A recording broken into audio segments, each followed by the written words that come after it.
Do you want to be a part of the CoCo community? Sure, we all do. So join this free weekly live talk show to find out how easy it is to watch at home and learn about your color computer. At the CoCoNation, more than 9 million men and women have participated in the community without setting foot outside their homes. And now at home in your spare time, you can see what's happening, or even join the discussion. Choose from any one of these segments: panel intros, project updates, acquisitions, CoCo thoughts, featured interviews and events, the Game On Challenge, news, Ron's Garage, CoCo commercials, show coverage, panel goodbyes, or you can join one of our extra shows. You can choose from the Game On Challenge Live or CoCo Tech.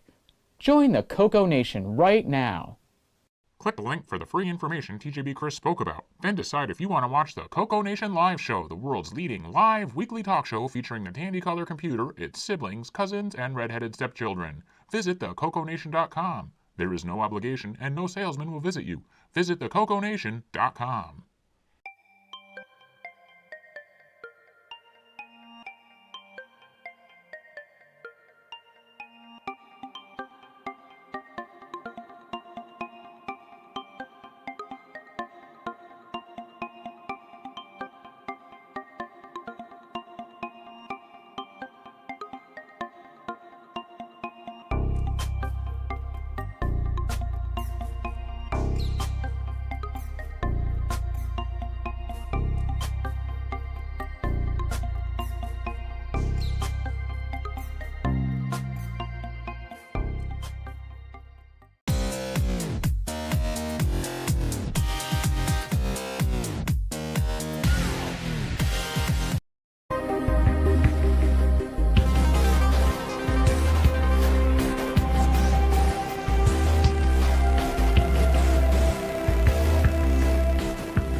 The CoCoNation show is an unscripted, live, and interactive broadcast. Anything can and will happen. The views and opinions expressed by members of the panel and the live audience are their own, and not necessarily those of the CoCoNation show, its sponsors, affiliates, or subsidiaries. Open minds are encouraged, and a sense of humor is recommended. Thank you for being a part of the CoCoNation.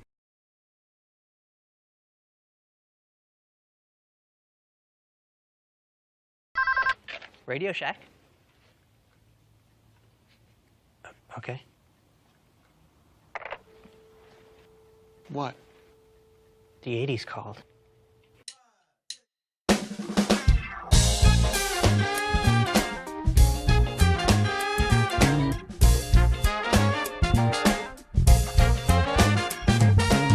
Welcome to the CoCoNation, the world's first live and interactive talk show featuring the Tandy Color computer and its hardware cousins.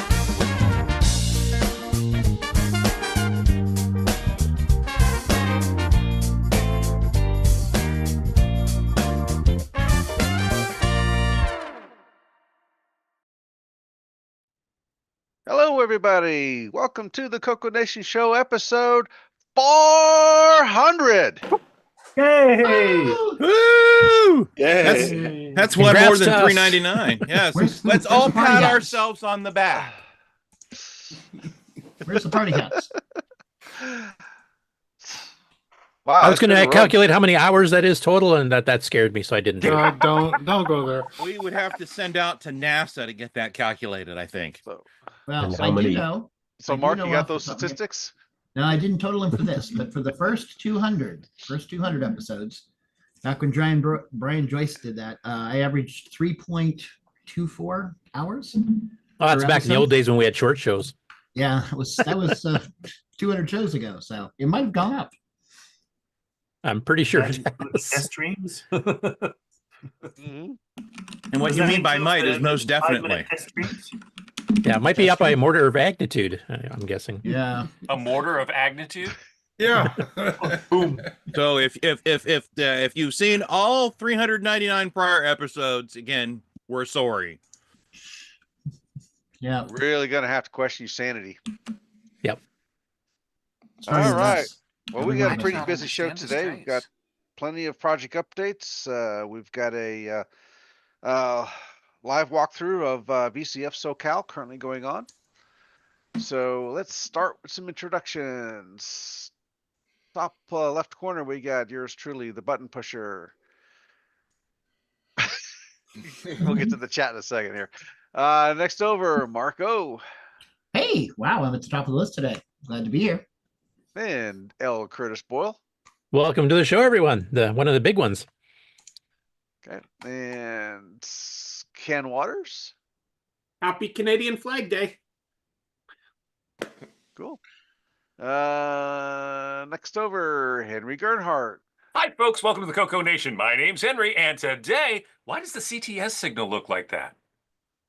Yeah, I don't know. Just you looking for some magic smoke? No, I'm not looking for magic smoke. I'm trying to figure out why I've got 200 nanoseconds and then a full, looks like microsecond. So, Always the last place you look. I just yeah. got to dive into the, yeah. You haven't Next over. triggered anything, I think. What's that? Yeah, I think your trigger is wrong. No, my trigger's mostly correct, because I've got it set at about 1.8, at about 2 volts or so. And this is what I saw on another machine as well. I was checking to see if CTS was doing the same thing. I'm running I'm simply running like a print peak and HC000 and watching what CTS does. If I do the same thing on SCS, I get a full 1 nanosecond, or not 1 microsecond low. But if I do this on CTS, and I've done this on 2 machines now, I get 200 nanoseconds of low, 200 nanoseconds of high, and then it looks like 600 nanoseconds of low. So I'm wondering, why is it doing that?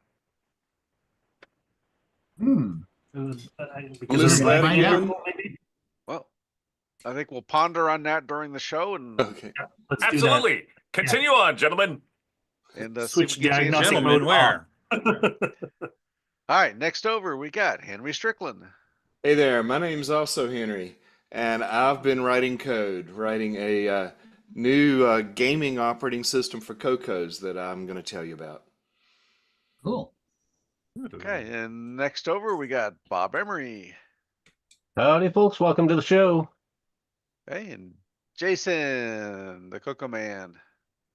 Hey, and my name's not Henry, but I've got my Diet Dr. Pepper, and I'm ready to do show 400 with 2 zeros. And now we got Wingnuts. Good afternoon. I'm happy to be here. Glad to have you. And Alan, Exile in Paradise. Glad y'all are here for 400, folks. Howdy. Now let's see. Frederick, Micro Hobbyist. Hello, and do you know what day it is today? And not necessarily for episode 400, but it is 50% chocolate day rebate. All you do is Canadian. I know what it was, so now you get 50% off. You're right. Only if it's chocolate day.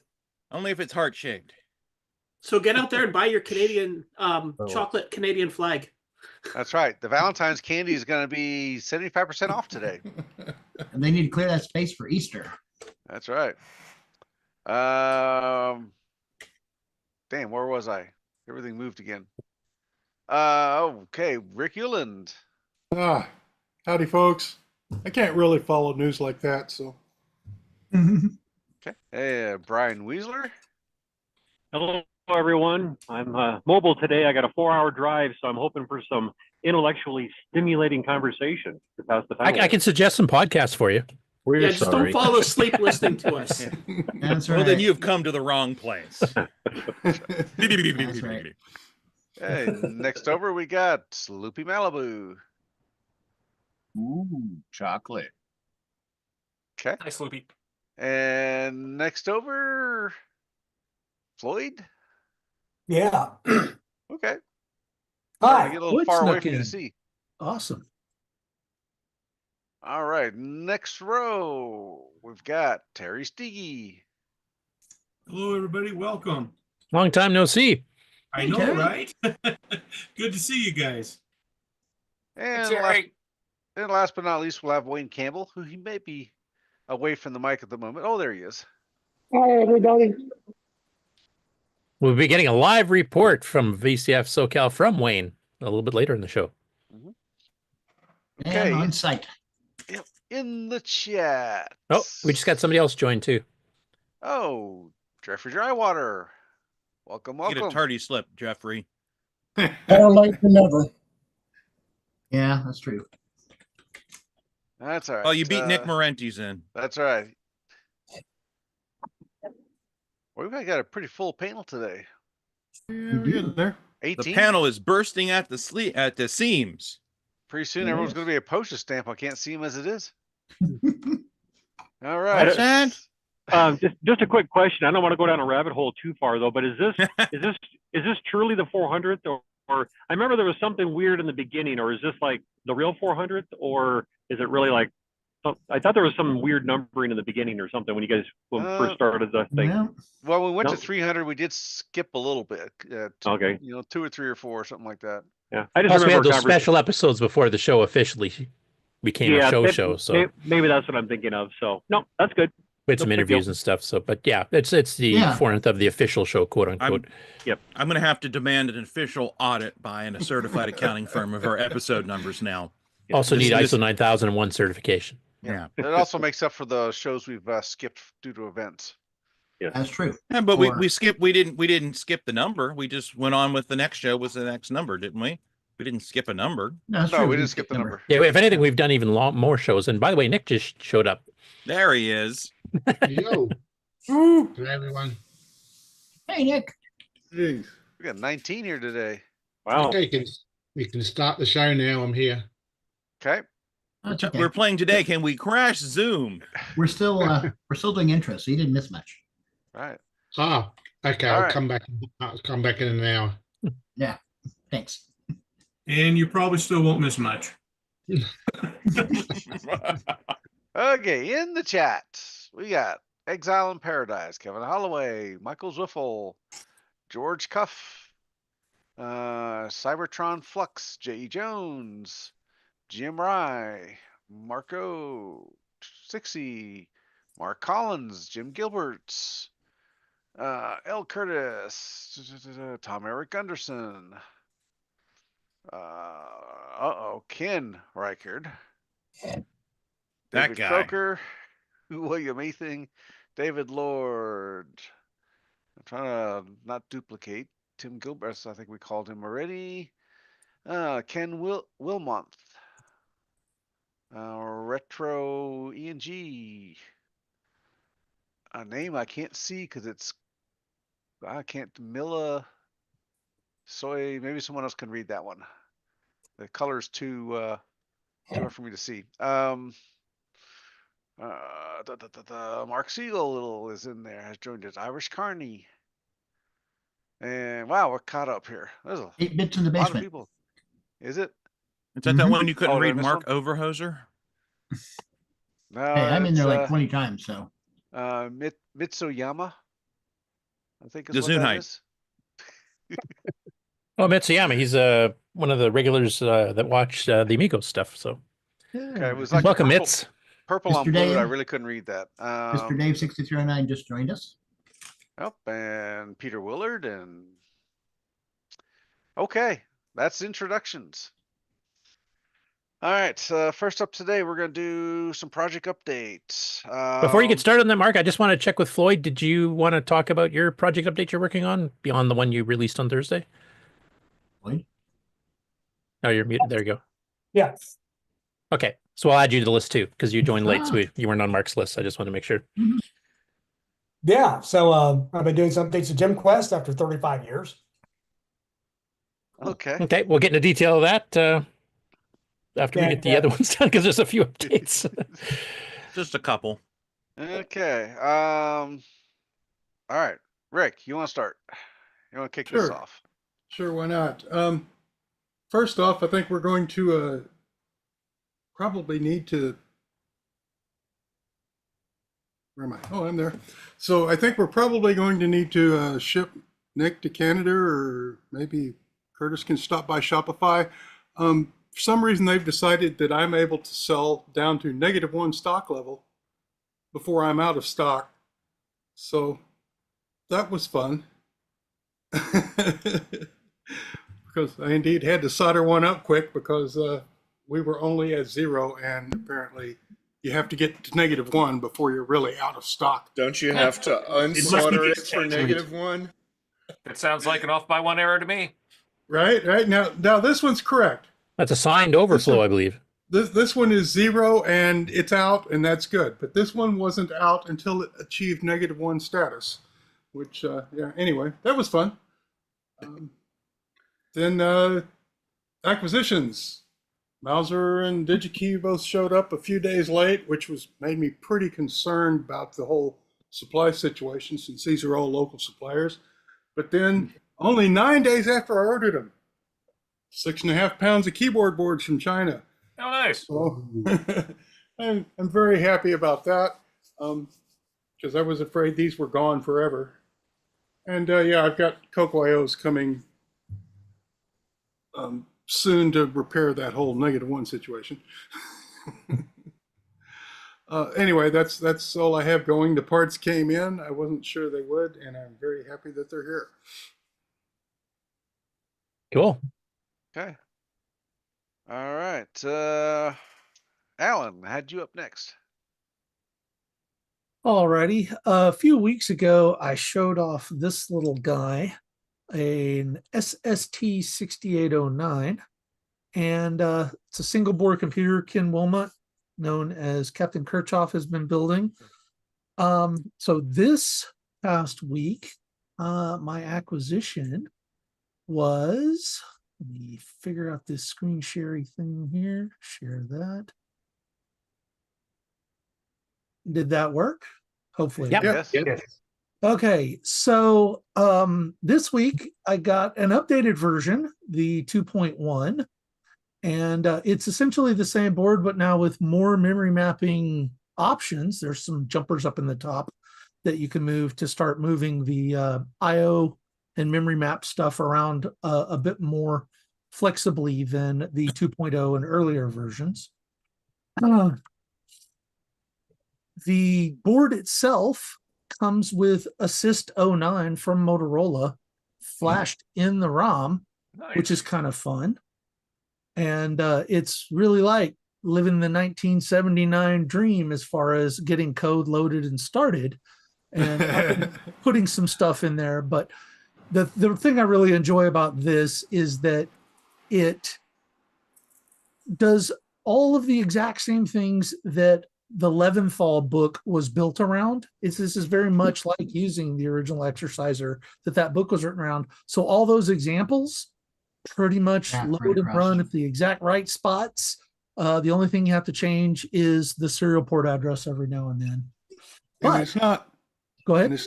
And it's not flappy switches, so flappy paddles. So Nope. don't bitch. Nope. No, this is all good. I just Those brings back memories. throw S records at it and it goes. But the acquisition is an expansion. Ooh. So the SST-6809 on the left and my very colorful ribbon cable of destruction that I made out of those little proto board jumper cables are connected to the M8 motorino game board, which is a TMS 9918 video display processor. So it's like the video chip from a TI-99 4A or a ColecoVision. There is an Philips SSA or SAA 1099 sound chip. There's an open spot for another 6850 or 6350. There's a couple of joystick port headers, stereo sound out, composite video out, 16K of RAM for the VDP to use. And this week, one of the things I'm doing is burn-in testing it and running demo code to learn how to program the VDP. This is the ancestor of the chip that is in the MSX or the Super Sprite board. And the code on this is very easy to adapt and then, basically expand to take advantage of more features of the Super Sprite FM board or the an MSX. So that's my thing. I've been playing with 6809 single board computer all week, and that's been what's running on the demo is what's running on the screen over here is just looping. I was just about to ask you that. That's what the video currently out looks like on the demo, and we've been having fun doing voltage measurements and runtime tests and all kinds of things with this. Did you get that ROM fixed? Yes, Ken sent me another ROM. Apparently there was a bad one somewhere in the bucket. And of course, with my last name, I got whoop right there. But it worked for half an hour. That was the sad part. So, he tested it before he sent it out. Worked fine. I got it, plugged it in. Yay, I'm doing things. And then 30 minutes later, it died and never came back. It's like, uh-oh. But that's so sad. Yeah, well, I've got it. I'm gonna send it back. We're gonna see if maybe there was just something funky with how bad solder or something. Yeah, who knows? Yeah, it happens. It do. But yeah, these things are really cool. He's got a great GitHub site. I've been trying to put together some documentation on my site as I'm learning and discovering how all this goes. And it's been kind of on and running along with my CoCo 3 FPGA and my CoCo 3 and CoCo 2. And, so it's kind of like 6809s all over the place this week, which is that sounds really like heaven nice. to me. Yeah. So I'm really enjoying it. Yeah. Cool. Well, I wonder if that I/O board can be interfaced to the CoCo through the cartridge slot. We're actually, I threw that idea over the fence a little while back. There was a discussion about, is there a way to make a little adapter that could just plug the game board into a CoCo? But I've also got one of the proto boards that Marco made available a little while back with the teensies and stuff. So there might be some sort of really scary ability to do that somehow that comes along. But yeah, that was definitely an idea. But the SST has 512K on it. So it's got plenty of room to program and do demos and throw stuff into the VDP connected directly to it. Which processor? Is it the Yamaha 9938 or the predecessor? The video processor is the 9918. Ah, okay. The predecessor. So it's even the earlier predecessor, the grand. Yeah, the one that's used in the TI 9948. Yes, or the ColecoVision. Yeah, the ColecoVision. And I've already got two basics that I have reconfigured to load and run on the SST. I've got a couple of other monitor programs configured to load and run on the SST now. So we've got, you don't just have to use the SST-09. I just do because it's kind of fun. Brings back memories. Cool. Okay. Next up, Frederick. Okay, sorry. okay. I was, no, I'm ready. Surprise! So I bought a lot of chips on AliExpress and UT Source and Mauser just to do my my next project as soon as I get a bit more space in this little countertop that I have here in the bedroom. But that's the case this is the case I'm going to use for the computer. So I'm going to scrap the idea of doing a I'll never say it, a card-based computer, but I will show you because I wasn't sure will everything fit in there, right? So I did a SketchUp on it. Is that case plastic or metal? Metal. It looked metal. That's going to be a bitch to get holes into. Oh, but I got I know someone that has the proper tools to do it. So this is the cutaway. So can I put a floppy? Can I put a power supply in the back? And the board is a bit weird, but there's nothing on the board right now. But if we look at, for example, everybody can see the image? Yep. Yeah. Okay, I'll just get rid of the section cut. The floppy is flashing only because I didn't do the cutaway right now because I was toying with the idea of maybe putting two floppies, right? a 5 1/4 and a 3.5. But I might not do that then because otherwise I won't have enough enough room to put all the toys I'm going to put in. So basically, when you look at the keyboard here, it's 8x8 matrix. On the keyboard itself, there is a display for the VU meters and a post code. And after that, it becomes user addressable. On top, there's a lot of LEDs for the status of. Right now, they're not really marked, but I guess I could show you the KiCAD version. But everything that has to do with the interrupts, the serial card, the drives, and whatever. What if you took the floppy, put that, or the 5-inch floppy, put that on the front lowercase, and then the 3-inch, mount it towards the back above on the uppercase, above the circuit board, so it doesn't take away room from your circuit board? Where would be the 5 1/4? Like where your 3.5 inches now. No, it wouldn't fit because if you look at the cutout, for example, if I put back the session cut, look how close it is already to the circuit board. And if I put back the the 5 1/4 would be taller. Yeah. Okay. Yeah, you see. Yeah, exactly. It would just won't fit. Well, and put one on that side, and the other one on the other side. But well, okay, all right. You need a third height 5 1/4, and then it will. Well, actually, what I was thinking, actually, Sloopy gave me the idea is to put a connector in the back and hook up a 501. They did make a combination drive that fit in a standard half height. Yep. That was both a 3 and a 5. Yep. But the only ones I can find on eBay are like $300 somewhat. So it's Micron. Do you really need a 5 1/4?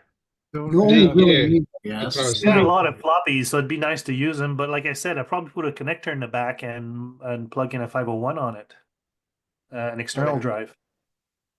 Do you even need a floppy? I mean, floppy, what the hell are they? There you go.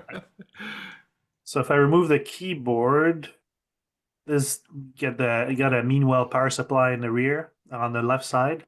And it's gonna have this shape, and hopefully when I exported everything onto the board where I'm at right now in the design, everything should fit. But there's enough room there to put a daughter board on top of it, so that won't be an issue. So this is where it comes in. The circuits that I did, I thought I put a lot of things. Did I feature creep it or not enough? And this is where I'm going to ask your help. Well, while you're going, can I ask a question? Why is the power brick on the other side making you do a Z-shaped kind of board? You could put this on the same side as the floppy and then just have a square board, right? True enough. Or just put the floppy on the other side. Usually, typically, people go on the left to turn on the switch, right? So that's why I put it there. But yes, it's a good idea. I could put it on the right, and then you get a nice squarish board. Good idea. Cheaper. Because I was thinking that if putting the floppy on the in the back above the board would also give you more real estate for the board. True. But then you lose daughter board space. Yeah, exactly. You need such a massive power supply? I mean, well, it's a USB... 65 watt. It's got 12 volt and 5 volt on it for the floppy. Laptop style. Laptop style. Yeah. Well, the 3.5 inch floppy, does the 3.5 inch floppy need 12 volts? Yes. No. They're all 5 volt only. Yeah. I thought it was the 5 1/4 is required. Some of the 5 1/4 require the 12, but the 3.5 usually would run 5 and 5. Oh, interesting. See, that's why I'm here asking questions. Only some, maybe I don't even know if any of the old ones do, but as far as I know, all 5 1/4 or all 3.5s will work on just 5 volts. I think the power plug does take the 12 volts, but I don't think it goes anywhere. Yeah, Right. Probably. I'll investigate. If it doesn't, I'll change the power supply size. Yeah, because if you look at some of the adapters, which, for those Moloch adapters, they don't bring the 12 volts over all the time. Oh, I always noticed that they did, but maybe there are some that don't have it. Well, no, just look at the plate on the drive. It'll tell you. Yeah. True enough. Okay. And you're good. We'll do that. I shall the share label. another screen. The label will literally say whether it needs 12 volts or not. Hey, you came here asking for feature creep. That's we're here to supply. Yeah. But are we supposed to be removing things though? No, we're making room for more stuff. Okay, there we go. Yeah. Need more room for more feature creep is what we're doing. Exactly. So do you see the screen of the KiCAD? Yes. Yep. Yeah. Okay, so as you can see on the left, there's a lot of sub sheets in that thing. So there's a few things. Every component has its sheet, so I did it so it's cleaner on each one. So you got the CPU and the flash ROM, which it's a 128K. So that way I can switch depending. I actually thought of doing a firmware update button on the rear. So when you reset it and you keep the firmware update button on, it'll bank switch to the next bank of the flash, and then you can do firmware updates from the serial port or floppy or whatever.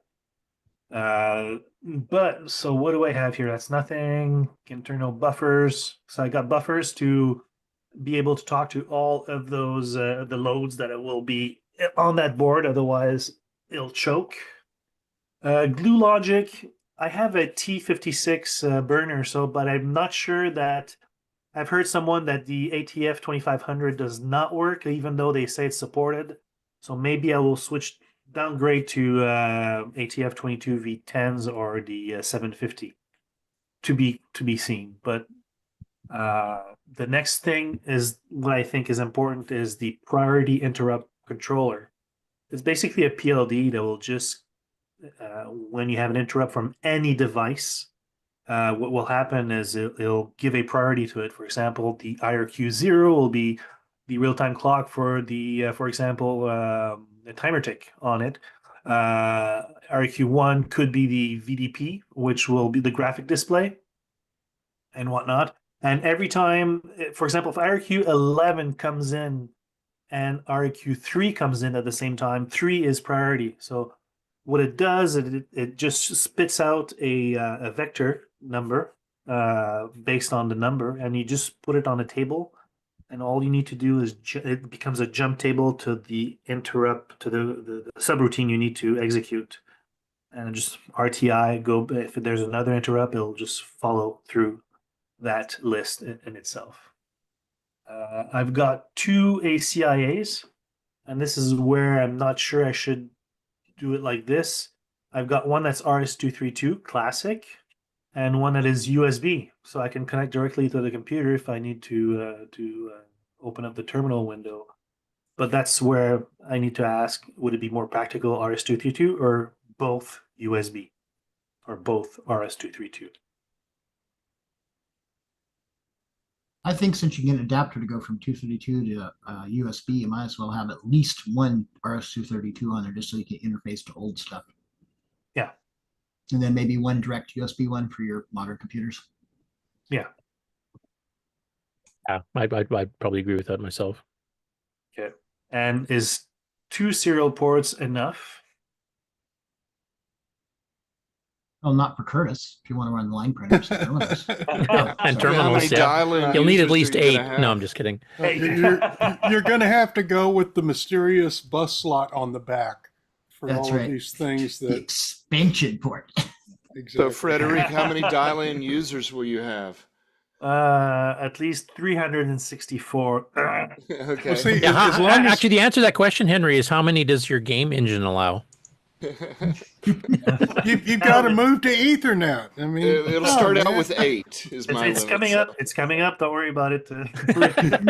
so you don't need so many serial ports. Yeah. Oh, I'd say the okay, 2 so- and 1 USB based and 1 RS-232, probably. Okay, that's what I thought.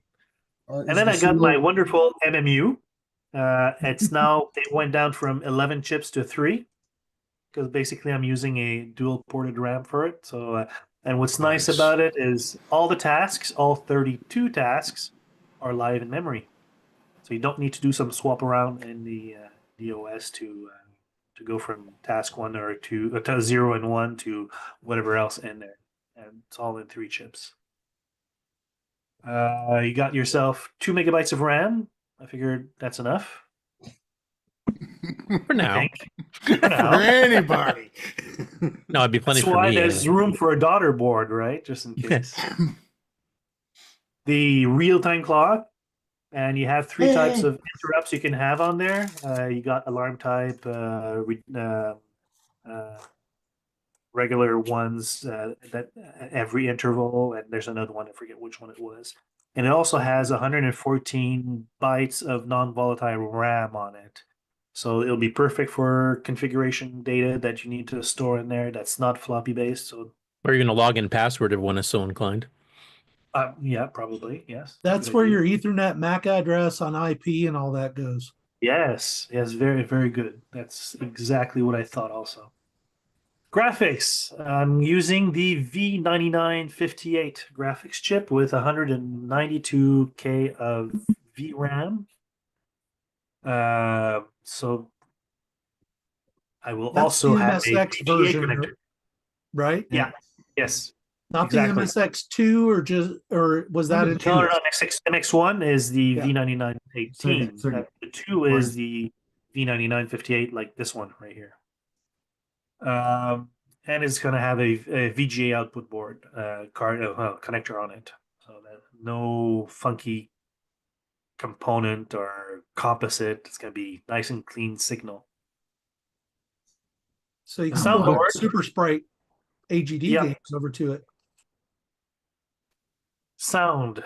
It's also based on the SA 1099 that we've heard about just minutes ago. But there's 3. So I just Triphonic. wanted to have a lot of voices, so it's 6 18 per channels, channel. huh? Yeah, exactly. Nice. It's gonna be a nice sound to it.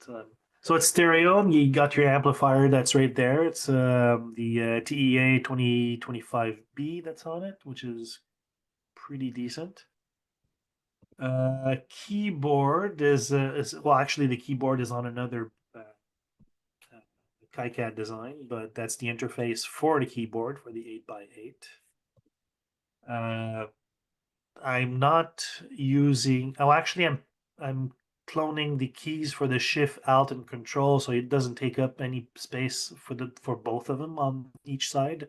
The keyboard looks more like a PC type, so you're more, familiar with the keyboard, but it has all the standard keys on it. The escape, the F1, F2's there. I can actually show a picture of that a bit later on. Now, this is another question I have, and that's going to be there's going to be a lot of discussion on it. Joystick. I put 2 NES ports on it, NES gamepads, and also a game port joystick, like a standard 15-pin analog joystick. But I'm not sure that's the way to go. And I was thinking maybe going the Atari style joystick, or simply use the standard CoCo joystick on it. And I need some feedback on that for the joysticks. I mean, NES is pretty complicated, isn't it? You've got a whole conversation you've got to do with the keypad. Oh, it's actually quite easy though to do. Okay. I've done it before, Probably so libraries. I'm not scared of that. So that's not a problem. I've done it before on Well, my. the Feature Creep Council just said you should do all of them. Oh, okay, yeah. 8 joystick ports. Only 8? That's that space you got on the back, put in a trackball mounted right into the case. No, I'm just kidding. Yeah. And a steering wheel controller somewhere. I figured it all out. If you put a backplane flat on the bottom with the sockets all kind of tipped over like shingles, and you could get a whole bunch of daughter boards into your case there. All right. There's also a PS2 mouse port on it, also for future future mouse. Storage. Actually, I got the floppy IDE and also SD and or USB thumb drive. Now, I am going to have the floppy drive. You'll see it later, and the IDE for the hard drive. Now, is it worth it still to keep the SD card and or thumb drive, USB thumb drive? I prefer the thumb drives. I think they're yes, easier, harder to lose, and you can get one that's pretty low profile. They're easier to swap out than having to try and get your thumbnail in and press the little SD card. That's just my opinion. Right, and SDs aren't all that fast. I mean, we're trying to pretend like an SD is a hard drive, and that's just not a good thing to pretend. But thumb drives are a little faster. I mean, yeah, they are. It is still a serial interface as with the SD card. Depends if it's a sequential or a random read writes on it. One will be faster than the other. What's interesting is the chip I'm using for communicating to the thumb drive and the SD card is parallel based, so there's no bit banging. So that'll help on the CPU side. So I just send a regular 8 bits of data on the bus, and that's it. And then the chip does the translation to SPI. But yes, you're right. The hard drive, of course, will be faster than the SD card. At 6 or 9 speeds? Is that going to matter? Yeah, that's what I was thinking. You know, I was looking at that earlier on, and the hard drive's not going to go as fast as it can on a 10 megahertz processor. Yeah, neither would the SD or the. Like, it depends what level of SD you're using, too, because there's different speed grades, of course. Exactly. The only drawback I have if I use the SD card or the thumb drive is with that chip is it's FAT-based file system on it. So if I wanted to transfer some data from the PC to that computer, it'll be perfect. But the thing is, it won't be compatible to the file system on the floppy and the hard drive, which will be based on the same thing as the CoCo itself, right? Hey, Frederick? Yes? Ken Wilmot says, is there potential for an internal expansion bus like the Apple II? There is going to be a daughter board for it and a card slot. Okay. A cartridge port on it. Okay. Also. I mean, you could multiply it out to multiple cartridge ports if you wanted. Yes. Yeah. Right. He Ken also recommended with all the stuff that sorry. Ken said use the M8 bus. I haven't heard of that one, but M8 bus. It rings a bell. Yes, it's research time. Yeah, I'll have to look it up. Oh yeah. So this is just like various connectors. There's the connector for the daughter board. There's the cartridge slot for it also, and the a connector for the blinken lights that go on the keyboard. Network, Rick, you'll be happy. I'm using the same the WizNet on it. Just a quick question on the LED lights there. Is that something that's going to be tied to specific features of the hardware, or is that something you're going to have some that are programmable as well?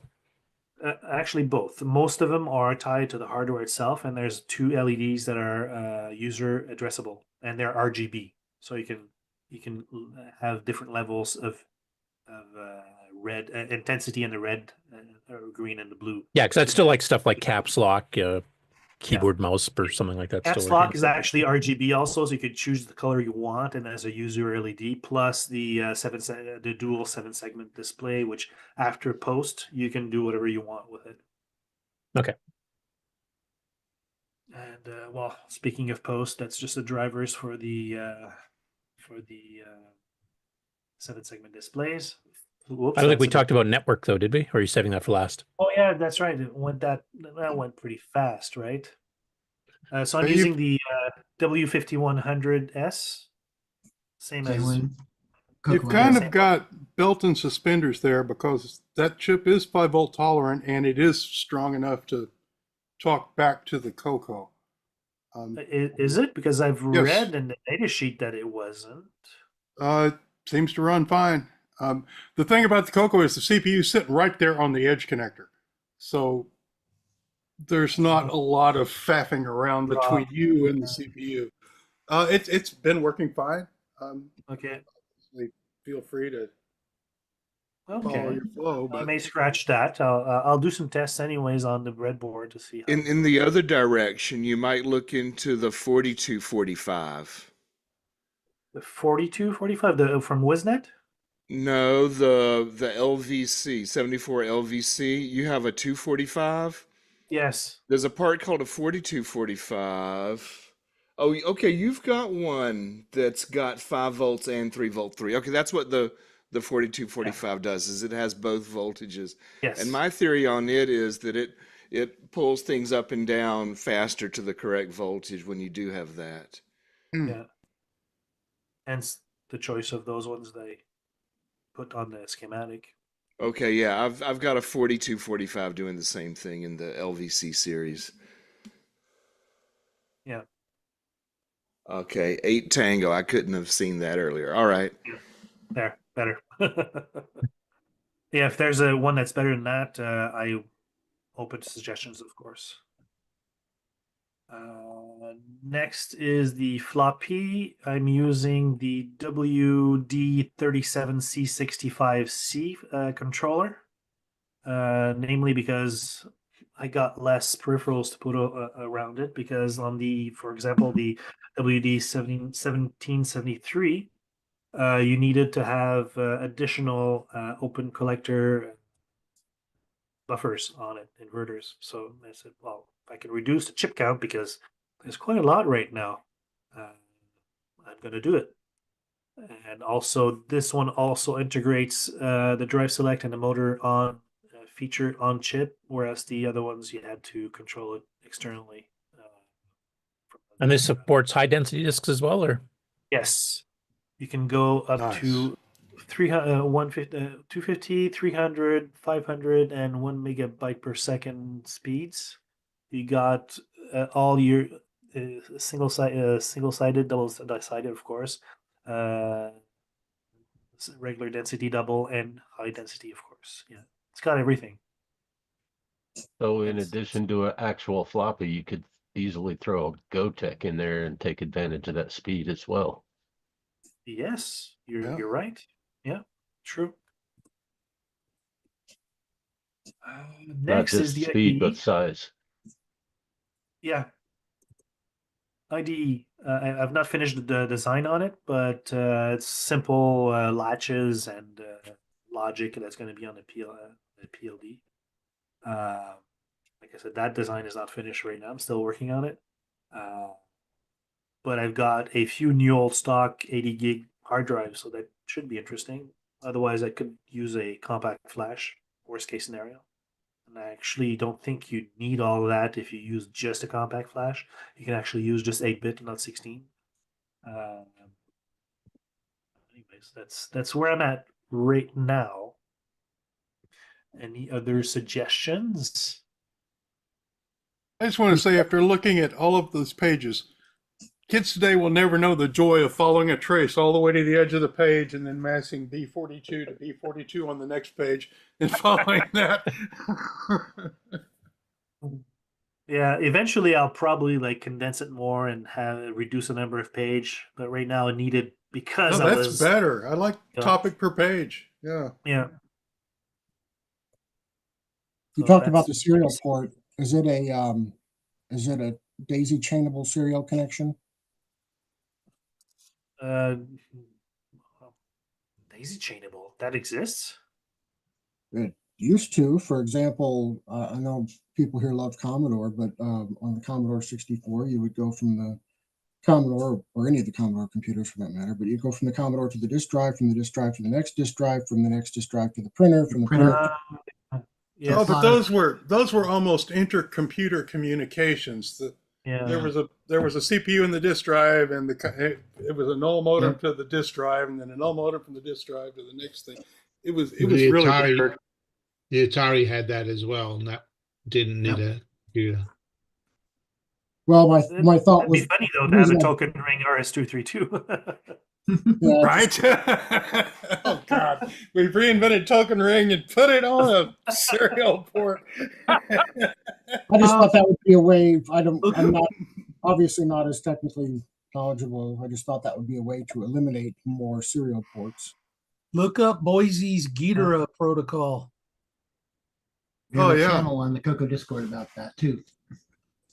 But did you say Tolkien ring? Like Lord of the Rings? Yeah.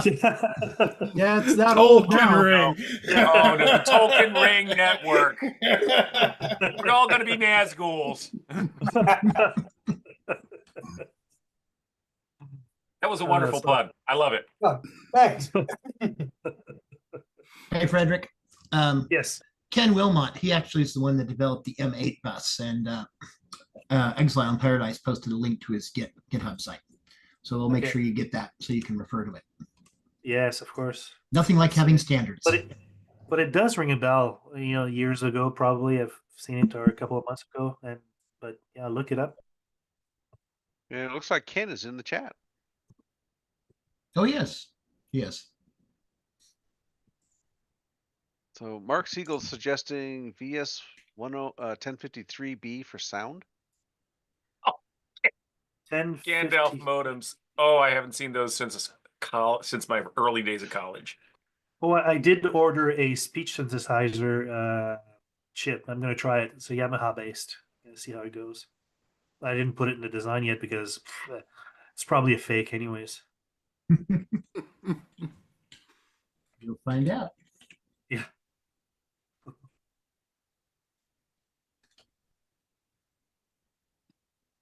Okay. All right. It's a lot for people to ponder and give you suggestions. That's for sure. Definitely. So, did we give you some clarity and direction? No. We expect a full report by next week. You're gonna need a rack for all this, like a NASA instrument. Right. It's gonna start. True. It is quite well. It's a big case. It's 17-inch wide.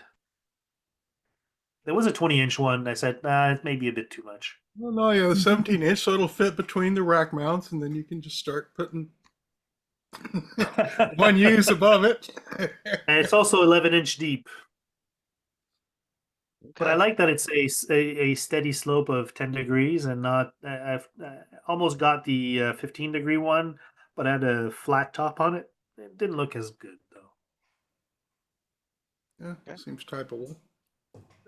Well, I think the next project update we have is Henry. Okay.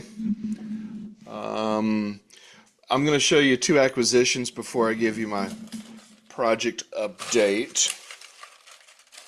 This is what 50 Raspberry Pi Picos looks like when they come from DigiKey. Only 50? Jeez. Yeah. That's a part tape. They are $4 in individuals, or they're $4 in quantities of 50. Are you going to start doing some Bitcoin mining again? Bitcoin miner. we will come up with a CoCo coin protocol pretty soon. Yeah. Oh, that's gonna be fun. This is what they're going to go in. I've ordered 50 of these. This is a BonoBo 2.3. The one I've ordered is going to be BonoBo 2.4. They're very similar, but you see it's got a slot for the Pico to go here and plugs into your CoCo.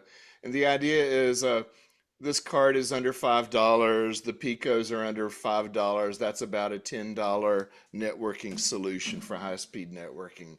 I hope. That includes the chips that were pre-soldered on it? That includes the chips that are pre-soldered on. Each of those is about 20 cents. Wow. 3 of them are the 4245s that I was talking about with Frederick. Yes. And the other ones are LS128s, and they're used to decode a port off of the, or 4 ports off of the address bus. Yeah. And yeah, and that's all the glue logic there is. Then there's some capacitors on it, and so it's pretty simple. But what I'm excited to tell you about now is what I've been working on for the last 2 weeks, and I'm to a point that I've made enough design decisions to show you what I'm doing. I'm going to share. You just needed more features. Yeah, I always get confused when I do this. I want to do a window, and I have to go ahead and say share before I get to tell it which window it is. And that's the part that confused me. Now I can tell it.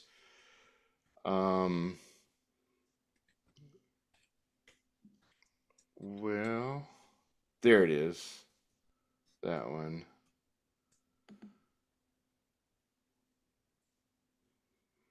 Hey, Strick, you did sign the agreement that you accept feature creep that we may suggest? Or at least not get too irritated about. Yeah, exactly. Yeah. Am I sharing the screen? I think I am now. We are. Yep. Yeah, it says preview of Nekot. Yep. Yeah, we see it. CoCo Micro Kernel. Okay, so Nekot is my working name for this microkernel. Token spelled backwards on purpose, I guess. It is the word token spelled backwards. It is designed for CoCo. This is not FujiNet. This is not designed to run on every micro out there. We're going to take advantage of CoCo things.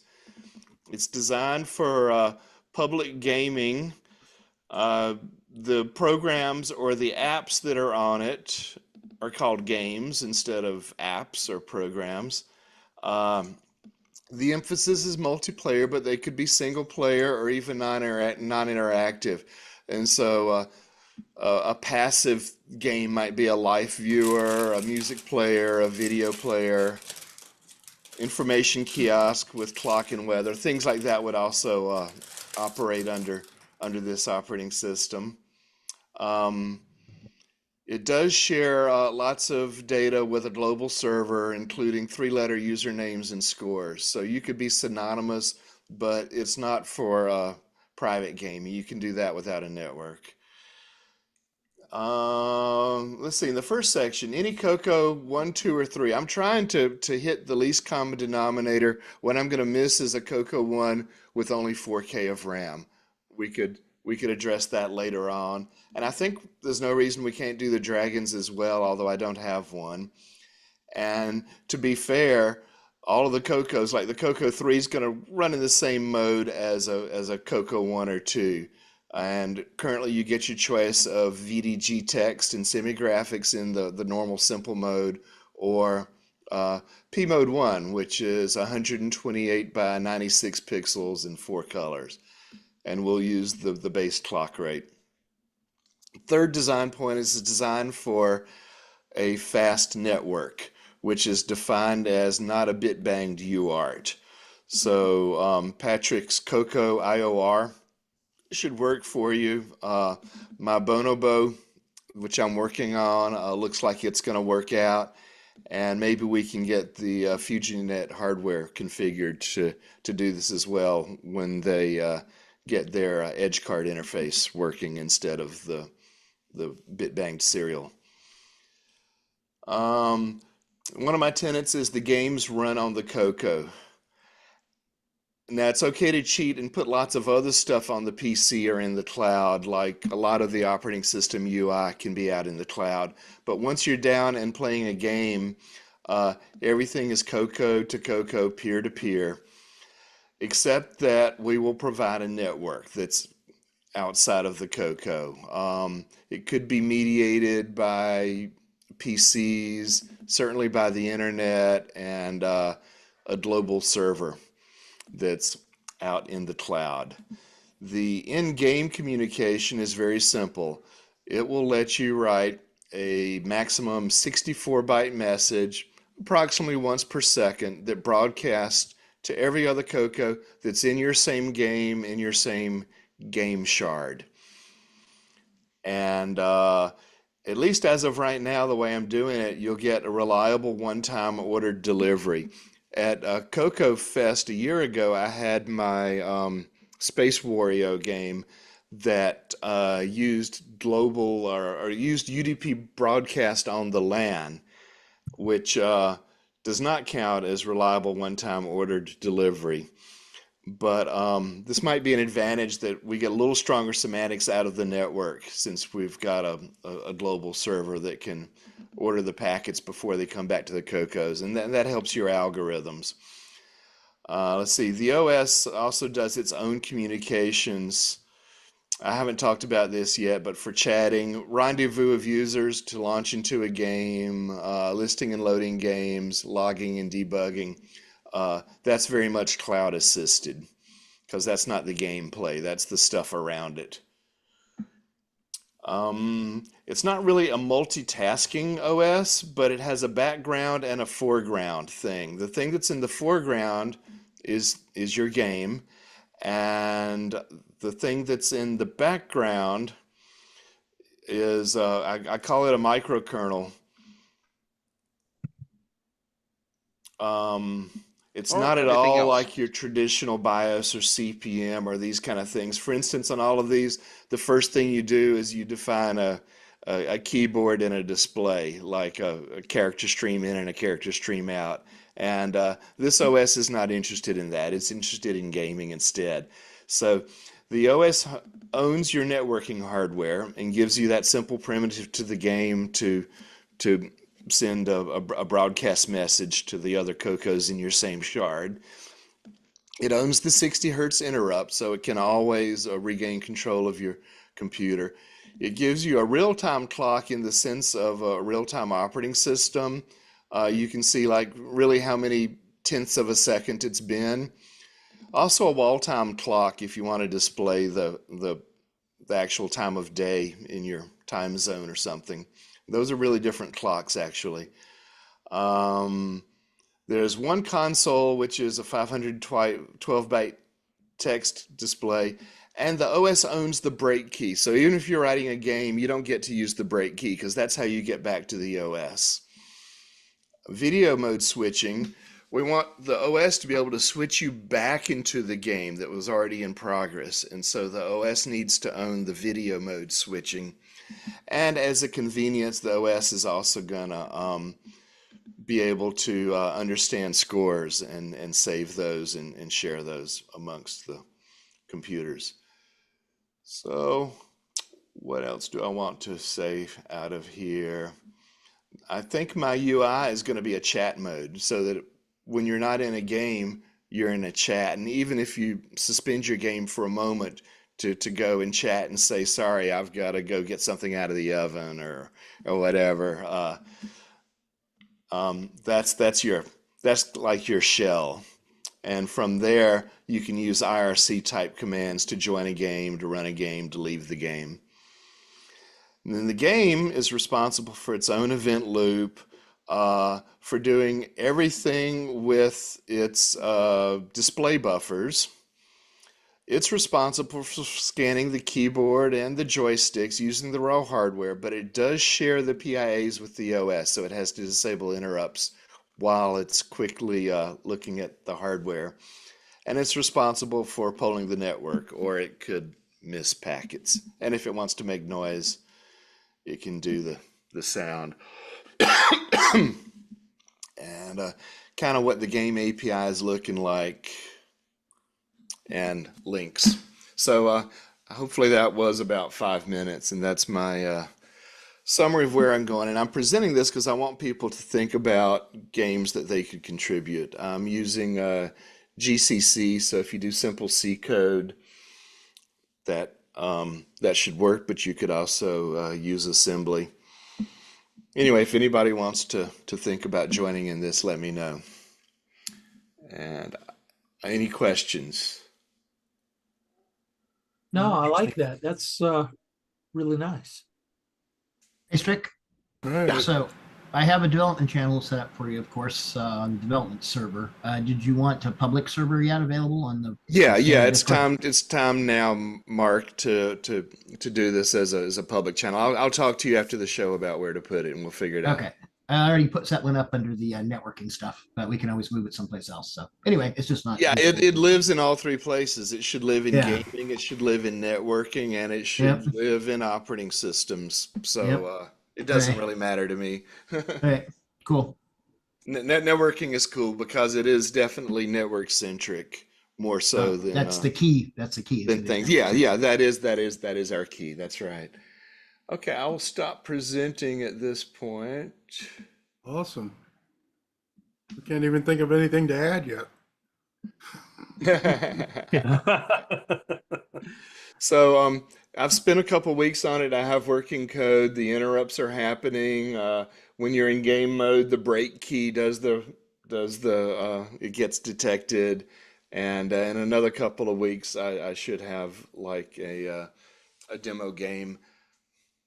The trick of this is, what do you put in those packets that you broadcast to the other players? And what you want is that the sum of those, or the combination of those, in the long run, to be eventually consistent, so that everybody sees the same gameplay. And so you have to decide which CoCo is responsible for what. In my Space War game, each CoCo was responsible for its rocket ship, its bullet, and determining if its bullet hit another rocket ship. And so for however many CoCos are playing at once, each other CoCo is responsible for its thing and sharing that state, so they can all display the same state. So that's how you have to think about things. And when I have a game demo, I can talk about how to structure it that way.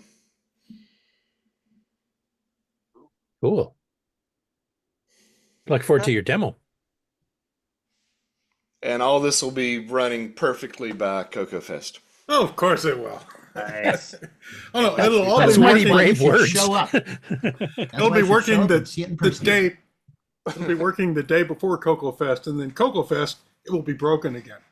Yeah, For no apparent reason. The Space War game fared better than that. It ran, yeah, a day or two before CoCoFest and continued working through it. Yeah, Ken Waters played it a fair bit, actually. I remember that. Hello, people as well. Yeah, we had and four the people. problem with it is it was UDP broadcast on a LAN, so you had to have other players on the same LAN. Now Right. it'll go around the world. Nice. Cool. Cool. Yeah. Oh, I've found Ken Wilmot's GitHub page, and I was already following him, so that's why I was familiar. So the M8, I may integrate the pinout, the standard bus that he created. Cool. Yeah, I need to look up that M8 as well. All right. Next up is Floyd.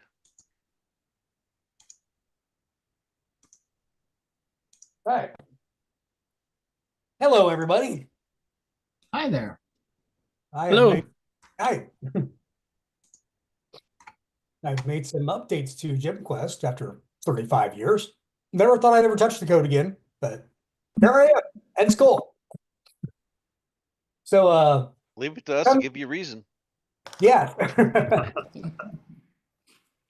Some of the changes I made, I've already put out there, which was making to where there's I can't talk. Where there's a monster on top of a ladder, you don't get stuck. Before you couldn't climb up the ladder and get past the monster.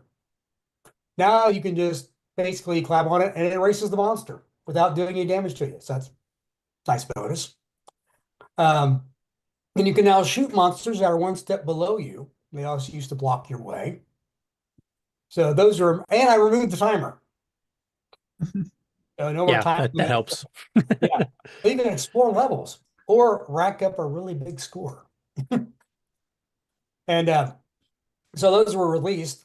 Other changes that I've been working on is being able to shoot past ladders. Before they would block, you couldn't shoot past ladders. Now you can. And also being able to turn around. Before, when you turned around, you actually took a step. So if there's a monster next to you, you collide with the monster and lost some health. So now you can actually turn around and you stay put. when you change direction.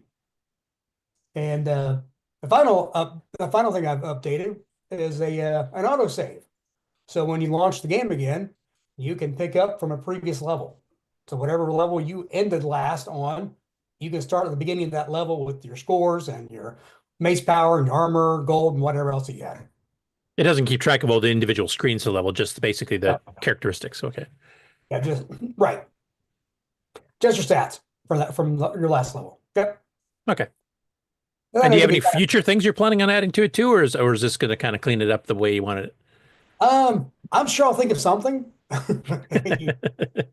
I usually do. Right now, I can't think of anything, but I'm sure I'll think of something that I want to add to it. And of course, yeah, we talked briefly about maybe adding in some animations to. Oh make yeah. I do want to toy with that, making going by like maybe 4 pixels as opposed to an entire 8. Yeah, make a little smoother animation. So I am going to play around with that. Okay. Also, thank you for coming on the Game On Challenge on Thursday. The actual author of the game that was actually one of our challenges, and a lot of people played your updated version, which you've now got further updates to coming. So yes. And doing this reminds me of when I first got into when I first started doing this kind of programming in my Coco, and that is, I couldn't stop. No, I have to go to work. No, I don't want to go to work. I want to continue to program. Or I'm tired. I need to go to bed, but I don't want to go to bed because I don't want to program. Works in the way. Question for Floyd. And but one thing I wanted to mention was the inspiration to Gem Quest was I don't know, how many of you remember an old arcade game called Black Tiger? And that was my inspiration for Gem Quest. There's a lot of elements in Gem Quest for Black Tiger, like the expanding weapon length, the statue where you can buy things, the pod that grows and shrinks. Those are all inspired from that game. Yeah, I have to check that one out. I kind of faintly remember the name, but I don't know if I ever really played it unless I played it in MAME at some point. It wasn't a hugely popular one around here anyway. Yeah, I liked it. And what's cool now is that, and I have it on my retro arcade, is that I can keep putting in quarters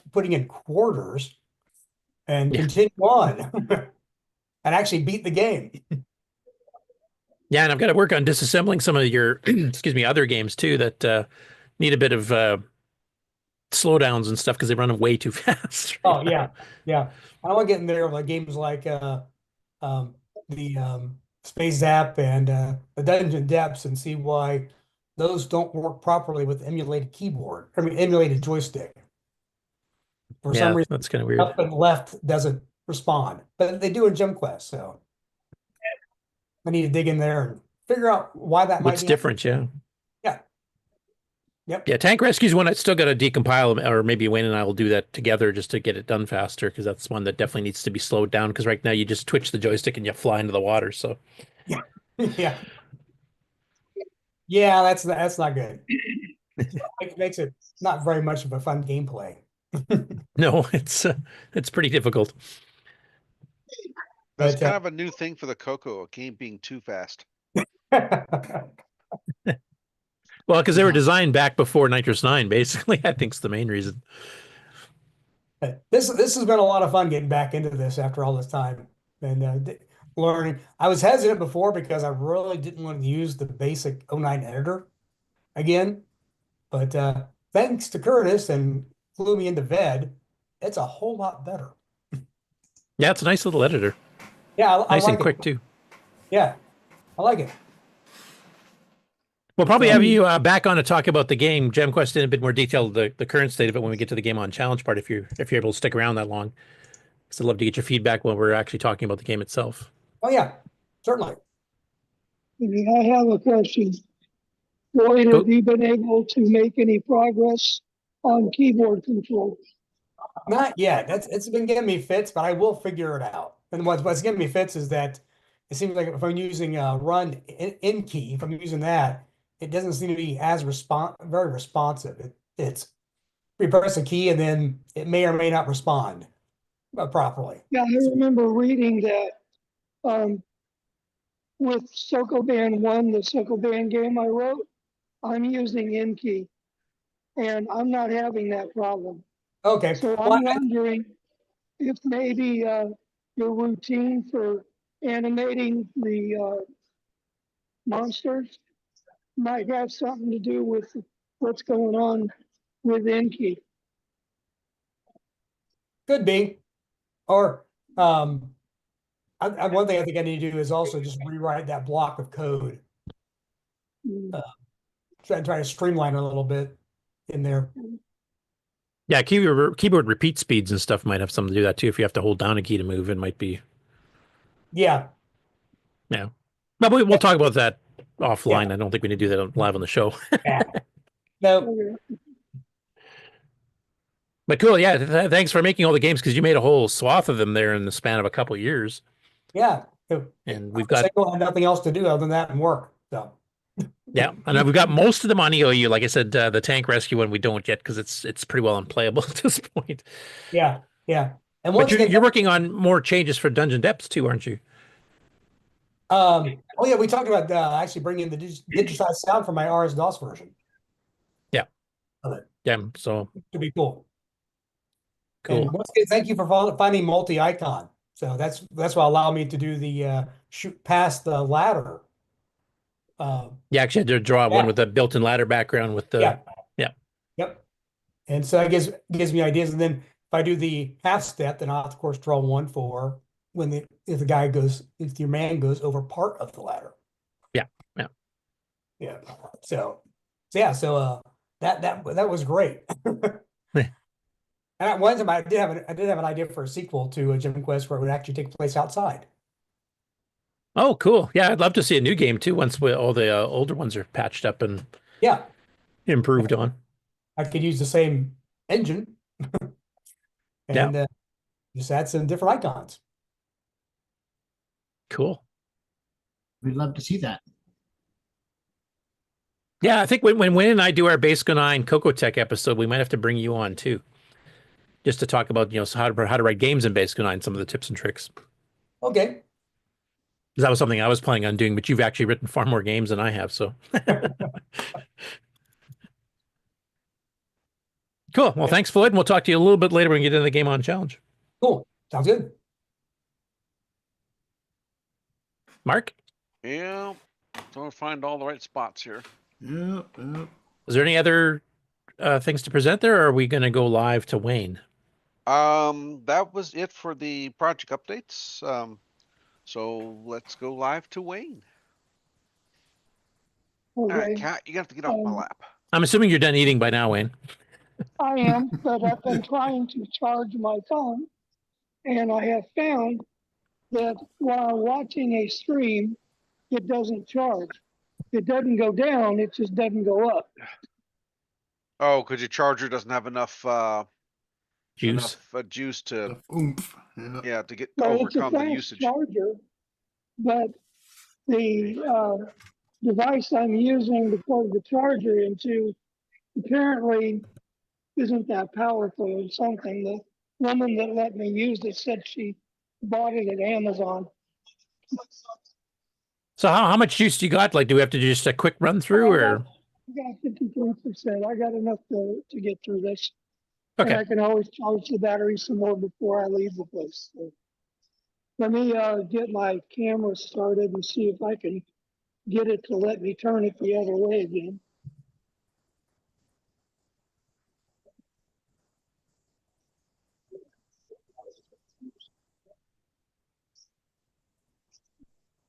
Yep.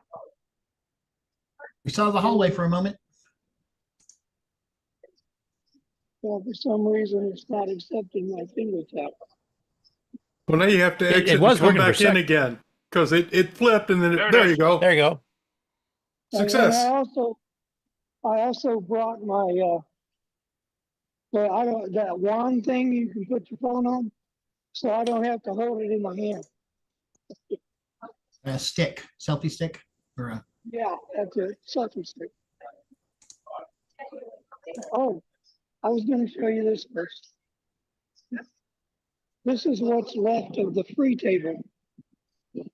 It was full of stuff. That was picked clean. Wow. Yowza. It was full of stuff when I got here. So all the way from down there to down here. And just before I started doing this just now, there was a guy that brought out I think it was a monitor, but it looked like it had to be 26 or 28 inch flat screen. And he put it up there and it lasted about 5 minutes. Okay.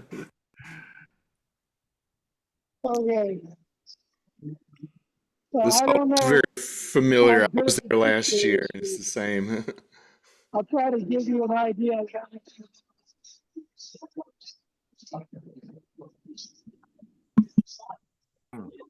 Well, that's the Atari music visualizer thing. Over here, I first noticed this when I first came in. We had Looks like an Apple II and a pet there. Yep. Yep.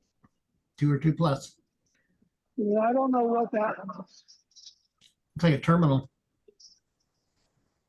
I have no idea what that is. Looks like the manual's beside it. I don't know if that says Yeah. C10. I haven't heard of that one. Oh, Cromemco. Okay. Cromemco. I do remember that.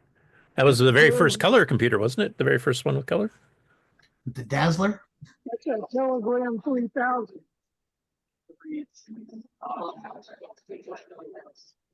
Another Apple II. 2E with the Duo disc and the color monitor 2E. That's an interesting looking drive. Yeah, it's one of their solid state. I don't remember which one. There's like 4 or 5 of them now. Craft joystick. Apple IIc, and it looks like a GS. Yeah, it looks like a GS. Yes. Playing Choplifter. Yep, of course. It's a good thing you guys know I can't hear you. There's so much noise in here that I can't hear you. Looks like it's well attended.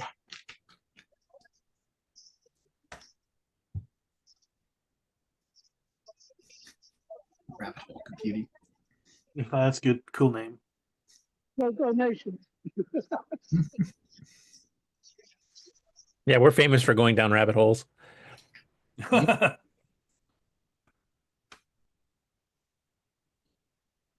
like we wave to Alice as we go by. Look at this, guys.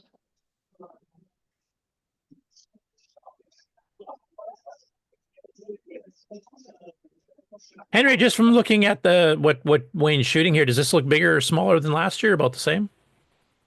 Those look like Apple I boards. Looks about the same to me. Couldn't hear what you said, It all so fits in that one big room.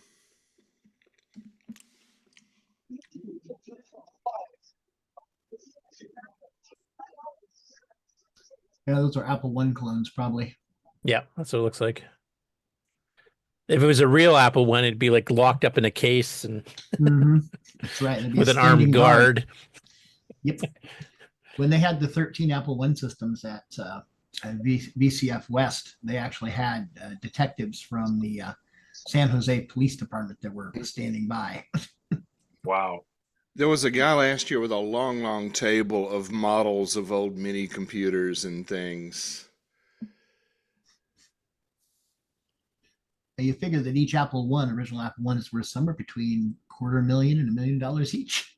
That's Yeah. a lot of money in one spot. Yep. On IMSAI. Yeah.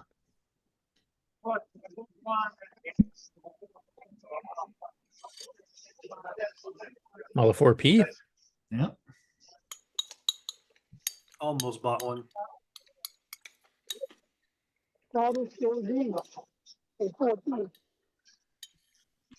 Dot matrix printer, probably compatible with the CoCo.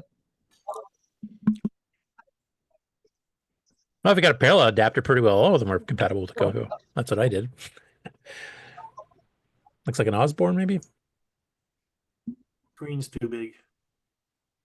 Well, there was the Osborne 2 model. I don't know how many actually shipped, but Yeah, the original Osborne was what, a 5-inch screen? yeah. Yeah, really small. Yep. You needed a magnifying glass. So the K Pros had a good size screen. They had like a 9-inch screen, Yeah, K-Pro is pretty reasonable. and there were a lot of them. Non-linear systems.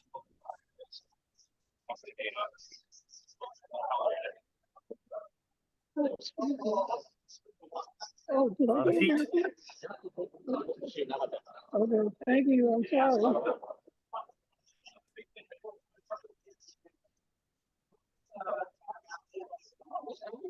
It's very crowded. Yeah, I can see that.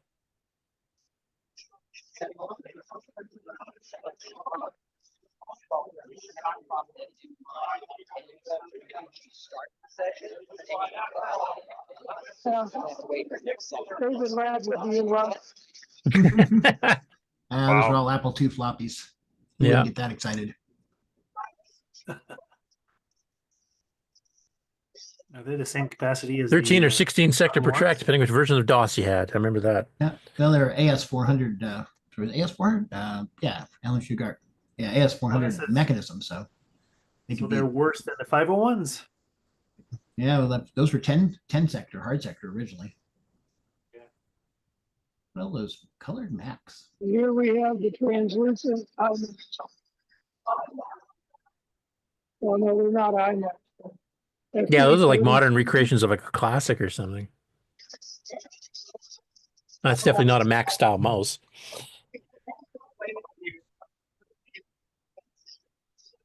Sorry, 2600. The one thing I have not seen in there is a color computer.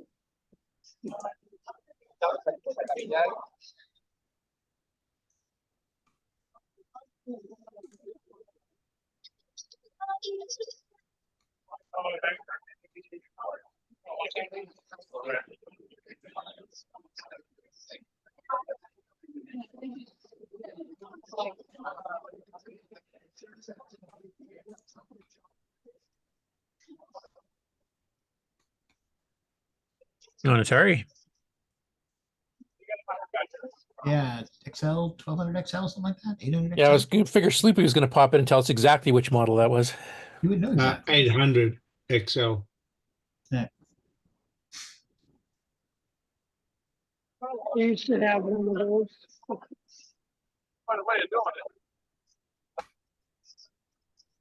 I need to get one of those for my studio.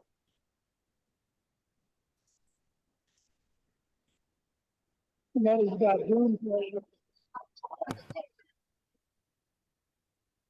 Is it running in a PDF? No, just kidding.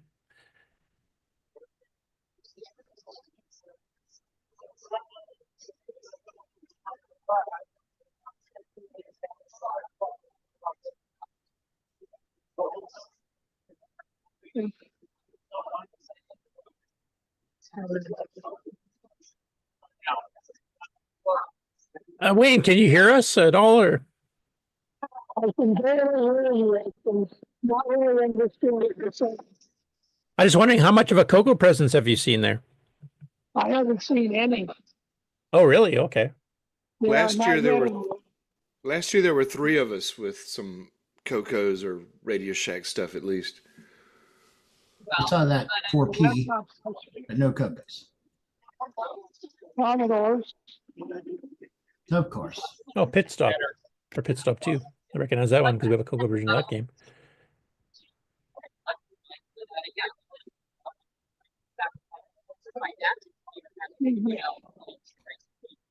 Pong of some sort. I don't know if it's a Telstar or a regular Atari one.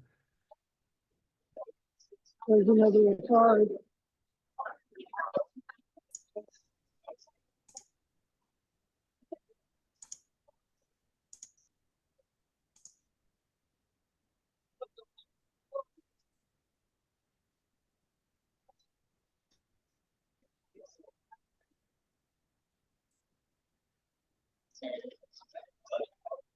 Smaller laptops. That's ebook. I've never heard of that one.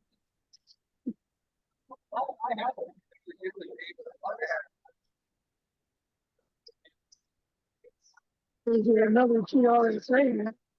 Yep. Yeah, Is that a- model 100 or 102 looks like. Yep. It says model 42. No, the Oh, one on the beside left, it. yeah. There's both of them there, yeah.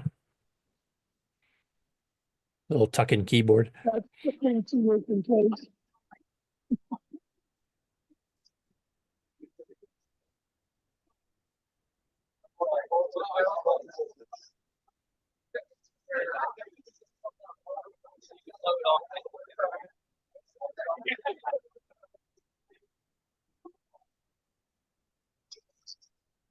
Yeah, David Lord in the chat says that would be a nice place to show up with a wad of cash. Ain't that the truth?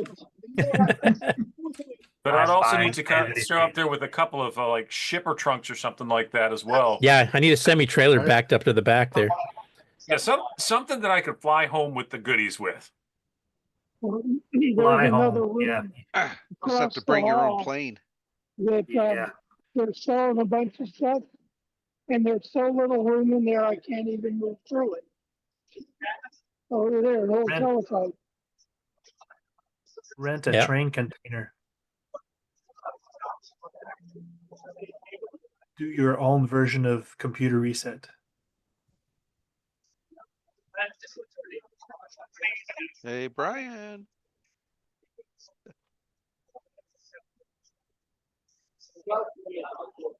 There Was was that one Mark? of those anniversary Macs. The 20th or whatever it was. Yeah. Vintage cell phone.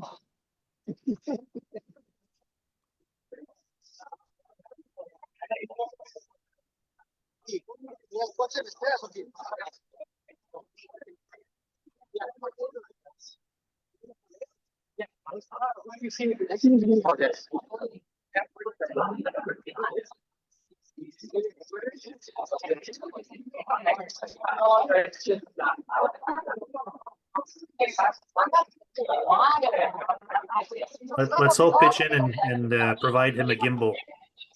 Right. Steady cam.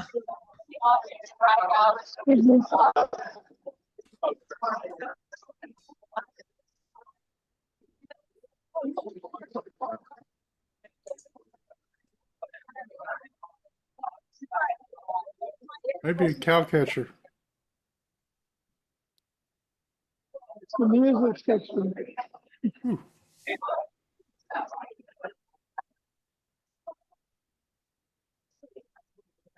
There's an eye man. It looks like a G3 Power Mac there too, some sort. I made myself a sign for my table at Coco Fest.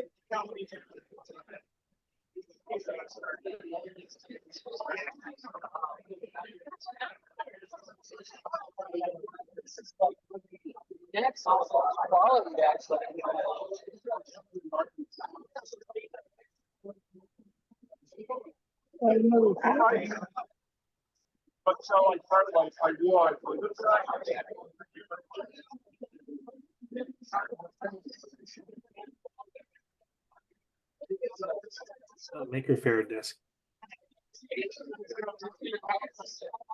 That is interesting. There was a Newton that had something look like that.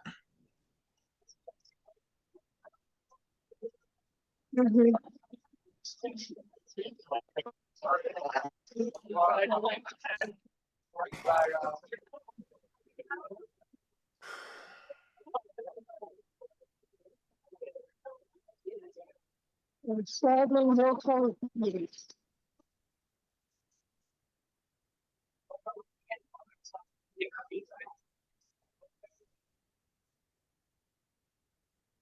There are also not that many Commodores and not that many Candles or TRSA.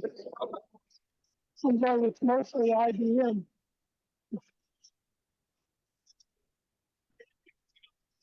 Let me see what that other room looks like.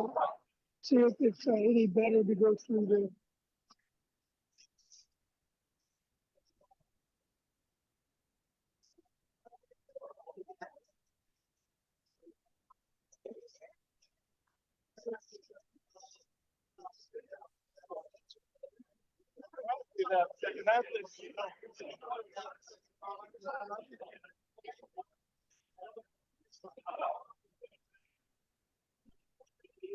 Mhm.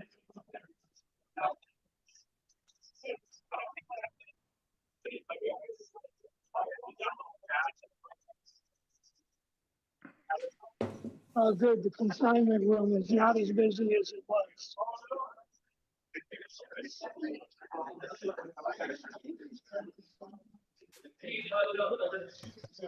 Ooh, I want that pet. The honking big drive beside Yeah, it. it's got the honking big drive. Yep. CBM. Right. You know, and the honking controller big board- keyboard. Yeah, the controller that's the for those improved keyboard, drives- not the crappy one I Yeah. used when I was young. So you can The actually controller for type those on it. drives takes up the whole bottom of that case. Cool.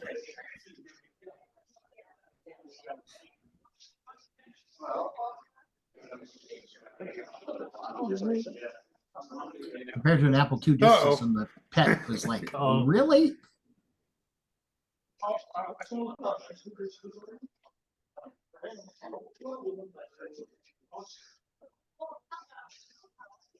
Hmm. Are these going to be auctioned off, or people can buy Yeah, them this right is away? the consignment room. So I think that from the look of it, they have sold some stuff already.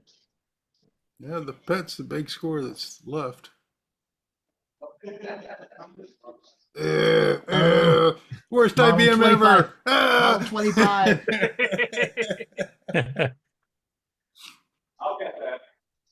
Yeah, IBM brings out an 8086 computer in 1987. Right? It's advanced though. Ah, there we That go. was right? That's a decent PS2.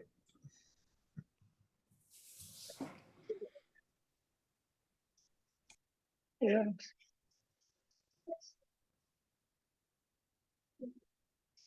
Nice to have 10 trucks staged around conveniently to use for moving Right. stuff.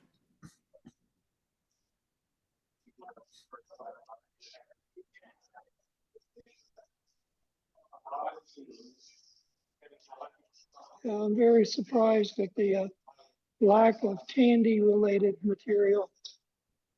Apple IIs. Right. We got both kinds of computer, PC and Apple. Yep. Well, Wayne, that's your task. Next year, you need to have a booth. Right. Oh, yeah, right. Sprinkle And what am I cocos gonna around put the room. What am I We'll see if going to put there? My laptop with VCC? Okay, to start. Yeah, that'd be fine. We'll I've see if we done can that. recruit some. We'll see if we can recruit some people to help you. Oh, there's an Apple III monitor. Where was that? I didn't even notice. Which one? Oh, that Back. Yeah, that one right one. there. So that was Yeah. designed for the Apple III. Really nice. It's only a 0.39 dot pitch green, although I did see a red one time, a picture of one. But it has this nylon mesh on the front, so it's like non-glary, has a real low phosphorus, slow phosphorus, so it doesn't flicker at all. Yep, Apple III monitor. Those are very popular. My Apple IIe I got in 1983 came with one of those. And And so, they only want $165 for it. yeah, I got a couple of them still. So yeah, they're not a bad monitor if you don't mind. For video games, they've got a lot of trail to them. But when you're like word processing and stuff, there's no flicker. They're just like really Nice. solid. Deep green color, very beautiful. Most of the monitor twos are don't have the mesh, and so they're glary and they're much lighter colored, real faded. So that one's kind of like the AMDEC monitors where there's an actual physical screen like wrapped onto the face of the CRT. Yes, there's a mesh on the Okay. front of it. Yeah. Yeah, those were cool. Yeah, they Till can they get got ripped, dirty. unfortunately. Yeah, till they get dirty, you gotta clean them off. But yeah, they're nice because they have no glare. They're just really lovely to use for hours at a time.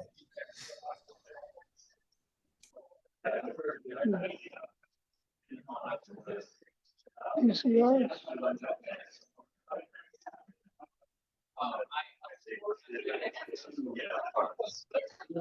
I guess this is the swag area.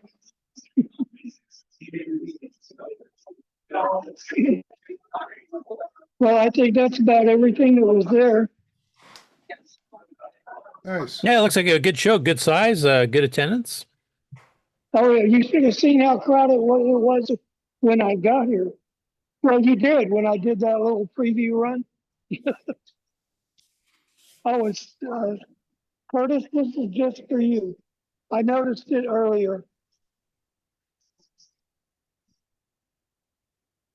Now he's gonna have Now you're nightmares just for being weeks. cruel. There's your spot. All right, that makes me think like one of our panels needs to be at a Coco Fest sometime. Let's all gang up on Curtis and teach him how to solder. I think I'll be busy making presentations. 25 instructors. No, don't do it that way, Curtis. No. One student, 25 instructors. Hey, by the end of that, they'll be title. going, just how stupid are you, Curtis? Jeez. Remember, hold it by the tip. No, keep that away from your hair. I'm going to stop the camera now. Hey, well, thanks for giving us the run through there, Wayne. That was cool. Taking the trip, Wayne. I was able to do it. It's definitely been a lot of fun being here. Yeah, this is the first retro show you've ever been to, or at least in a long time, right? Ever been to. Thank you for letting me use it. Thank you for letting me use that. Yeah. Yeah. It was a lady here who was going to. She let me use it. So when she comes back, tell her the guy in the wheelchair said thank you. And hopefully you can go next year too. Yeah, it would be nice. I would have gone last year had I known that the trains came all the way down here. Oh. I just didn't know that then, so I didn't think I could get down here. So I bought a ticket and didn't use it. Okay, well, before we completely kill your battery, thanks again for giving us the tour.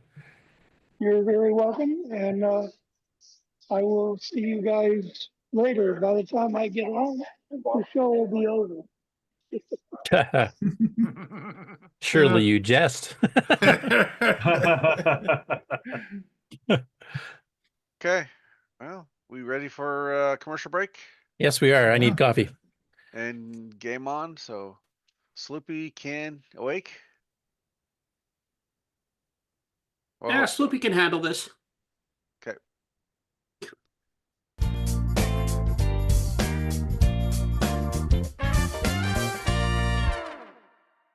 Hey, Amy. Hey, Taylor. We're watching the CoCoNation show. Yeah, we are. Woo! You should too.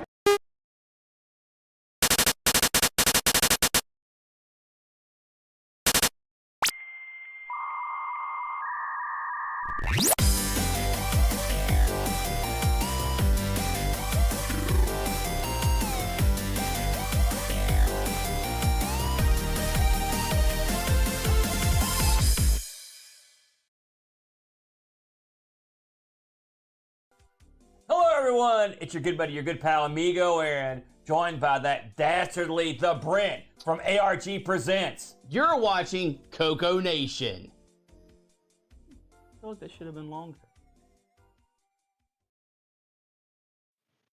The CoCoNation show would like to thank the following patrons.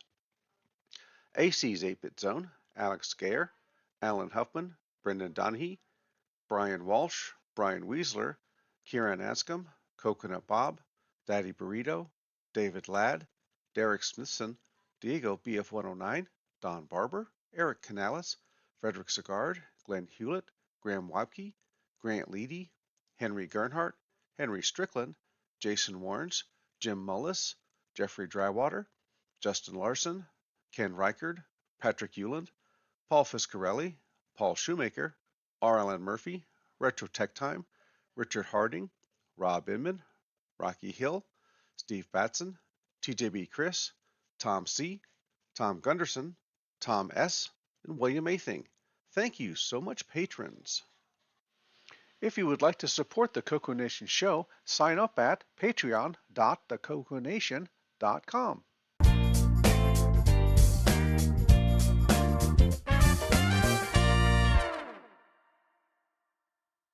Welcome to everybody's favorite segment, Who's New to Discord? Dalton F1212 says, I'm an old CoCoer who took a trip down memory lane and ended up here. Still have a CoCo 3 boxed away in my basement. There are some who call me Tim. The previous bios were edited for time. Thanks to Frederick Micro Hobbyist Sigard, Glenside Computer Club, Paul Fiscarelli, Paul Shoemaker, Tandy Color Computer 3, and the CoCoNation patrons for boosting the server. Please consider joining Discord and visiting the welcome section to read these bios in full and see what the community has to offer. Just go to discord.thecoconation.com. See you on Discord.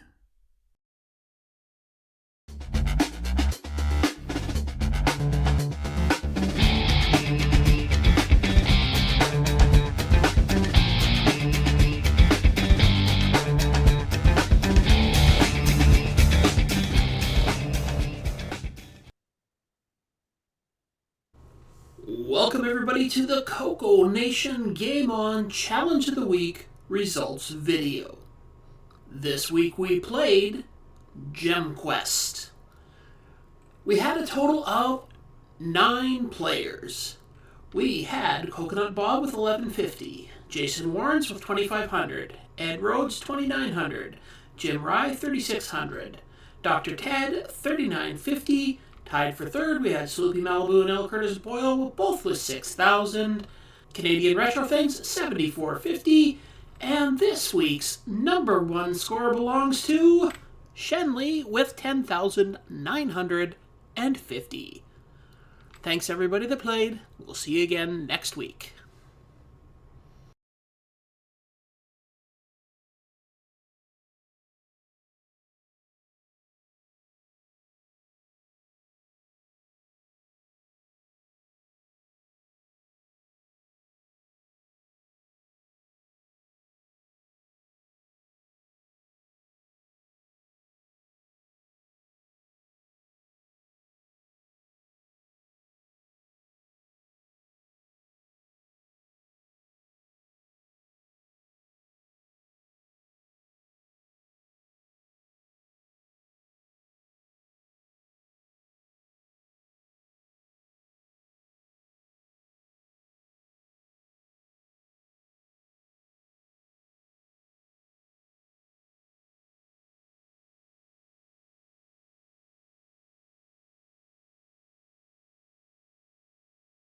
Now you turned everything off. Yeah. All right, let's see if this does any better. Scott Cooper says, yeah, now we have something. No, he says the no sound is much better. I got an idea. yeah. Let's all laugh together right. and people miss a joke. Can anybody hear us yet? It just came back on the YouTube. Yeah, Oh, goody. Well, that moment of silence was brought to you as a precursor to the news by the Game On Challenge. Sweet, sweet silence. Have I ever mentioned that Windows 11 kind of sucks? That's why you should switch to Linux. No disagreements here. You haven't been Yep, or paying just switch back to attention. Windows 10. Yeah, that's why I'm at 10. I don't want to go to 11. As long as it'll keep running. Exactly. Oh, yeah. Yep, me too. If it ain't broke, don't fix it. All right, so let's talk about Gem Quest. So we had a real treat this time. I didn't have any reviews for it. I didn't find anything in any magazines. But it was kind of a treat this time to actually have the author updating the game as we complained about things. So Nice. most of the authors are just shut up. You know, I did that 35 years ago. Leave me alone. Yeah. Hello, Nick. Great. So, basically, does anybody else have any more things they want to say after the latest update that maybe Floyd can think about adding into the game, as he's still doing updates for it? So,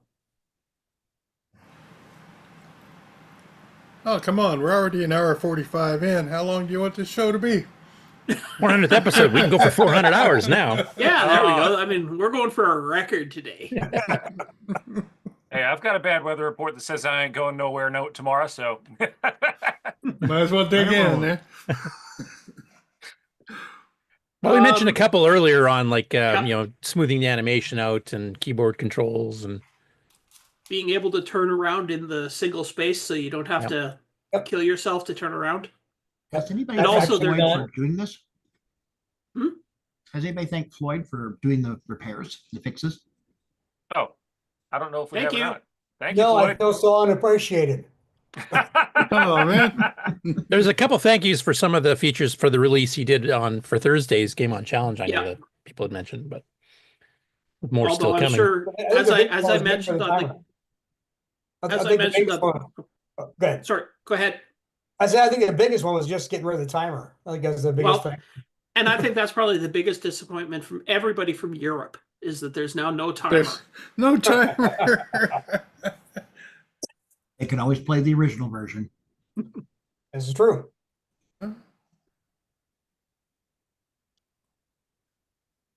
I guess one question for those who have, just started playing it the last 2 weeks. I've played it obviously back when I was patching it originally, and also back when Floyd first released it, when I got it off CompuServe. But how many levels is there, and how big is each level screen-wise? There are 8 levels, and each one is 9 by 9 chambers. Or 3, I mean 3 by 3, so 9 chambers. Total of 9. Yeah, 9 chambers in each one. And yeah, and I think the highest anybody got this last couple of weeks, Ken, I think was maybe 3 or 4. I made it to 4 once without doing the continuing on from. Yeah. So I managed. That's one nice feature even from back in the day, that you could continue the level you left off on or died on. And now it's a save feature, so when you complete a level, if you quit the game at that point, you can actually go back and start up from the level you left off on with everything saved. All your stuff. Yeah. Nice. Although as I was working on, discovered a bug in that, and I went to it. It's like, oh wow, it skipped a level. Put me back. I was on level 4, and when I went to start up again, I should have started 4, and it put me at level 5, which was base okay. 0, base 1 thing. Which was okay because level 4 is with those that one spot where there's all those appearing and disappearing rock platforms. That's tricky to get across. I have trouble with it, and I designed it. Well, it's Nick, who's another game developer, has mentioned, like, just sometimes the game designers are not the best game players. No. So I didn't increase the when a pod monster drops a coin or a monster drops a coin, it did increase the coin value of that, so that'll help a little bit with being able to afford things quicker, so that'll help. And one thing I think I'm going to introduce to as I was playing it was the ability to actually get extra lives. Yeah, that's one thing you did not have before. No, and it's not in there right now, but I'm going to add it. I think what I might do is have maybe have a collectible potion. You collect one, then it gives you an extra life. I don't want to have a score base because that means some people will just start killing a bunch of monsters. Yeah, mine for points. Yeah, which I think our first place winner, that's what he did, because I don't think he got off level 1. No, he didn't. He got stuck because he used the key in the wrong place, so he just mined creatures. I'm trying to figure out how in the world that happened. I don't know how in the world. If you do it out of sequence, you can lock yourself out on the first level. I do know that. Yeah. Oh, really? I've done that. Yeah. Well, see, when you design it, you know exactly what to do. You don't realize these things. If you go left rather than right, then you're hooped. Yeah. Because there's one, I think you go left and you can get the place where there's 2 keys. And if you go the other way, you just use the one and then you can't get back to open the other 2, or vice versa, one of the 2. But oh, okay. Or if you open the top doors without getting the 2 keys first on that one part. Oh, that's level 2. Never mind. Well, there you go. There too. It's not the programmer's fault. It's the level designer's fault. Yeah. Blame him. Yeah, I have to have a talk with him about that. Now, did you base the maps on it based on the arcade game that you said inspired it, or did you kind of just do your own thing? I did my own thing. Yeah, they're all my wicked design. Yeah, because there's one that looks a little bit glitchy. Is it level 1 or 2 where you have the one where you come off the left side of the screen and then you're right into the middle of a pillar? Yeah.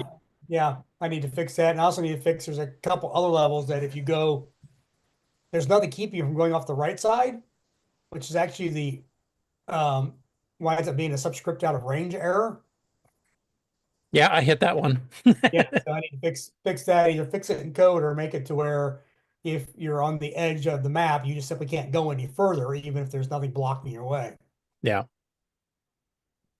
So I need to I fix had it. that same problem on my Liberation game when I was working on it, where you could run off the side of the screen. I'd get a negative subscript number because I was off. Yeah.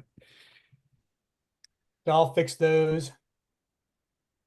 Actually, I probably should take some notes here. You can just watch it back. Yeah. But now, folks, this is the time to feature creep. So you guys in the chat and anybody in the panel. I got a question though. It's an exclusively EOU game, right? No, it'll run on a regular Nitrous 9 or even OS 9 level 2 because it was actually released back in 1990 originally. Yep. So does it? Do you peek or poke the hardware directly, or are you going through the SDK? Yep. Best goes to the SDK. Yeah, it's all written in Basic 09, isn't it? Yeah, just using the GFX2 package, Yep. which is just built in English versions of the calls and escape code sequences you'd need to call the graphics routines. Now, one thing, Floyd, I don't know if we talked about it, but there's been some additions to the escape codes and stuff. Like I don't know if you download the EO version of the Windows manual, but and then we're gonna have the new GFX 2.102. But there's actually some new additional stuff you can do. I don't know if that'll help you maybe get inspired to add some stuff either, but Well, it might. Is that in? Right. Where can I find those? The docs for that.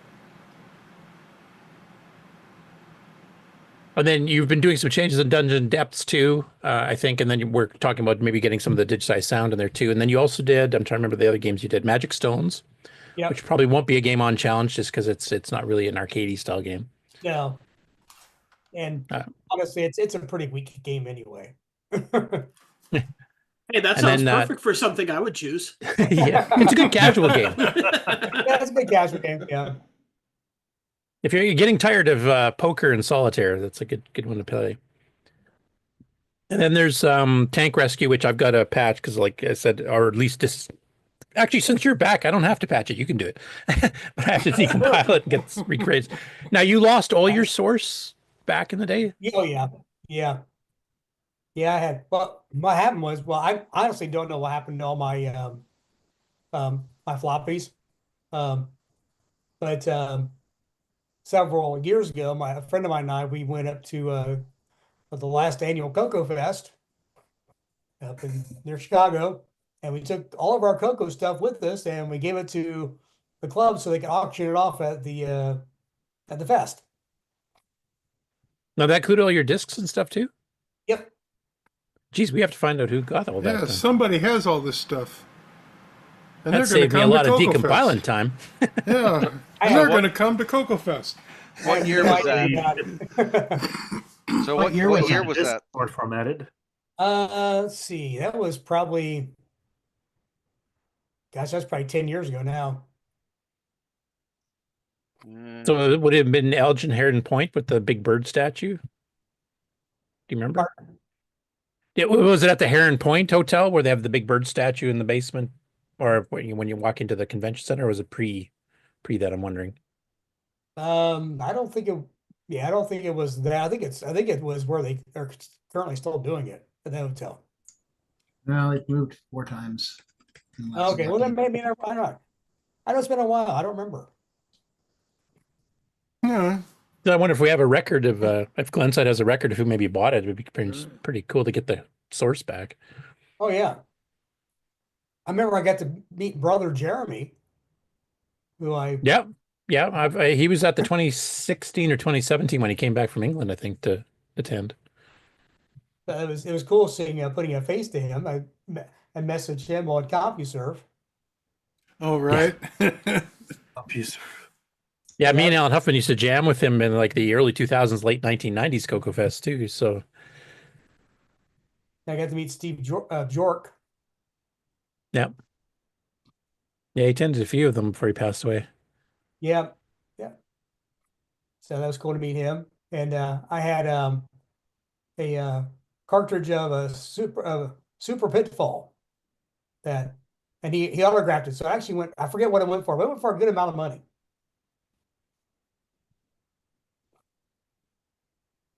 Yeah. Do you have any plans to come out to a CoCo Fest again, I wonder? Yes, I want to, and every single year I forget about it until it's passed. It's passed, like, darn, I missed it. So I have to make an effort to go to it this year. And my wife would actually join me, but she has no interest in this. She would like to go into Chicago. Yeah, there's a lot to do in Chicago. Right. I'll go with you. I'll go to Chicago while you're at the Computer Fest. Okay. Right. When do we leave again? I'll see you then.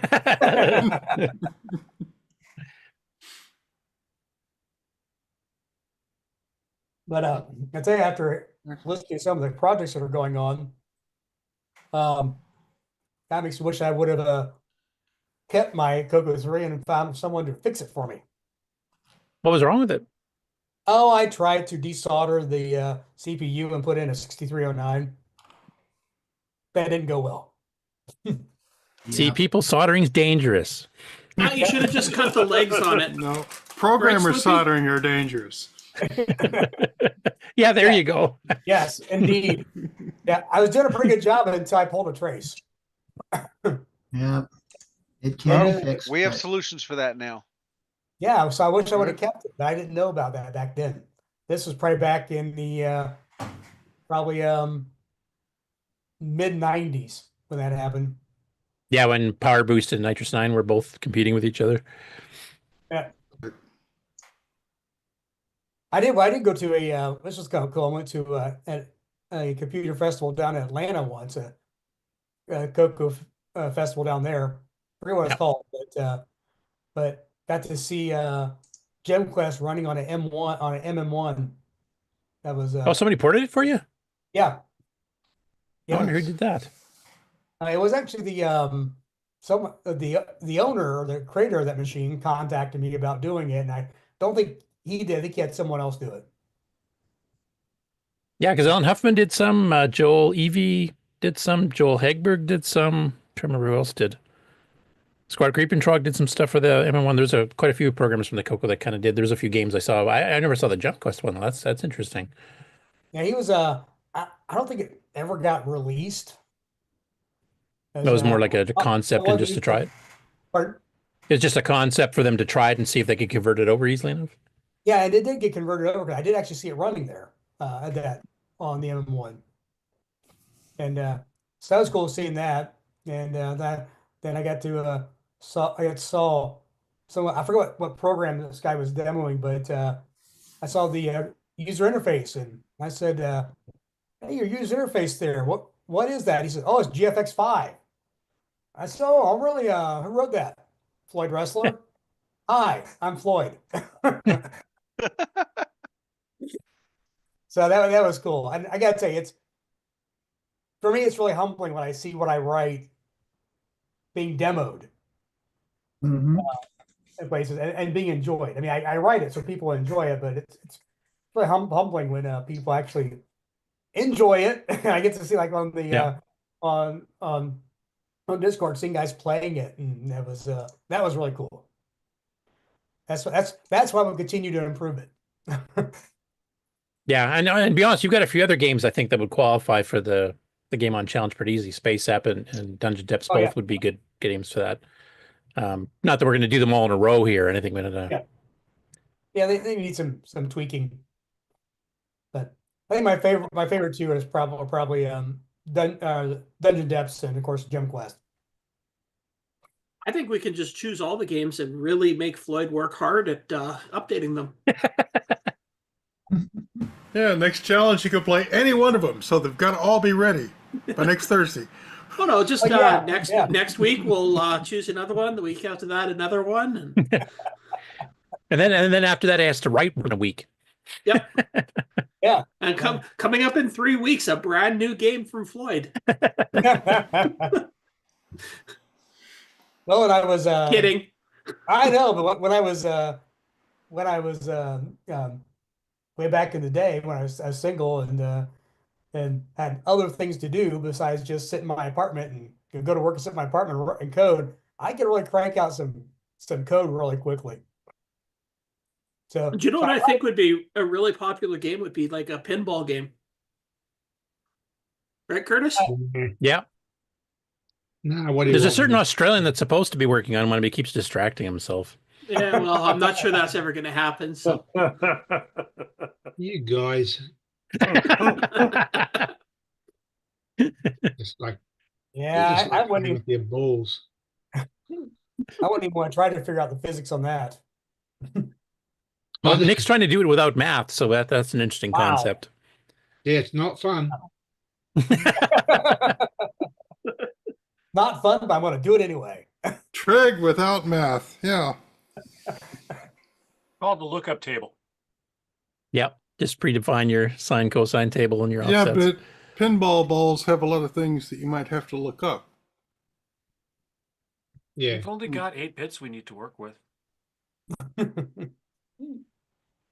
Well, to make it smooth, you might have to use 16 bits and just use the high byte, but that's probably getting technical.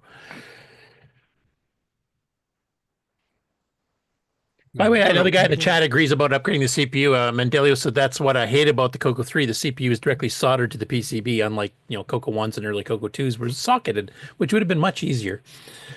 Yeah. And also the CoCo 3's circuit board seems to be a little less robust than the others for lifting traces and stuff.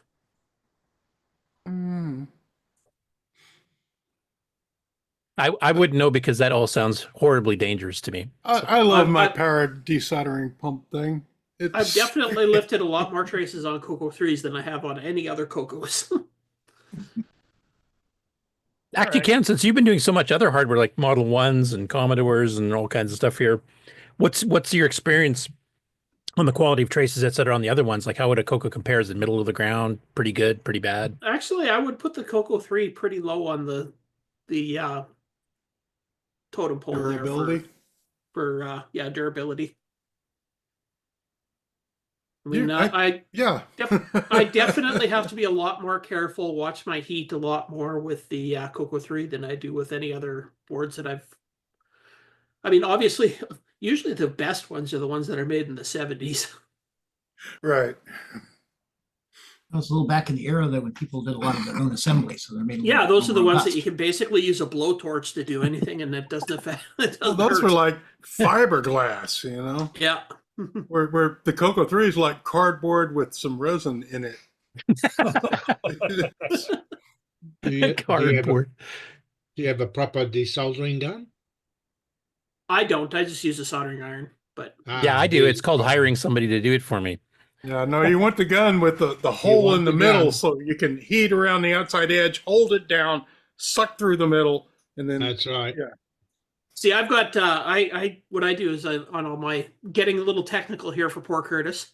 On all my soldering pumps, I just cut a little wedge in the side, and then I can stick the iron in and do a little slurpy thing. Yeah, nice. Set it right down on the trace like that, and it seals it pretty good. Mark Siegel in the chat, of course, is a designer of the CoCo 3 hardware and stuff at Tandy. Well, one of the designers, I should say. He says the CoCo 3 was cheaper to make than a CoCo 1 and 2, so that might be part of the issue there because they're probably taking a few shortcuts to cut the cost down. And I know he's mentioned before that Candy probably wouldn't even approve the CoCo 3 getting made if they hadn't made it cheaper to manufacture than a CoCo 2. I mean, it's by far not the worst computer I've ever worked on, but it's definitely not the best. Now, how would you rate a CoCo 1 or 2 compared to that, Ken?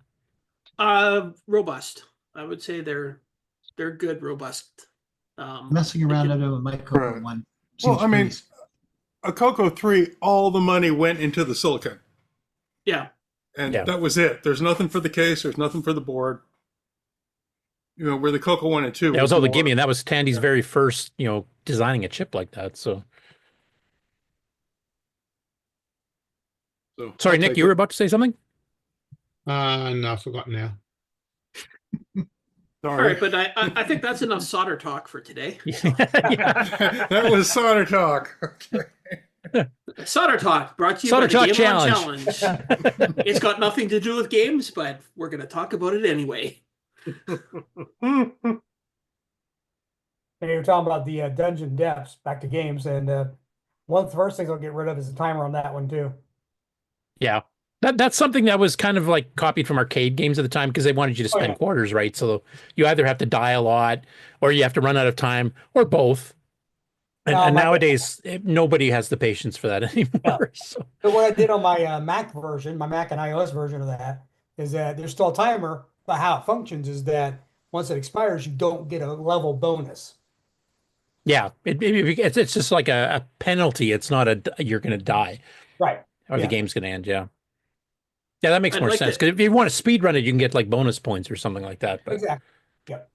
Just to get back to Solder Talk for one more second, I got to read Frank's comment. Frank of Retro Rewind, his comment in there is, where'd that go? The substrate of the Coco 3 will lift a trace if you look at it the wrong way. Yep. In my case, if you get a soldering iron near the damn thing, that's when it happens. No, that's just when your hair starts on fire and everything goes up. Yeah. No, yeah, I do miss the socket, I have to say. But I just telling 60, be careful when you mess with your Coco 3s. They're not robust. Anyways, I think they're actually fairly robust if you don't fiddle with the hardware. Like I've got Coco 3s here that have never been fixed and they're still running fine. Yep, me too. Yeah, parts wise, they're good. It's when you actually have to work on them that you have to be careful. But anyways, getting back to games.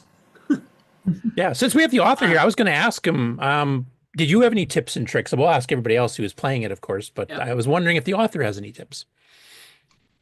Sorry, Ken. Oh, don't die.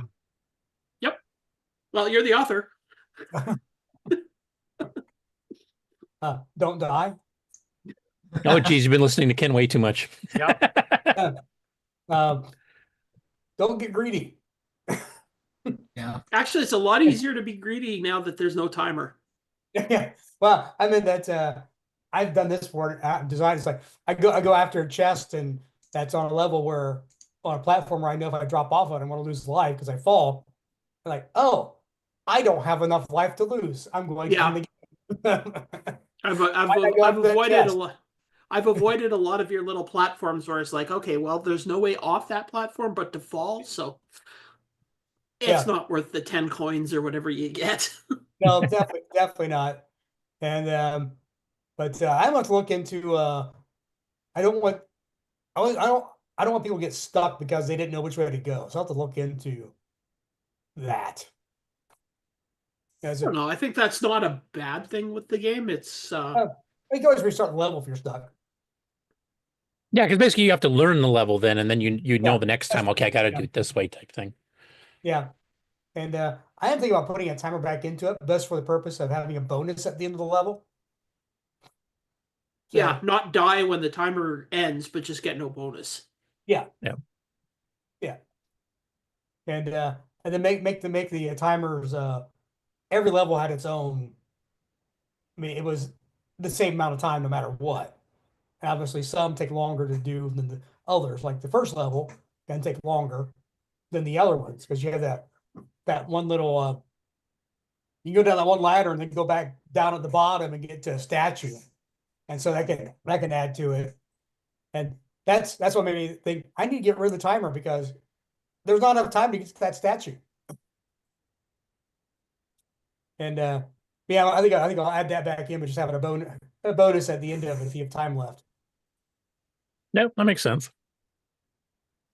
And I think actually this time around I actually will time it to see how long, if you know what you're doing, how long it takes, and then add a cushion to it, so that those who are really good can get a good bonus.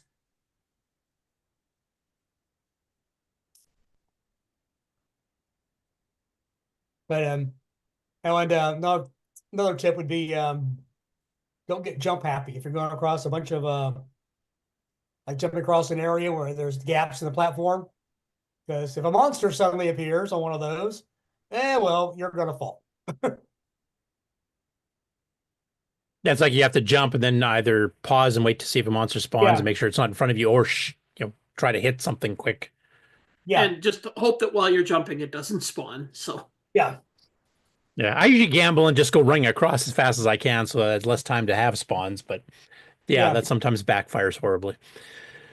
One thing I thought about adding is actually the when you're jumping, being able to shoot while you're jumping. Yeah. Oh, okay. Now, I was going to ask you about the monster spawning. Is it just completely random how often it happens, or okay? Yeah, it's just completely random. Which there are some levels though I need to put in to where spots where monsters can't spawn. Because I was just on one that it's actually level 5, and you start off with stairs going up, and well, a monster spawns in a small gap, which is actually only 1 cell high, and the monsters are 2 cells high, and so it erased a step. Yeah, but it's just a bit of a problem. I gotta say, I'm gonna close my door.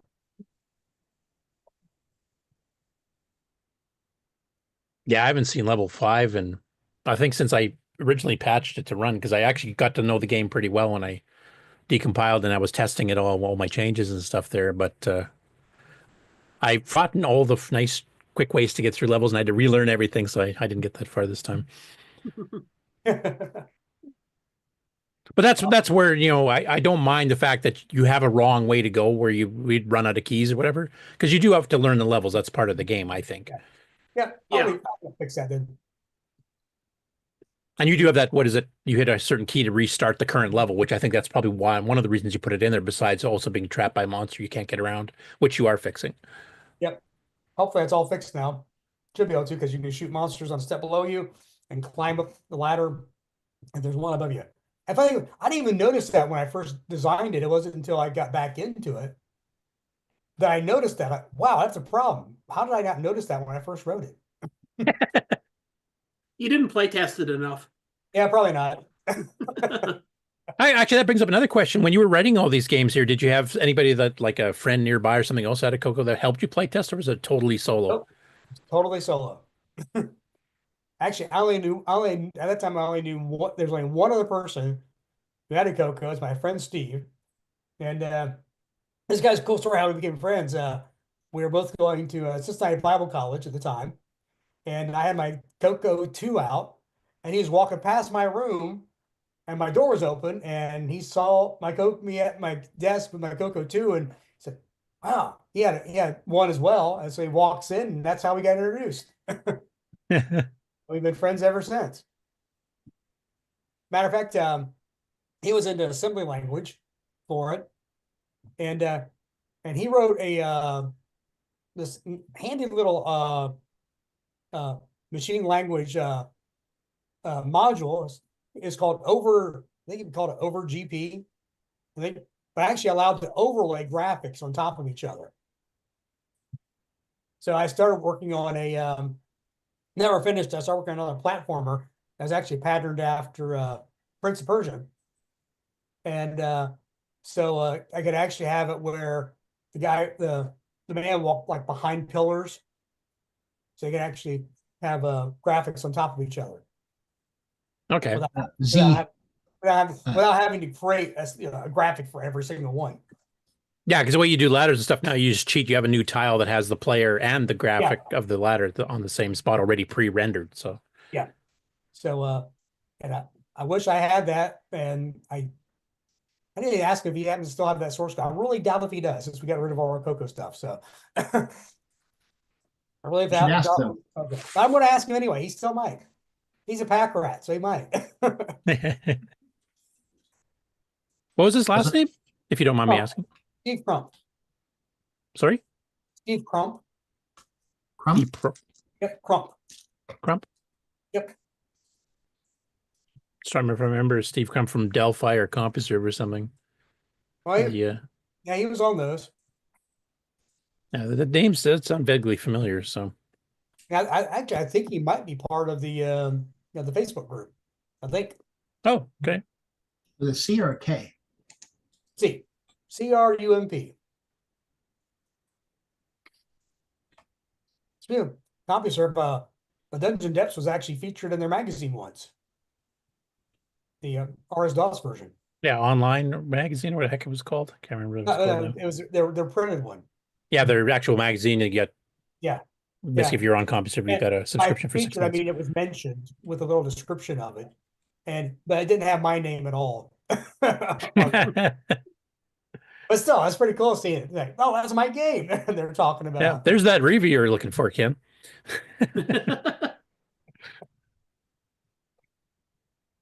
Now, when you finished writing Gem Quest, were you pretty happy with the game, or some things you wish you could have done that you just either couldn't figure out how to or didn't have time? Did you set yourself time limits? I was pretty happy with it because after I released it, I was already thinking about wanting to write a sequel. Of taking that, you escape the dungeon, and then there's another adventure outside. So I was going to actually, I think I already started drawing some icons, creating some icons for. Like running along like a side of a mountain. I forget exactly what I was going to do, but I know it's going to be outside. I remember that much. Well, it's never too late. Nope, it's not. And the people that used to pirate the games back in the day, they now have money usually, and they're willing to spend on things like that. Yep. Yeah, just talk to Nick about how many Ferraris he owns from making his games. Yeah, well, with all the money I've made, I have like 3 sitting in my driveway. He keeps him in a shoebox under his bed. Yeah. Looks like Steve Crump posted on the Color Computer Facebook group on the 28th of November, 2024. Oh.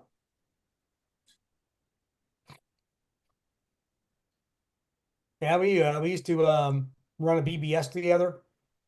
Well, I say it ran on my CoCo 3 under OS 9, so it was actually mine, but he contributed to it every once in a while. Credit where credit's due now.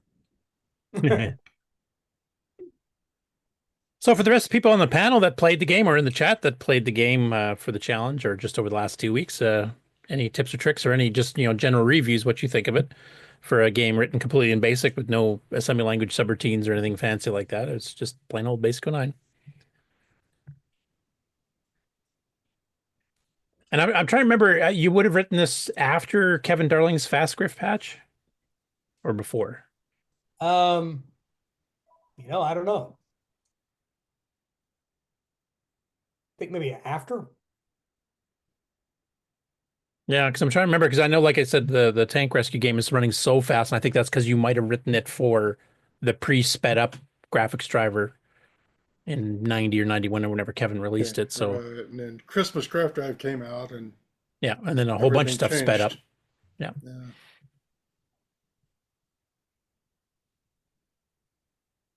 Okay, everybody quiet. Mark's on the phone. Cool. Let's make him do something quick. Oh, he didn't even have his headphones on, so he didn't hear us. Me? Sorry. Had a phone ring. All right, for those of you who did not catch the Game On Challenge on Thursday here, I should mention that we did, thanks to Floyd, we released a new version of Gem Quest. There's a little update disc in the Game On Challenge channel on Discord, and it's set up to be mounted as a second floppy drive. So if you boot up an emulator or a real CoCo 3, you can just change, well, there's directions in the challenge too, but basically just change directory of the drive and you run me, and it'll actually automatically update it, and then it'll run just fine through G Shell like it normally does. So we'll feature some of the fixes. And it works well enough that I even managed to do it. Yeah, Bob Emery's the only one who had real problems with it. I don't know. I don't know what the heck was going on there. He was having all kinds of weird happenings. You couldn't even get it to, nitrogen to boot properly in some cases. Freaking real hardware. Yeah. It runs fine on my real hardware. I'm beginning to wonder if you have a RAM problem, like one of the chips is bad or something. Or is maybe Bob, have you actually done any work to your computer? Could you have maybe changed something accidentally, or have you added or trace? taken anything out? I kind of think it might be related to how I unzipped it, how I extracted the zip file. because instead of telling it to extract all, I just kind of dragged it from the zip folder to the SDC, and I don't know, maybe it didn't extract properly. But when I did the 6809 version, I extracted it properly, and that worked. So I'll keep trying some more. I'll figure something out.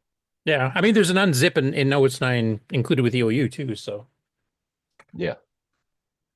And then there's the issue of mounting the floppy image on real hardware, because I guess the VHD doesn't take one of the disk slots. I guess I could mount it in the SDC and then launch the VHD. That might be. Are you running with a multi-pack? I'm not, but I could. Oh, I was just going to mention like the slot selection on the driver for the SDC under some of the other stuff that could be plugged into a multi-pack may screw it up sometimes too. But I swap floppy or hard drive images all the time, both of them, on mine live with that SDC2 utility. So I'm still not sure what's going on with yours.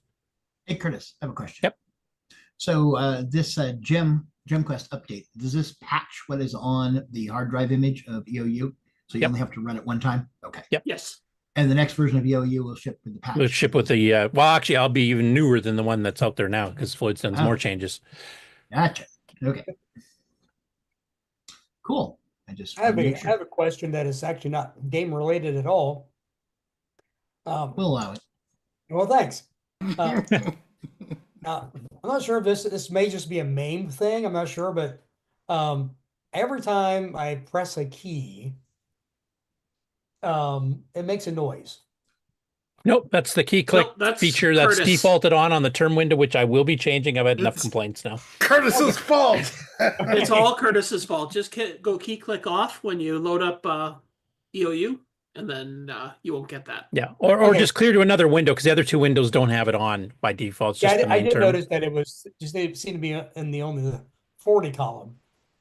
Yeah. No, when I introduced the key click feature, I wanted people to know it was there because nobody reads manuals, so I forced it on so people would know. Boy, don't they? And once they got annoyed enough to figure out what it's doing, they can just type key click off or change. There's a environment file you can change the default setting so it doesn't do it at all when you boot up. But yeah, enough people complained about it. I'll just shut off by default. It's Curtis's little revenge on everybody. This is because you guys don't read stinking directions. Right. Now, is it possible to distribute Floyd's game on a single disc? Yep. That's how he did it back in the, well, it wouldn't be a disc, it would have just been files, but yes. Just an updated No, it's just version for is people what who I might think not Nick means. have, for people who might not have the full Nitrous 9, or have Screw them people, Nick. Well, it's all one disc, though. See, the problem is, Nick, that if you don't have the Nitrous 9 file there, how are you going to see the lovely, lovely garbage can? Well, in today's modern world, the whole Nitrous 9 ease of use and the game are still just one disc. Yeah. yeah, but I mean, I suppose if you had a custom install already. Yeah, you could make a floppy disk image game. like Guim does that on the archive where he'll make, here's King's Quest 3 or whatever as a single disk image. If I'm a user who has, okay, I've got my Nitrous 9, I can boot that. Just the way I want it. That's right. Now, I'll get Floyd's game and I just want to add it on. I don't want to have to re-download the entire EOU and clobber my EOU image just so I can get access to Floyd's game. Well, you could do the same type of install I did for the update here. You just release a little floppy image, you run that, and it updates the hard drive without trashing the rest of the hard drive. We actually need a spec for this. So you've got the AIF, the icon, the game. Yeah. The other thing you could do, Nick, is you could just put the your custom hard drive in drive 0 and then the other hard drive in drive 1 and then just copy it over. No, that doesn't really work in OS 9. You've got to live off a DD. If you set it up right, it does. You really have to live off a DD. Well, yeah, but multi-view. It's just a single command. Now you're switching multi-view to do weird things, and You're trying to make it easy for someone who just wants to play the game, doesn't want to have to go through the whole OS 9 nightmare. So Right. okay, they can boot EOU version EOU, and then they just want to be able to download Floyd's game and maybe just click on an icon and it will auto install it into your EOU drive or whatever. So yeah, DD commands, DD. You don't want to have to do this and switch to that and mount this and crap and that and say, oh, I'm not interested in playing this game now. Yeah, there's a couple ways you can do it. You can do like Ken said, you can make it a second drive image that you run it from that second drive, or you can just make an install script or a little program that does the equivalent of that. Because EOU has a very specific directory structure set up, so I know where games go, like level 2 arcade or whatever type thing. Then if I know GemQuest is considered that, I could actually make an install script that copies it specifically onto EOU given that directory structure, which then eliminates what Rick is talking about, where everybody had a different install script and they had different sized drives and who knows what the hell else, and different directory structures for where stuff went, and then they would get mad. This is the spec you need to publish, the whole level 2 games. Yeah. Blah, We this is need where you put it. We need a program under OS 9, which is an installer Installer. program. Yeah, actually, there were Does some that. done back in the day, but they, somebody would get an IDE drive or a SCSI drive or something else, and all of a sudden that broke. And Something so that the installer program would access a text file on the game floppy that you download or Right. make or whatever, and it reads it, and that way it works out all the files that it has to read in and transfer it to your system. yeah, but then you have to worry about the people, like the more nerdy people who go, well, I don't want to put it where you want to put it. I want to put it in my own custom directory structure that I Well, set you up. don't have to don't run the installer. Just go Right. ahead and beat your head against the Read the wall. README and do what the heck you want with it. That's right. You can you can hear out. I mean, honestly, in my case here, because I do a release roughly once a year and I add a bunch of new games and stuff, I mean, you could just, just download the Follow new in. one. Well, look at EOU and you'll know what to do. Here's where the icons all are. Here's where the commands all are. Here's where he puts his adventure games for level 2. Just write a D-save to do that. But yeah, for in between the major releases of the whole thing, then yeah, it might be nice. Plus, people customize the environment file because they want different colors for G shell or key repeat speed changed or whatever.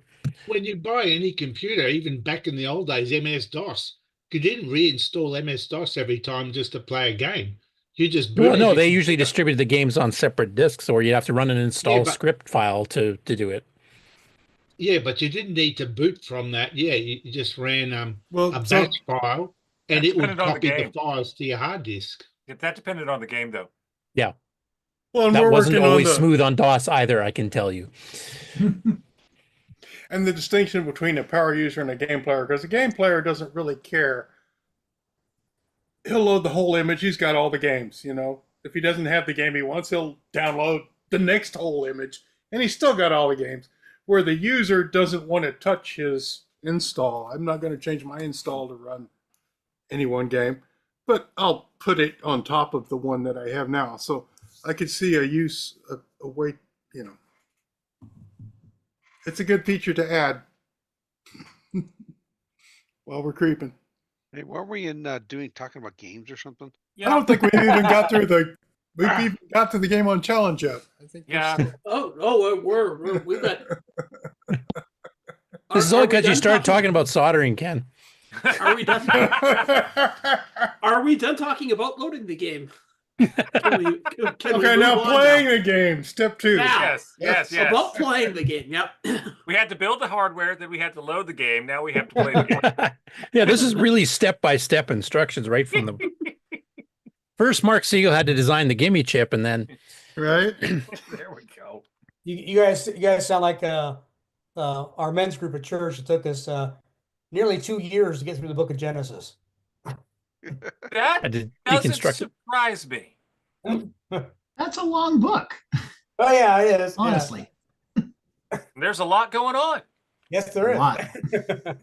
But that's an asparagus just waiting to happen, so let's go. Yeah, That's we'll fine. cut that So- off. Do we have anything else to say about GemQuest? I have one last question for Floyd, and that's with the new changes you've done since the Game On Challenge on Thursday. Have you got a few more left to still do? Like, when do you think you'll be releasing it, just so we can let people know? Well, I want to take care of course, the bugs I've noticed, like being able to walk off the edge of the map. That's one. So, and I want to play around with the with like the 4-pixel animation.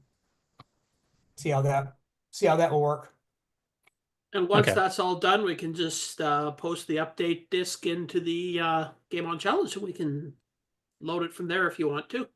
Yeah, and it'll be on the next full release here, which should be by CoCoFest. So Yeah, so those are the only two things I can think of. Oh, and I want to add the timer back. I want to add timer back in to give a bonus at the end of the level, and an extra ability to get an extra life. So I'm glad I took notes on that, because I forgot about those already without referring to my name.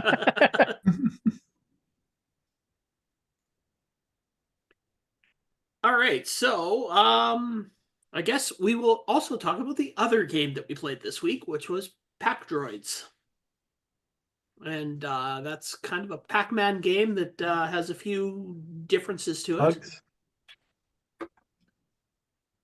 So I really suck at that game, so I'm probably not going to be the best person to talk about that.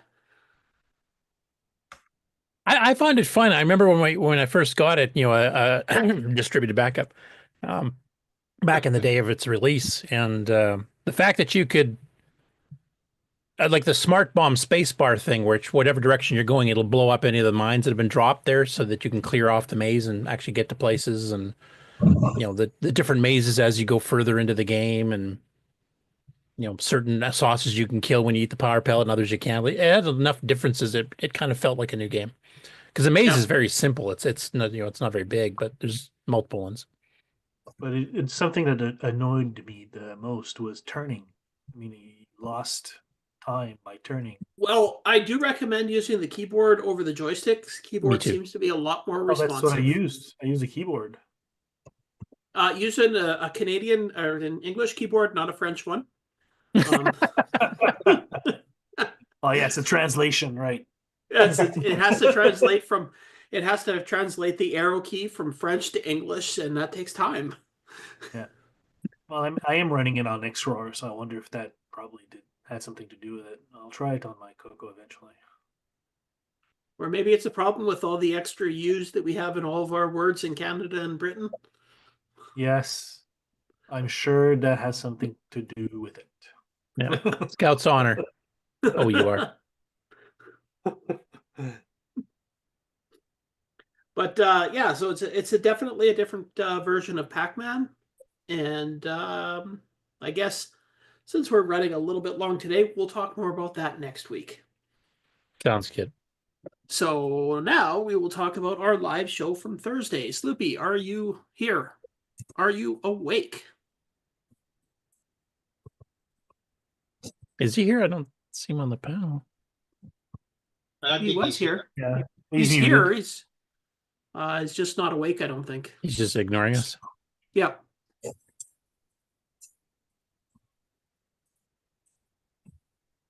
So I will talk about it.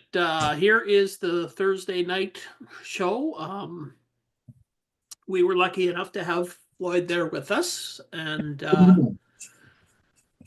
we were playing, obviously, GemQuest and Pack Droids, and you can see the one screen up in the top corner. That's what you get on a CoCo 3 when you're trying to play it, because it doesn't display properly for the score screen and the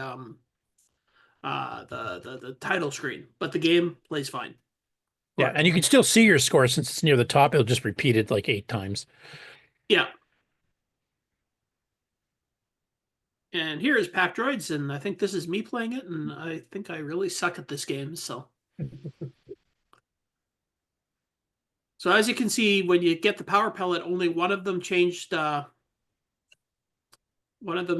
color, and those are the only ones you can kill. I think it's the blue ones you can kill. I believe so. No, the red and when you ones. eat the power pellet, your shape changes.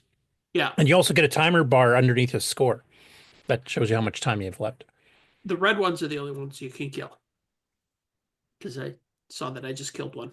Yeah, and the mines, if they drop mines in front of you, the power pellet doesn't do anything. That you have to use the little smart bomb feature to try to blow up. But if you're like if you're running the other direction, and like say you're running left, and the mine is off to the right, it won't blow up. So you have to turn around and aim towards it to kill it off. How many years was this rated the worst game ever? It's not the worst game ever. There's other games. No. David Ladd can tell you about that. There's way worse games than this one. Castle of Theragun? Yeah, that would be worse. Predator. Predator. Neutroid. Yeah, Neutroid. The original Neutroid. The original CoCo version of Neutroid. I gotta specify here because the original TRS-80 model version of Neutroid is actually quite good, and the latest version of Neutroid is quite good as well.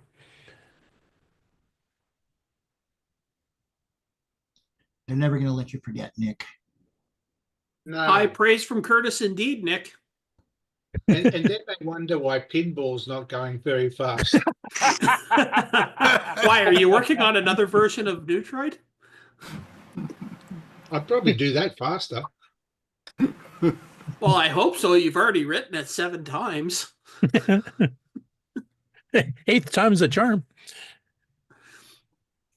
All right. Anyway, so the Thursday night show, I think, what did we have? Like 4 or 5, 6 people, I think, at once playing. Something like that. 4 or 5, 6. Yeah, there we go. We got 6 people playing. So we had lots of fun. So people, join us. You can have fun just chatting with us. You don't even have to play games. You can play the games of the week. You can play any old CoCo game you feel like. Thursday nights starting at 5 o'clock Western time zone, which is 8 p.m. Eastern. 8 o'clock Eastern. So, yeah, it's in the Discord channel for the Game On Challenge. And now, let's take a look at what the new game is going to be. Just stop sharing that. Drum roll, please. By the way, Exile in Paradise in the chat says, wait till Nick reveals that his new pinball game is called Neutroid Ball, a pinball-themed Neutroid. I told him not to say anything. Each of the little things is a flipper. Just give me a second here while I actually load in the pictures of the game. I forgot to do that this morning. Hey, Curtis, Davey Mitchell suggested EOU snap packages. Ubuntu's big on snap packages. Right, there you go. Or a little Docker or something. Yeah, just download. We got fast internet speeds. 128 meg doesn't take long to download anymore. Oh, I recognize this one. This is a T&D one, I think, isn't it? Yeah, it's one of the magazine games. Those little falling people? Nope, those are the bad guys you're killing. Those are the bad guys. Okay. So Defender clone? Saucer. Obviously, another Defender clone. Or... Yeah, and it's got a very interesting opening to it. Yeah. This color scheme would work great on the Apple II. Orange, blue, and white. It's actually kind of funny. The opening says that you've come in contact with all of these very peaceful aliens, but you're going to kill them because why not? Yeah. You're going to kill them anyway, just like flies, I think is the exact quote. Yeah, something like that. In fact, they don't even shoot back, do they? I think they just collide with you. They just, they run into you. So you're like vicious in this game. Yeah. So it starts out pretty easy, but as it goes on, the game, it gets more and more guys on screen that you have to avoid. And it's keyboard only, I believe. And you can only shoot in the direction that you're moving. Yeah. So you can't. You do have smart bombs, but yeah, you do have smart bombs, but you can't fly away from things and shoot back towards them. So yeah, it's a simpler version of the Defender. There's no people to rescue. Yeah. There's no mountain ranges. What you're seeing in the ground there, that's pretty well all there is. But you do have a. What'd you say? Sorry. What's it called? I'm getting. He hasn't revealed that yet. Nobody's guessed it yet. I'm waiting for somebody. I'm excluding myself because I know damn well what it is, but I know you know what it is. Okay, well, I will. The big reveal? Big reveal. 6 hour turn. Annihilator. Yep. Yeah, You the She are language the game, Annihilator. 16K of RAM, and it actually was a magazine game, as we mentioned earlier, from T&D, I believe. I don't think it was Chromoset, so it was like dirt cheap at the time. You're taped for $6 with a bunch of programs on it, and this was one of them. So it's a bargain back in the day. There's an RGB patch version for the CoCo 3. Oh, okay, I didn't realize that. If you have a CM8 monitor, with or without a door, you should be able to get it in color. Door option. Actually, it is Chromoset, November Oh, it is 1983. Yeah. So there you go. That's the new game for 2 weeks is Annihilator. So, and the opening screen says, hordes of funny little creatures have invaded the planet Val. The aliens are harmless, but you just want to kill them anyway, just like flies. A new wave of faster pests arrive at the planet after you destroy the old wave. Good luck. Cool. This would be a way for Frederick to test his keyboard routines in his emulator too here, because he's saying he's having some problems. Because it's completely keyboard driven, so we'll see if it is the emulator. All right, well, that's all I have to say about the Game On Challenge, so take it away to news, Curtis. Okay, you want me to go straight into it, or do you want a commercial, Mark? We're 2.75 hours in. Yeah, we could do a commercial, refill the coffee. Good idea. Coffee. Hi, I'm Terry Steggy from Retro Tech Time and the Tandy Shack, and you're watching the CoCoNation, the world's first live and interactive talk show featuring the Tandy color computer and its hardware cousins.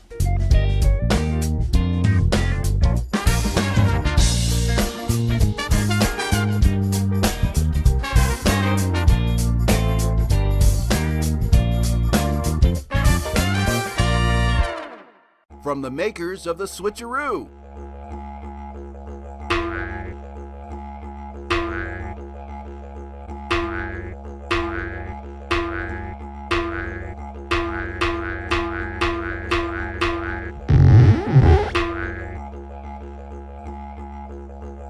Wallaby Cable, Color Computer 3 Dual RGB Cable.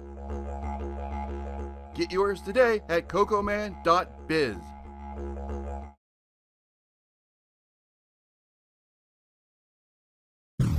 A whole new approach.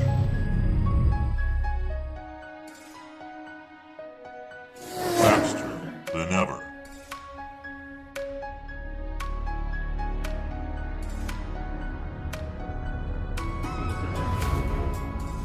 A window to a world of possibilities. Clear your expectations.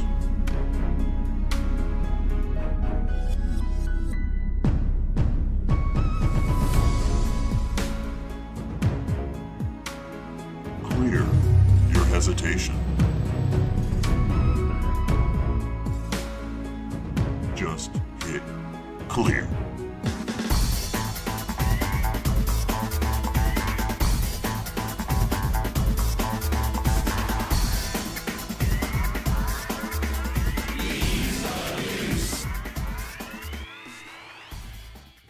Download EOU today at lcurtisboyle.com. Hey there, I'm Ken from Canadian Retro Things. And I'm Amy from Taylor and Amy Show.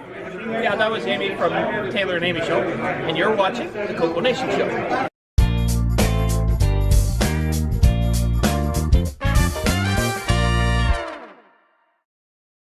When you want the latest in TRS-80, Tandy, Dragon, MC-10, and all of their hardware cousins. No matter what it takes, or where news breaks, from around the world to your nation. The CoCoNation News with L. Curtis Boyle.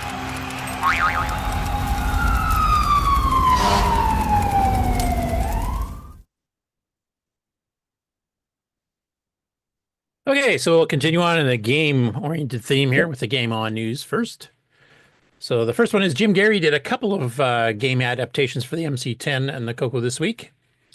The first one here is Conveyor Belt, which is one that we covered recently on the show because Chronologically Gaming got to this particular one released in November of '82, I believe, on one of the tape magazines. And this inspired Jim to actually make it a 10-liner. The original one is actually assembly language, which has some fancier sound effects and stuff here. But basically, he wrote it in BASIC, and he's entering it in the 10-liner game contest. From the CoCo here, this should actually work on both the CoCo and MC10, I would imagine, if you have the source. Now, it's a little bit different than the original version by Andrew Pekursky.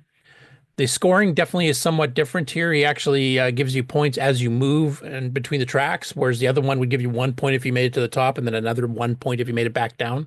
And basically the game is repeated. It's kind of like a Frogger style game. But in this case here, he actually added some actual scoring depending on how far you get, so it's a little bit more interesting playing-wise. You also have a timer there on the bottom, you can see.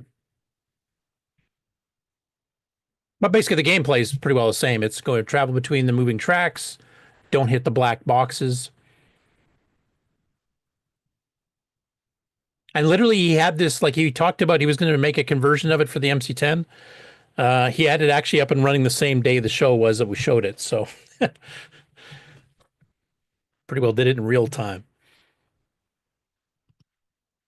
And the second one he did is called Who Done It. Now, this is a game that was originally on the CoCo, which he's ported to the MC10. And it's kind of a hybrid of a text adventure and Clue, if you guys are familiar with that board game. There's, of course, computer versions of that as well.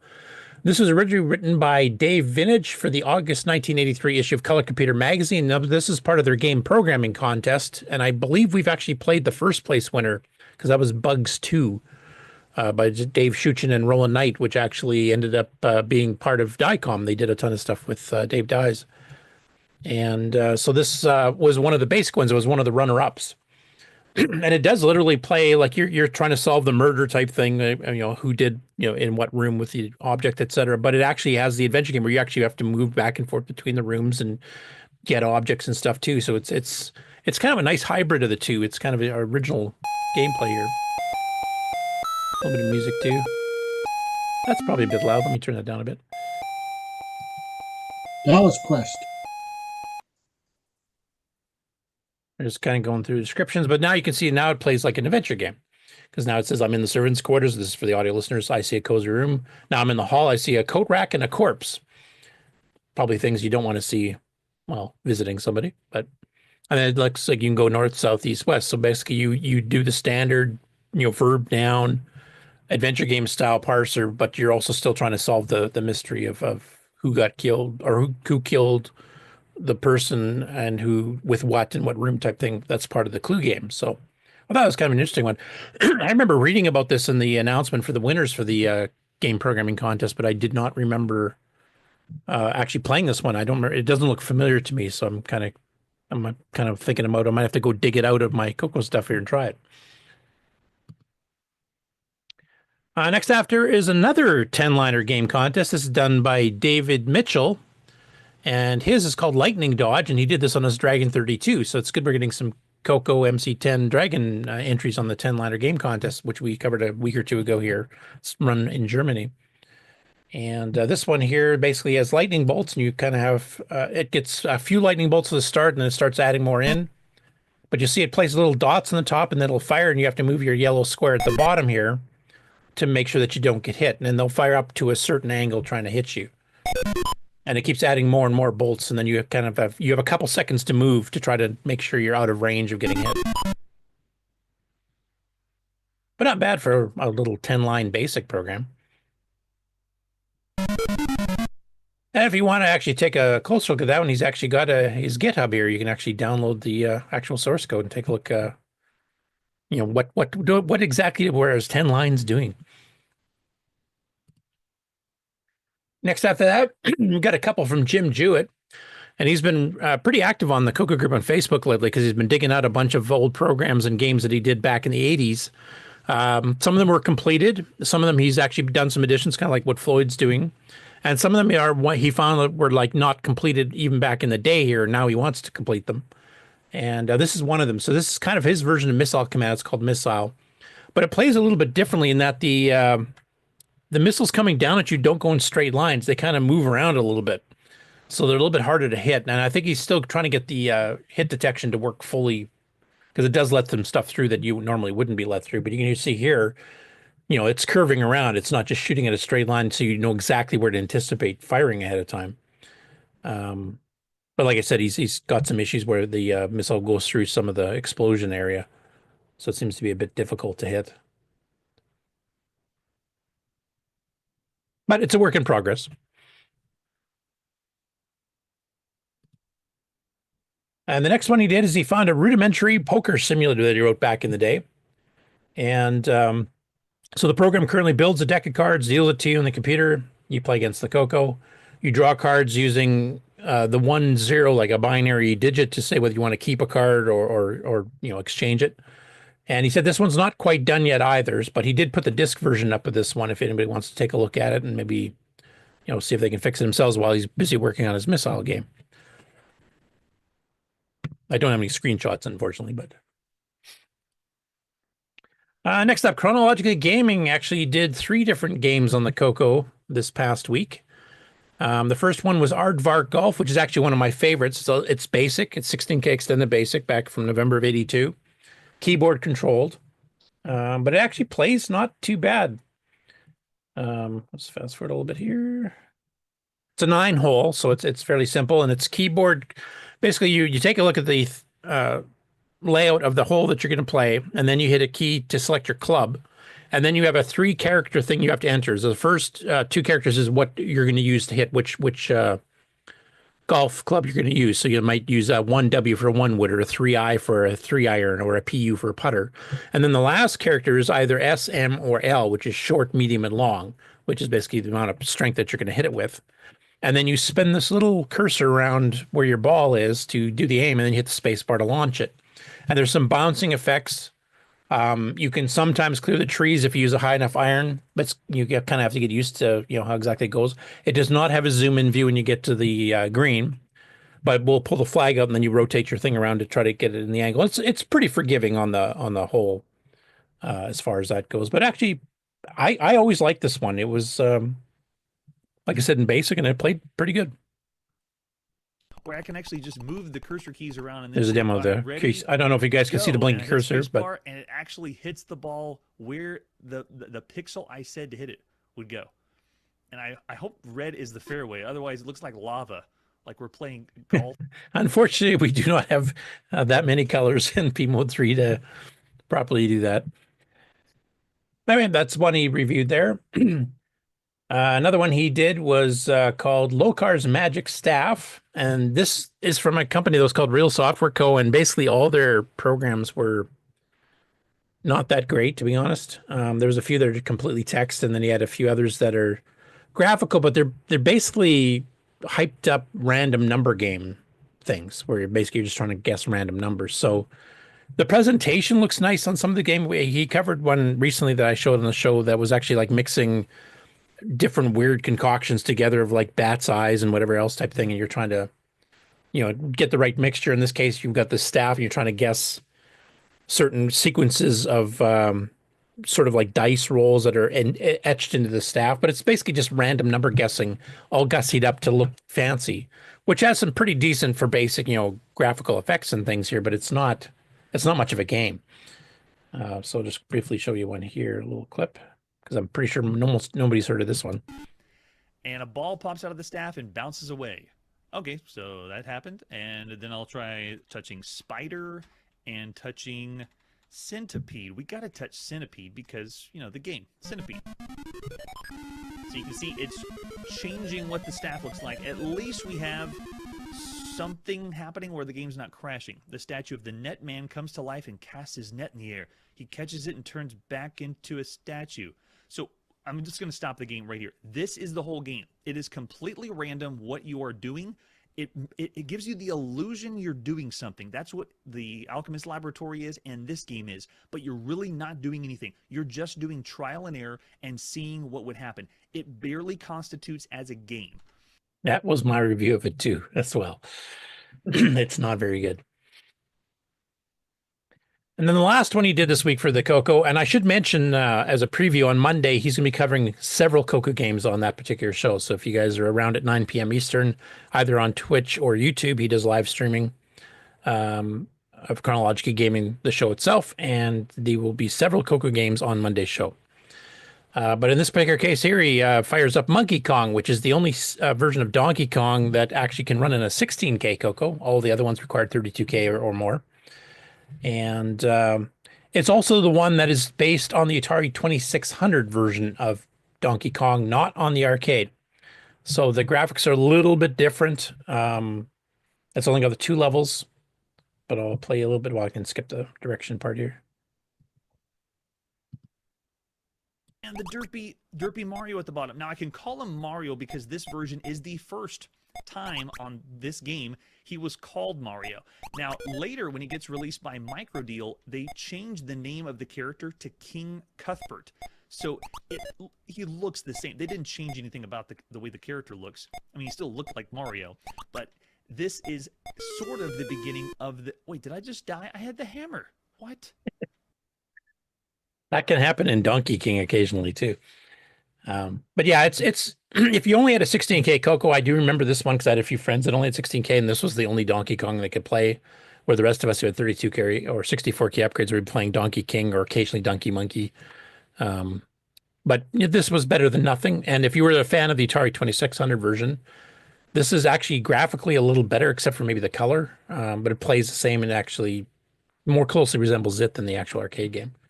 So that's the 3 games that Chronological Gaming covered this past week on the Coco. And like I said, he's got a few keyed up for Monday. So next up, we have a YouTube channel called Daffy's 2142. And I'm going to mute the sound as he's playing what possibly is commercial music in the background. He doesn't play any of the sound effects from the games, but it kind of does a run through of just some random games. It looks like he's playing on a Coco 3 emulator because a lot of the artifact games are just showing up as straight black and white. But he goes through a variety of both Coco and Dragon games for 7 minutes, basically.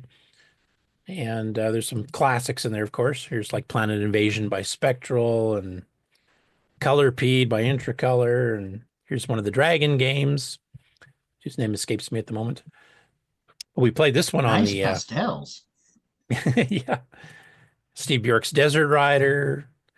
And then at the very, very end, he threw in one Coco 3 game by fellow Aussie to Nick Marentes. Oh, yeah. Though he's got the monitor color set wrong between RGB and composite. So it's a channel I've never heard of before, so I don't know if he just discovered the Coco or if he's just been kind of hiding away. Sorry, somebody was saying something? No, just nice color, nice graphics. Yeah, it looks better with the proper color set, though, because it's got that mix-up between the RGB and composite here, but... You see that mistake done so many times. Yeah. Well, people that are new to the Coco don't even know that. It's just like, if you have a Coco 3 and you've got an RGB mode and you try to play an artifact game, it just has vertical white stripes and stuff, and people don't know that either. So if they have comments enabled, I usually try to send them something to let them know. But some people put these things up with comments disabled, and you can't even tell them how to correct it. Communicating. Yeah. That part sucks. I wish more people would just let you have comments. Though I understand if your channel's been trolled to death, you probably don't want to deal with comments. Now, this next one was actually quite cool, and he actually responded to me a few times because I was kind of asking questions about here. But he's Buzzsaw Gaming, does live stuff. And you'll notice here, he's playing on real hardware, and that is a real lizard in the lower right corner, I might mention as well, sitting on top of the cassette deck because he actually moves around a little bit later. But he's playing Warrior King. Which, of course, the Coco 3 game is one of the very first arcade games that Glenn Dahlgren and Sundog Systems did after the Coco 3 was released. Now, it wasn't the best playing game, and I can't remember, Ken, if we've actually played this one on the Game On Challenge. I know it's a pretty frustrating one because the controls aren't that great and it's kind of choppy because they were just learning the hardware, like everybody else was at the time. But in this case here, he actually plays it and wins it. Like, he doesn't play the whole... Oh, no, this is a different one, sorry. This one he plays up, I think he gets up to the 2nd level? Oh, no, wait, I'm looking at the wrong video. Sorry. This is Contras. Sorry. My apologies. I got ahead of myself. So Contras, of course, is the Coco 3 game that Doug Maston and Jeff Steidel finished it, and Glenn Dahlgren helped a bit too. This is the one that was actually trying to get written over a 2-year span. It was one of the first 512KK games for the Coco 3 and modeled off the Nintendo version of Contras. If you're familiar with the arcade version of Contras, you'll see some similarities for sure on the first screen, but after that it starts to really diverge. And even the levels on the Coco 3 version are different than the Nintendo's, but he had quite a bit of fun playing this. He got up to the second level where you're dealing with flames and stuff. Hey everybody, Buzzsaw Gaming here. How you doing? We got the venerable Mr. Buzzsaw hanging out on the cassette recorder. That's Mr. right Buzzsaw, there. the lizard in the corner. Here with the powerful With a hat. Color Computer 3, Tandy's final color computer offering, and the most powerful by far. So powerful. He actually goes through the whole disk loading process too. You have to swap the disk, and he's got real floppies. He's not And using an enter, SDC. We're loading all that information for Contra. Then we get to the actual gameplay bit. But you know what? Oh, fell off that bridge.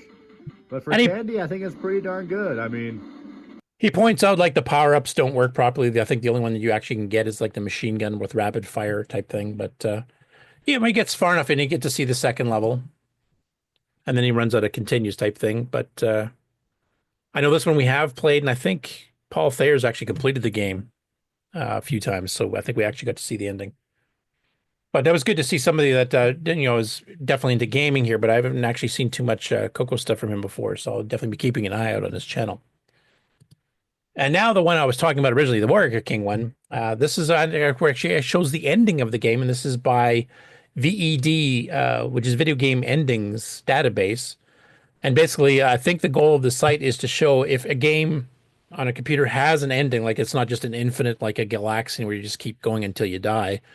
But it actually has an ending, and I've never seen the ending to Warrior King before. I don't know if anybody else here in the chat or on the panel has, because like I said, the game has some pretty difficult controls. It's a little bit choppy to control. It's, like I said, it was an very early Coco 3 third-party game. So, they were, like I said, learning hardware. They definitely improved the engine when they got to the point of KiCAD to be Ninja. That plays a lot smoother, but I've never seen the ending before. I'm going to play, maybe I'll play about from here. And I'm not sure what level number this actually is, because I've never been anywhere close to this. But the ending I've never seen or heard before, so I thought I'd play it for you guys, since it's probably new to everybody else here too. Since we're not likely to see it either. What's that? Since we're not likely to see it either. Yeah, I know I've never gotten close, at least as far as I know. Have we played this on the Game On Challenge? This would be probably. It's a Rastan clone. Ken, have we? I don't even know. No, we have I don't- not. I don't I've thought recognize about it. playing it a few times, but it's a little But then bit you of a tried it, and frustrating it's game. like, yeah. It's a bit like Predator. Not as bad, but a bit like Predator. Yeah, it's really unforgiving, especially when you're doing jumps and stuff. So Maybe we should create a third game of the week that runs for a longer period of time, like a month. So you'd have the two that we're doing every 2 weeks, and then something like this. Oh, okay. Congratulations, Mark. You're now in charge of the Game On Challenge. You can do this every week. I knew that was coming. It's enough work trying to keep track of two.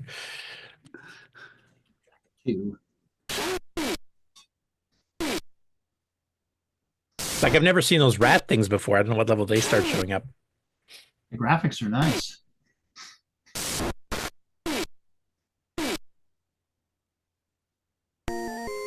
But there's the finish. Plays a nice little multi-voice music song, has this nice little screen where you pick up the crown. Game ended rather suddenly, but and basically just repeats that over and over again until you stop. I didn't even know it had an ending like this, so that was a bit of a surprise. But now you've all seen it. And next up, sorry, go ahead.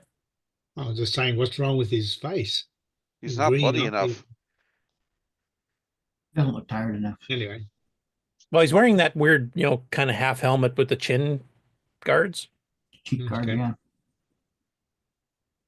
The next one I'm sure Nick will like, kind of. Neutroid. Oh, no. I have seen this, yeah.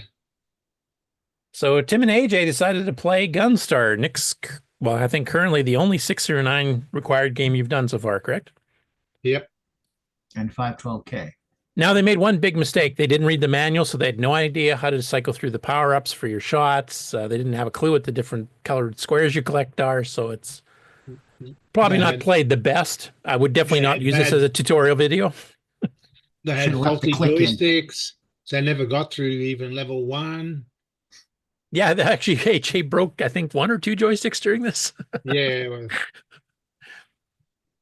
But for those of you not seeing the game, because how long ago did you release this now? This is a few years now already, isn't it? 2-3 years ago, yeah. But it's 4-way scrolling, digitized sound effects, 4 or 5 levels. I think it's 4, isn't it? Well, almost 5, yeah. Yeah. The boss alien comes in at the very end. So it's Yeah, and you've got sort of you got 2 bosses actually, so. yeah, there are 2 bosses. Yeah, but they didn't even get through level 1. It makes me wonder. I spend all this time to do all these games with these levels, and hardly anyone gets to see past level 1. Whoa. You know, I didn't get a fair shake of this game. I got a crash right in the middle. You were already dead. I was not dead. Yeah, you died. Yeah, the hard part these days, because people don't have the patience to learn all the levels and stuff here, like we were talking earlier with Floyd, figuring out maps and which way you got to go through. If it takes like 10, 20 minutes to do it, then people just kind of go, I'm done. So you almost have to design a game now that there has to be some way for even the crappiest player to get through a level or to go to the next level. So I don't know if you maybe just design a game where, after 10 minutes, it just automatically takes you there no matter what, or I don't know what the solution is. Back in the day, you always, tried to do games and have lots of levels or lots of graphics that you could get through. Part of the yeah, but the difference was then you had to earn your way to get them. You had to figure out how to solve the level before to get to that point. I think nowadays you have to have it so that maybe you can get through it faster if you know what you're doing, but you have to basically kick the player into the next level automatically. The problem you have is that most users nowadays don't, like you said, they don't really have the patience or interest to last long. Certainly not to read manuals and all that. And there's only that 1% or whatever that do actually play it properly. And so what do you write your game for? The 1% or for the remaining 9%? No, 90% or whatever. Well, I think you have to try to write a game and design it in such a way that you kind of do both. Like the advanced player that actually reads the directions and knows what they're doing, maybe they get a bigger bonus because they can get the level done in like 2 minutes. And then the other players, I think after 5-10 minutes, you just go, okay, you're going on to the next level regardless. Just so they can see it all. They may not get as good of a score.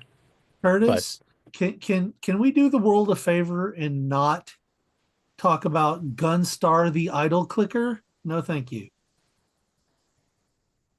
There's a whole class of games now where you basically just watch it play itself or maybe occasionally click the screen or whatever on mobile just to waste time. And the game just basically plays its way through the preset thing. And no, we've got enough of that trash on the phone. Oh, like the bad game where all the outcomes were all random anyway. Yeah, I think I know what you mean. Yeah. Yeah, no. Gunstar can have all the levels at once, and if you never see them, that's on you. Yeah. That would be what Nick's response is, yeah. Yeah. Yeah, I mean, you put or is the difficulty level just too high? Maybe that's it, because I do know some people have kind of mentioned side that these games are too hard. And wow, how many levels in Dungeons of Dagerath? Yeah, the fact Tim and AJ actually played that all the way through is quite stunning. I think we've got an older audience, and they don't want to admit that they're older. They just and the reflexes are down. Game's too hard. Yeah. Well, maybe you could have it where you pay more money, and the author will give you keys to get to more levels. Cheat code. Oh boy! Yeah, there now you let's go. have loot crates. Oh god! Every donation, the hitbox gets bigger and bigger. Well, my realistic suggestion would be to maybe have in-game instructions, like the first time an object appears, maybe a little pop-up. Shoot this to get such and such. Yeah. Little pause. Yeah, that's not bad. Yeah, like arcade games used to do. Yeah. Like, look at Defender. Yeah. Like my Liberation game actually does that too. Like when you first Yeah. pick up a key, it says use this to unlock doors, or pick up a gun. You need charges to run the gun, and that kind of stuff. There you go. Because people don't read instructions. Yeah, even though they're only 1 or 2 pages, we're not talking about reading like a flight simulator no. manual here. They don't read it and understand it. And they're PDFs, so I mean, you can just look at it on your phone. You can look at it on your tablet. You can look on a computer, and They nope, don't that's read, still not yeah. easy enough. Hey, I'm all for no manuals. Yeah, there you go. Dramatic pause. Yeah, in-game instructions, I think, is good. Not just a splash page that tells you everything, because they just hit the space bar or go past it, and then they don't Well, it remember depends anything. on the game too. If the game has a bit of, if it's a simple game, yeah, you can get away with no instructions. But there's a lot of the games where you got to know what to hit and what to collect and how things interact. I mean, that's all part of the game, knowing what to actually do. And that's where the little pop-up the first time you encounter something actually isn't a bad idea. Yeah, but all that extra code just for the sake because someone doesn't want to read instructions. So you bury in the instructions how to bypass the future instructions. Yeah, exactly. Do you know what game doesn't require instructions? Pinball. There you go. I agree with that. I agree with that. I mean, you do have to worry a bit. It looks like you're trying to hit the pinball. Can I help you with that? Basically, games which are very simple. I mean, pinball, yeah, you just got 2 paddles, and you can see just by looking at it that you've got to keep a ball in the air, essentially. I mean, there's not really much you can do in pinball. It's really for... I've never been a fan of pinball. I don't know why I'm writing it, but anyway. Because space games sell. I mean, pinball games sell. Well, that's why I'm doing it. Yeah, he's greedy for money. That's why he's doing it. Yeah, that's right. I'm doing it all for money. So Seventh Ferrari is not going to earn pinball itself. is an easy one to understand. I figured, well, there's going to be a lot of people who will want a pinball game. I don't like them, but oh well, you do what the audience. There are some youngers. Got to serve the customer.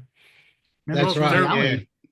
There may be some youngers don't know how pinball works. I mean, the whole ball. Oh, yeah, I'm sure there are. I don't know. There's quite a few video pinball games out there, even on modern. There's several on my phone already. I mean, they're still pretty popular, I think. Now they're all gussied up like crazy now, but well, that's right. They're all pretty sophisticated now. But yeah, having in-game directions where it activates a little help screen to explain what you did the first time you shoot a certain object or something, I think that's a good idea, because that means the player will not be able to skip the screen. It'll be on the screen there as soon as they hit it. And, basically the program would remember, okay, I've already done that on this particular session. I don't have to replay that one again. It'd just be a little flag and a little pop-up window. I think it's not a bad idea. And then generally... like this is a question for you, Nick, about talking about the reflex times that us as we get older gets, because I can take some of the old games from 82, 83, and I have trouble playing them because I don't have the reflexes anymore.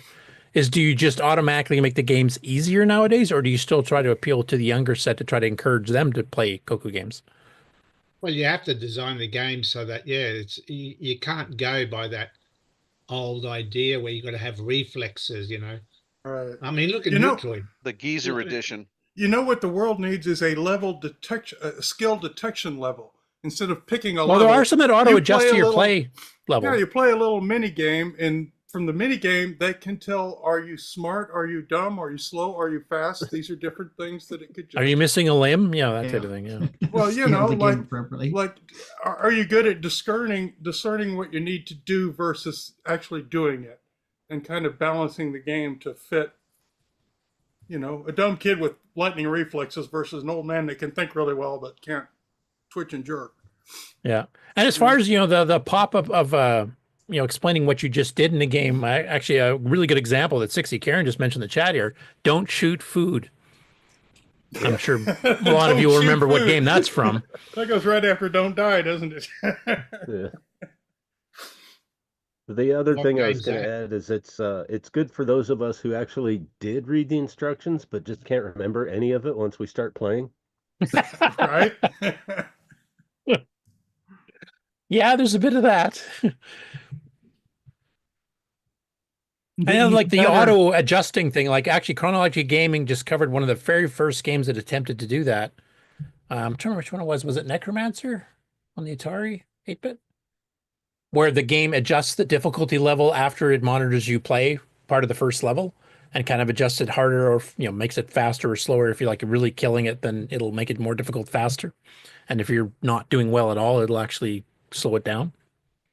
Dave Bjork talked about that. A lot of his games were adaptive. If you did poorly on a level, then it would, you know, move You'd you back a off the little bit. difficulty level on the next level type thing. Yeah.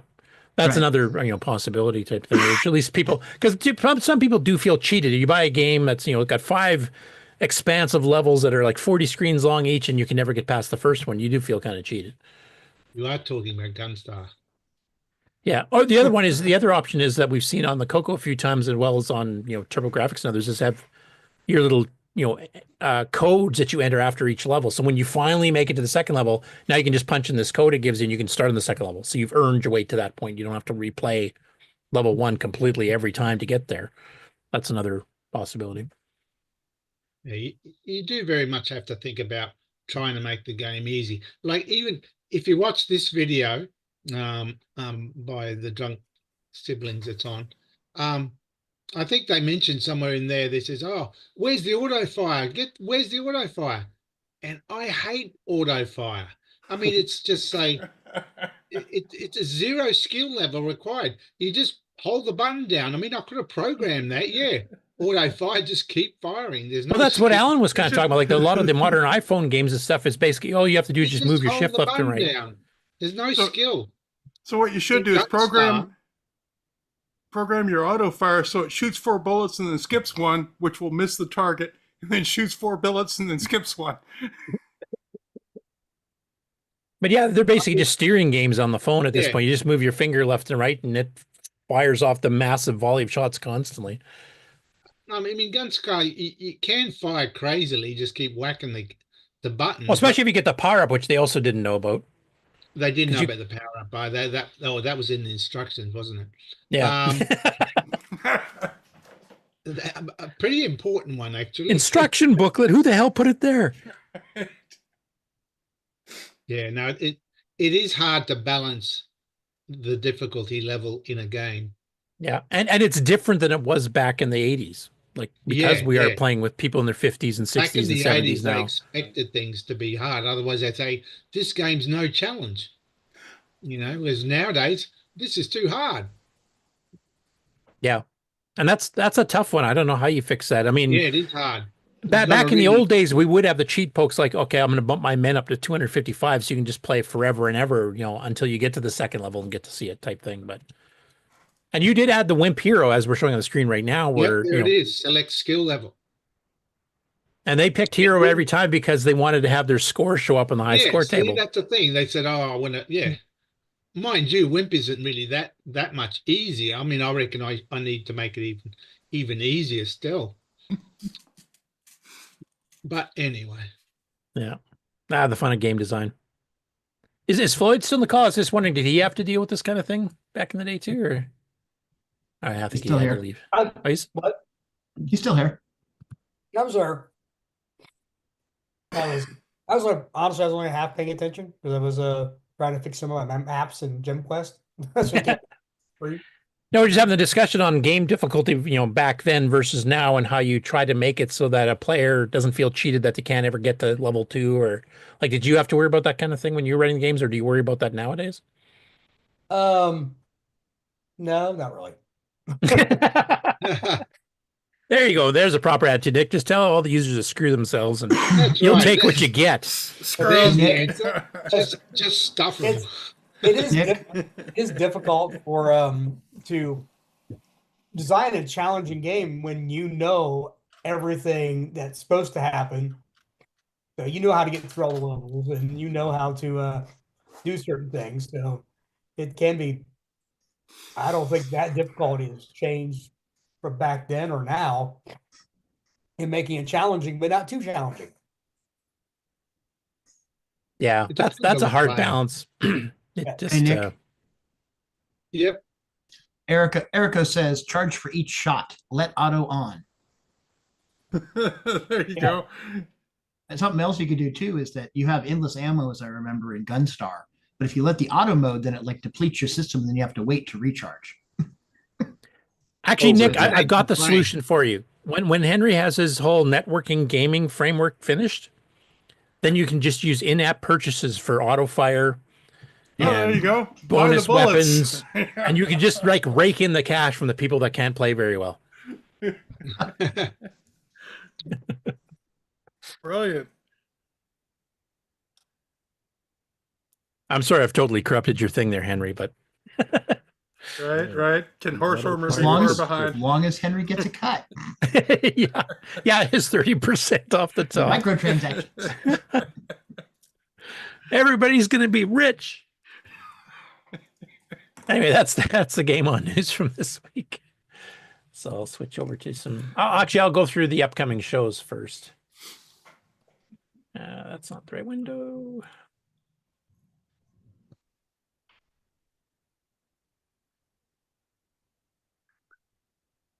This is the right one. Yeah, should be. So first of all, a big thank you to Mark Overhoser for pointing out that the Interim Computer Festival, which are they still planning on becoming an official VCF again? I think they would like to, but they needed, I don't know what they're all going to have to jump through. And the venue space is very, very small. I mean, it's a room that's like, I'm going to say like 25, 30 feet wide and maybe 70 feet long. Now, is that where they had it when it was a VCF, or was it somewhere else? No, when it was VCF, the last couple, 2018 and 2019, were held at the Living Computer Museum, which unfortunately has now been shut down. A lot of the stuff has been discarded, basically sold off or transferred to other museums. Was that Paul Allen's? Yeah, Yes. that was Paul Allen's. Yeah, right. Yeah, very disappointing too. A lot of people, I think, donated to that, hoping it would, stuff would live on for a long time, and it didn't. So. Yeah, and his family just sold it all off to. Yeah. Didn't really, I don't think, made a ton of money on it either, so it was kind of like pointless. Yeah, I don't think they carried out his wishes how he would have liked. But anyway, that being said, but no, the venue very, very small, so they'd have to work on some larger place to expand it. But in the meantime, it turns out I guess they're doing them twice a year. They did one in October also. So anyway, I signed up for this one. You'll notice on the list there if you scroll down, I'm one of the people listed there as a participant. Oh, yeah, anyway, right here. Yep. So same things I did a year ago when I did this. That's what I'm planning on. So it's not too bad for me. It's about a 4-hour drive each way. So. Yeah, I think Ken's pretty close to it, but Ken's pretty busy these days, so I don't know if he can make it either. But anyway, this year, or this first half year one is at Intraspace, March 22nd and 23rd from 10 a.m. till 6 p.m. It is free. Some VCFs do charge. Donations are greatly appreciated. So if you want to tip in some money, maybe they can get big enough to be moving into a bigger facility and actually become an official VCF again. Which would be pretty cool. There's definitely demand. Pretty popular, pretty packed. So. Yeah. Next up after that, we have VCF East, which I can let Henry Gernot III kind of talk about. Is there any updates on like all the CoCo Classroom stuff? Or let's see. Well, on the CoCo Classroom items, not that terribly much. We've pretty much got like most of the classes set up as far as what we're going to be doing. We have, we could always use an instructor or two or some help in the classroom. If anybody wants to do that, please feel free to get in touch with myself or get in touch through the volunteer form for that. Quick little aside. If you do dedicate yourself to the classroom and you are accepted as a classroom volunteer, you have the opportunity to not have to pay for admission. Oh, okay. So there's a perk now. There is a perk. It's like if you're a dedicated volunteer, it's 15 hours that you're spending. So effectively 5 hours a day that you're spending over the course of the 3 days doing whatever it is. And if you're in the classroom and you're assigned to the classroom, you're automatically a dedicated volunteer. Is what that boils down to. So yeah, there is a perk to it. Let's see. That's about all that I know off the top of my head, other than, that's about all that I have at the top of the head. We are still looking at emulation as being our solution for the presentation as far as for the student stations.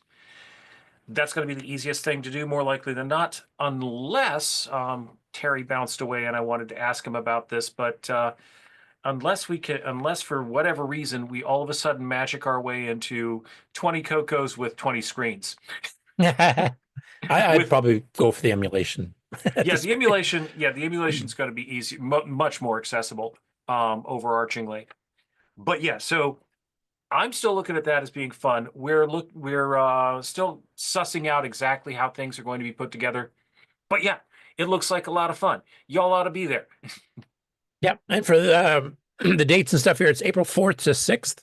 Yep. Same facility as it was the past year, which is the Info Age Science Museum in Wall, New Jersey. Yep. Next up after that, we have the Manitoba Retro Computer and Gaming Club meetup. Their next one, and this is held 4 times a year, is at the Fort Rouge Leisure Center in Winnipeg, which is the same as the one in January that I went to. And that's on April the 12th. And there's sometimes some CoCo representation. Bruce Moore and David Craker have been there a couple of times. I've been there once.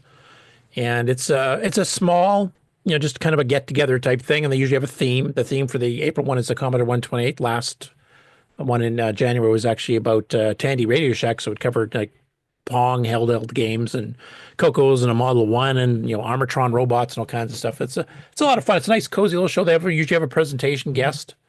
This last one was actually a retired engineer explaining how oscilloscopes and stuff work from the old days up to the brand new modern ones. So it was really interesting. So if you're in the Winnipeg area, I definitely would go check it out. Next one after that, of course, is the Big Kahuna, which is the 33rd annual, not last, Chicago CoCo Fest. Day of the week change this year is that it's switching from the Saturday-Sunday model to the Friday-Saturday, with Sunday as kind of your wrap-up and takedown. And that's to help facilitate people who have to fly back and basically had to miss part of the show. And that is May 2nd to 3rd. Same place as last year at the Holiday Inn and Suites in Carroll Stream in Illinois, which is near Chicago. And there's a special fest group rate for the hotel. So if you mention the special code G30, you'll get a discount on the hotel. And I haven't actually checked lately, but have they sold out of the main floor yet? As of yesterday, not quite yet. They're getting close, though. Yeah, there's like 4, 5, 6 tables left in the main, and then you're out in the hallway or the secondary room. And you can see a lot of the people that are actually going to be there. I haven't signed up mine yet because I was waiting for some work-related stuff to get done, but should be fairly soon. I'll be doing that.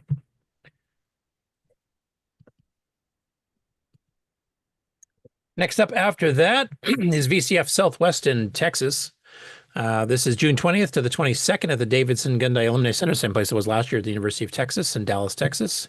This is in the backyard of where Tandy and Tandy Towers were. So there's a whole bunch of alumni from the Tandy and Radio Shack that will be there, including Mark Seal and some others. So you actually might be able to visit them in person. Tickets and tables should all be on sale now. It's $20 per adult to get in, $25 if you pay at the door. $10 for a student, $15 at the door. Anybody 17 and under is free as long as they're with an accompanying adult. And tables are $50. Next up after that is Boat Fest, which will be July 11th to 13th in Hurricane, West Virginia. They got a little promo video. I won't play the video here because it was just kind of showing, stuff from last year's show. You can quickly check it out if you want. But I did want to have the screen here, which kind of gives you the dates of July 11th to 13th. A lot of fun. It's definitely a bit more gaming oriented than hardcore tech oriented, but there is some tech stuff going there as well. They also record a lot of their shows live. So if you want to, see the bread being made per se, then definitely want to check it out. A few of us have been to the show last few years, and it's been expanding. So, and we've had people from Europe, we've had people from Australia, people from Canada, people from the States. So it's pretty widespread. Is it on a boat? Pardon me? Is it actually on a boat? No. No. It's one of the organizers' nickname is Boat of Car, so goes short for short boat. So that's why they call it Boat Fest. Yeah. So it's not really Boat Fest anymore, but the old guys know. Yeah. Yeah. It's now called the International Retro Computer Expo because they had a lot of people going like, "Where are the boats here? I'm here to buy a yacht or whatever." Right. Now, why you would go to Hurricane to buy a yacht, I have no idea. Where's my Chris Craft?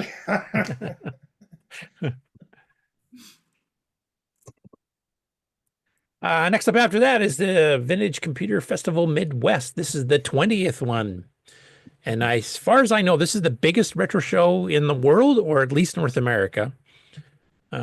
This is being held September 13th to 14th at the Schaumburg Convention Center, which is a fairly new facility for them, and it's huge, so that they got rooms to grow in Schaumburg, Illinois, which, side trivia note, that's where Rainbow Fest used to be held, was in Schaumburg. Not the same place, it was at the Hyatt Regency.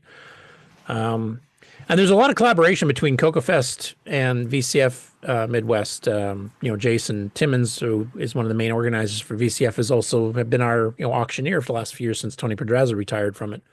So if you talk nice to him, you can get taken to the VCF warehouse where there's a ton of retro stuff, stuff from like the ceiling to the floor and racks of stuff. There's a lot of really cool, lot of really rare stuff in there. You can only Definitely walk worth looking. sideways. Yeah, exactly. Crawl over the teletype to take a look at the Odyssey 1, that type of thing. Oh my goodness, it's nuts how crowded that got. Yeah. Good bit of fun. I know quite a few of you went there. You guys had a whole CoCo area set up, I think, between, well, who all was there? I think Ken was there, and Jim Brain was there. Rick Ulan was there. Trying to remember some of the other people at those tables. But yeah, there's a good CoCo representation at this one. Well, and keep in mind, the Schaumburg Convention Center is larger than your hometown. The thing's massive. So yeah. That same weekend, just in case you want to stick around in Connecticut instead of going to the Chicago area, is the Retro World Expo, September 12th to 14th at Connecticut Convention Center in Hartford, Connecticut, former home of the Hartford Whalers NHL team. Ticket and vendor applications weren't quite ready yet the last time I checked. It looks like it's still in that state right now. And this is obviously a more gaming-oriented expo. And they have everything from pinball machines to arcade machines to home consoles to home computers. But they have some extra stuff in there too, like wrestling and stuff too. So it's a bit more varied than some of the other ones. And I think, was it Henry? Was it you that kind of let me know about this show? Yeah, I did. I found out about it when I was at the New England Classic Gaming thing last week. So you've never been to this one before? Because it does sound like it's been around before. No, I've never been to this one before. I'm considering it because it may be a cost-saving measure for me versus going to VCF Midwest. Okay. Yeah, if you do get to go there, maybe we'll see if we can get a little live presentation for you too, because I'm kind of curious about this one as well, since it seems to be a pretty wide variety of stuff, more so than most retro shows. Yeah, I've not been there before. I would prefer to go to VCF Midwest, but budget may say don't go halfway across the country, just go to Connecticut. Okay. Next after that is Tandy Assembly, and that's for all Tandy machines, everything from pocket computers and Model 100s to CoCos to Model 1 through 4, 12, 16, etc. The Tandy 10 if you're really lucky. And then, of course, the Tandy, 1000, 2000, 3000, 4000 MS-DOS compatible stuff as well. So much wider gamut. There's definitely some CoCo representation there as well. And that is at the same place it's been the last few years in Springfield, Ohio at the Courtyard by Marriott. And they're starting to outgrow that facility. So there has been some talk that maybe the year after 2026, they might have to relocate, possibly even to a different town, but at least to a bigger facility because their attendance, like CoCoFest, has been going up every year. And the last one I have to mention here is the Portland Retro Gaming Expo, which is October 17th to the 19th. And that's at the Oregon Convention Center in Portland, Oregon. And I think this is one that Tim and AJ have been to before. They actually had a booth there once. I think they're planning on actually attending it again this year, but not as actual presenters or as having a table. But now, like the other one that we mentioned earlier here, it's definitely gaming oriented. So covers home consoles and home computers and arcade cabinets and electronic handhelds and all that kind of stuff. So if you're into the gaming side of things, this is another really good one to go to if you're on the West Coast. And that's it for upcoming shows. Let's switch to the regular news.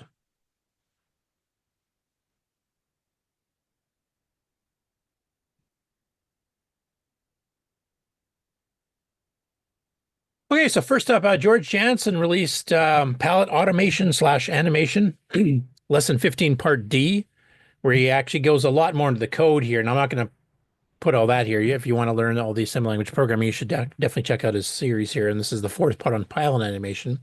And here he's kind of got a little demo where he's just cycling through colors on text stuff on the screen. And palettes restored now. Already iterations of them. It's spacebar now. And you'll see it's going. He's got a long delay there. Like the one advantage of palette animation is that it's very fast. You can instantly change a color on the CoCo 3 on the screen to a different color just by setting one palette register or use the palette command in BASIC. And if you cycle through a couple of them, you can actually make animations where you draw like the same shape, say space 16 pixels apart, and you make them all black when you start, and then you just cycle through them.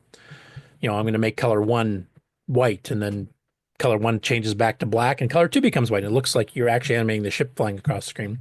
Or you can do, you know, rocket flame effects or waterfall effects like I showed on the show here not too long ago. That's the type of stuff you can do with this kind of palette animation.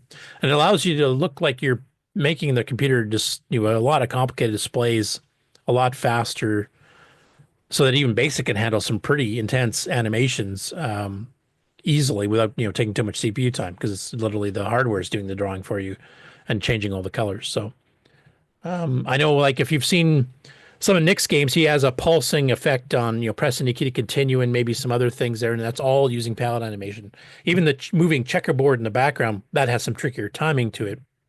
But if his Popstar Pilot is all based on palette animation.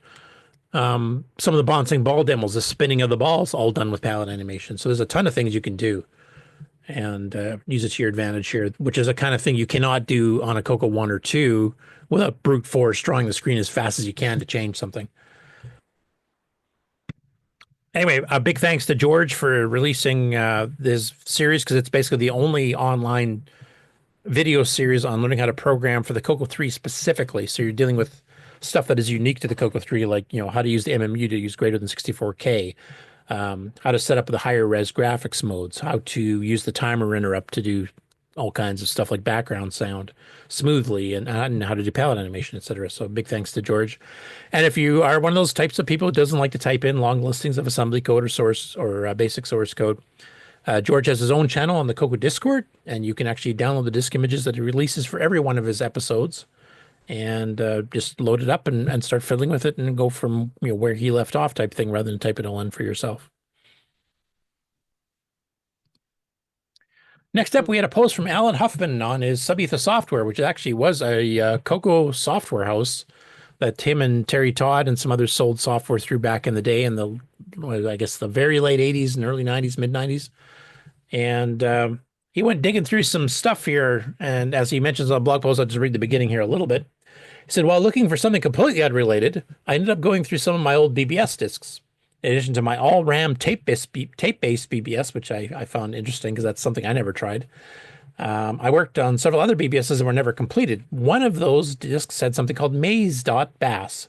But why would a maze game be on a BBS disc? And he shows a picture of the VDG screen here where it creates the maze, and then you actually use the keys to go through. And he's actually using the vidtex codes to move the cursor around. So you're actually playing this game online, trying to solve this maze in as few moves as possible to get from the exit to the entrance. Or sorry, the entrance to the exit. And I think, if I remember in the comments, somebody had done something with this too. Or maybe it was on the CoCo list, maybe. But some people have actually kind of taken that and kind of gone with it. No, I had some BBS games in mind too, but I didn't have anything like real time like this. I just had text adventures, and I had one sort of space trading strategy game where I converted from Chromaset and added a few things to it. But yeah, it's kind of neat seeing this, because I mean, the one thing that the CoCo early on had is we had the Videotex cartridge. Of course, the Videotex project started before the CoCo itself did, using CoCo hardware. So we're talking like 7980. And then this had the control codes for moving the cursor on the screen, or doing, you know, cursor XY, you know, clear end of line, that type of stuff. Kind of like a VT100 or VT52 back in the day. And, you know, CompuServe took advantage of that. They had the Videotex protocol, their own Videotex software, a bit more advanced than the Tandy one. So it supported all this stuff, and even had hourly graphics and stuff. So we were actually one of the, I guess, better represented micros in the 8-bit days on CompuServe, because we actually had, you know, graphical support and semi-graphic support and some of these things that some of the other machines that would log in did not have any direct support for. So that was cool. One thing I used to do when I ran a VBS, I would actually send the OS9 escape codes. Yep. Yeah, because OS Terms supported it. KBCom supported them. Supercom supported them. So In fact, KBCom, if you got sneaky, supported the graphics ones. You could actually tell it switch to a graphic screen, draw a circle over here. Yeah. Yeah, I did that. Yeah. Yeah, I did that on mine too. Yeah, I didn't do much with it, but it was kind of cool being able to do that. Yeah, and the nice thing was because the graphics primitive is like drawing a circle, which is a fairly complicated, if you want to do it pixel by pixel, would take you quite a bit of time to send every pixel coordinate. You just send a escape code sequence and, the XY centers here, this radius, this color, it's like 10 bytes. It's really quick. Even a 300 baud, you could draw graphics pretty quick, which is pretty interesting. You still have any of the old games you might have wrote for that, or did you make any games using that? No, I just basically, it was very much in its infancy when I was playing around with it, so I didn't do much with it. Okay. The one thing I really miss is at work, we actually created an OS9 terminal program for the PC for Windows and DOS that actually supported stuff like, change working area and overlay windows, switching between 40 and 80 columns and all that kind of stuff. And then all the display codes, for insert line, delete line, everything else too. So we can actually run some of the OS9 software on our 386 PC as a terminal that actually worked quite well. And unfortunately that was lost. I don't have the source, which was written in Pascal. I don't have the executable, nothing. I had uploaded it to CompuServe one time, but all the CompuServe archives I've gone through, I've never found it again, unfortunately. So next up, we have CoCoTown. Of course, last week we had the short, brief video explaining why he hasn't putting out any content lately, because his house went through a storm and a tree broke off and plunged through the roof of his house, and he's living in temporary housing while everything's getting fixed. Kind of what happened to LGR as well. But he decided to do I'll just read the title that he gave the video here. Ignoramus tries Nitrous 9 EOU on MAME for the first time, part 1 of 2. And as usual, he does it with his great sense of humor. He definitely manages to blow a few things up, and some weird stuff starts happening. So I'll let you guys watch the video, but I'll play the intro just because his intros are always really funny. Hello and welcome. Today we start a new series on Nitrous 9. I've been spending some time learning about Nitrous 9, and in the coming weeks I'll be diving into some fairly technical topics such as memory management and how it uses the CoCo 3 MMU and what is a module, and we'll be writing a very simple assembly language hello world program in Nitrous 9 to see how that would differ from the typical assembly language program you would write just directly for the 6809. But before I get to that, I saved the footage of me very first time trying to run Nitrous 9 under MAME, because I thought it might be entertaining or perhaps informative for you to see what it's like for someone to bumble around when they don't know what they're doing the very first time. So in today's video, I will talk about how I configured MAME to make this work, what my command line options were, and then what I was doing in Nitrous 9 once I finally got it loading. I played around with a couple games, and I messed around with some configuration, which got me into a bit of a quagmire. So anyway, we're going to go into some of that stuff. And then in the next video, I dive even further during my first foray into Nitrous 9 into some other concepts, such as running Flex or versions of Radio Shack Basic within Nitrous 9, which was launched from Radio Shack Basic, which was inside MAME. All of that will happen in the second. But in the first one, I just kind of bumble around for the very first time. I should mention that Ken at Canadian Retro Things also has some videos on running Nitrous 9 EOU. I'm also doing EOU. We didn't mention that. Probably should have mentioned that. And the difference between his videos and my videos are he knows what he's doing. He's done it before. And he carefully prepared and set everything up so that he would kind of guide you through the process with the knowledge of someone who has done it before. So if you'd like to learn how to run Nitrous 9, those videos are probably a better choice, and check the description for links. But if you just want to watch someone bumble around like a doofus, stick around.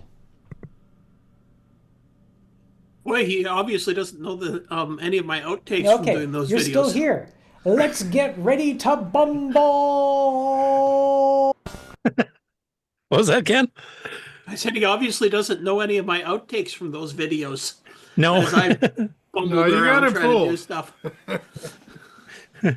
It's all clever editing to make it look like I knew what I was doing. I love the sense of humor he brings to all of his videos. That's one of the main reasons I think he's become so popular. Plus, he has like great technical content, but yeah. I just hope his home situation gets fixed up fairly soon. That really sucks when we heard what happened. Okay, next up, we've got David Collins, and he's one of the many people, including Frederick and others, that have been working on 6809 based single board computers. And he's added some documentation here of how to customize MiniMOS, the operating system, for your particular UART for Dominic B's Beeb 6809, which including a complete list of dependencies for building and a build guide. Now, Beeb 6809 is basically BBC Basic version 4 translated to the 6809, and it is meant, or I've heard, I've never really played with it that much, but BBC Micro Basic is supposed to be one of the best basics on any 8-bit machine, and the only one I've heard that basically rivals it is Basic 09, ironically enough. But yeah, he's been working on this project for quite a while, and he's got schematics and stuff. He blogs it on some of the technical sites on what his progress and stuff is. So if you want to fiddle with single board computers that somebody else has already designed and has actually got some software and stuff running on it, worthwhile project to take a look at. If you're a hardware guru like Frederick and Henry and some of the others here, you guys of course can just design your own. And here's the GitHub. If once again, as always, we have all the show links, all the stories listed in a channel on the CoCo Discord under the CoCoNation section of channels. And you'll have links to everything that we show on the show and the news. And that includes, in this particular case, the GitHub direct link to his project for this particular board, hardware and software stuff's in here. Next up is something that apparently was going on 2024, and I had no clue. And he did the person that runs this site, Bumbershoot Software, and that's the guy's name is Michael Martin, but he's been doing some retro stuff and he does some modern stuff and he does a mixture of things. But he was doing a running blog from I think January to April or something of working on the Dragon and the CoCo a bit, including machine language programming for it. And I totally missed finding this at first, and it did show up when I did a search here because he did a kind of recap of 2024 for his site, and he mentioned he was doing this. So then I took a look to see if maybe I just forgot because it's a year ago he started it, but I don't remember doing this at all. So he's got the first one here, and he does like a little Bumbershoot Software graphic, and he kind of explains about the Dragon and the CoCo. Does a bit of a tech detail of the 6809, how it compares with a 6502 or a Z80. How the VDG works, what its character set is like. And then if you go down here, you can go on to the next part where he starts doing, cross-platform development and, can kind of get into more details and doing some actual sample machine code to like clear a text screen, etc. But he has all these little things that he can just, keep going through. Here he's going through LZ4 decompression on the 6809. So gets pretty advanced pretty quick. And, if you're a machine language programmer, a program that's just learning machine language on the CoCo and the 6809 specifically, and he is aware of the 639. He actually mentions it when he starts going into some of the graphic routines he does for doing stuff like circles and paint algorithms and stuff. He will do some kind of a translation of what he had originally done on some other platforms for say the 6502 or Z80 based machines. But it's actually a pretty good technical in-depth with sample code and everything else too. So I think it's another place for those wanting to learn machine language. It's another good resource. He doesn't go into CoCo 3 stuff specifically. It's all CoCo 1, 2, or Dragon 3264. And it's basically, he does a lot of emphasis on graphical stuff and controlling the screen, text screens, graphic screens. He does a bit of sound stuff too. So it's kind of a nice wide gamut of things. And it gives you actual executable routines for doing Bresenham-based line drawing and circles and painting and all kinds of stuff. So it gets pretty advanced. Good. I'm going to have to drop off here. It's about time to go out to dinner with my wife. Okay. Well, thanks for coming by, Floyd. Thanks for updating the game this week, and looking forward to the future updates. Me too. This has been cool. Thanks. Feel free to pop on anytime. I will do that. All right. Take care, guys. Yeah. Later, Floyd. Next up, this was kind of a strange one. So this is a channel. I don't even know how to pronounce this first word here. The anechoic chamber? Anechoic. Anechoic? What is that, by the way? It doesn't echo. It's absolutely silent. You walk in there and it drives you back crap insane because you can't hear anything. Literally. Not even you can hear your own voice, but you hear nothing. It's just as dead can be acoustically. Well said. Okay.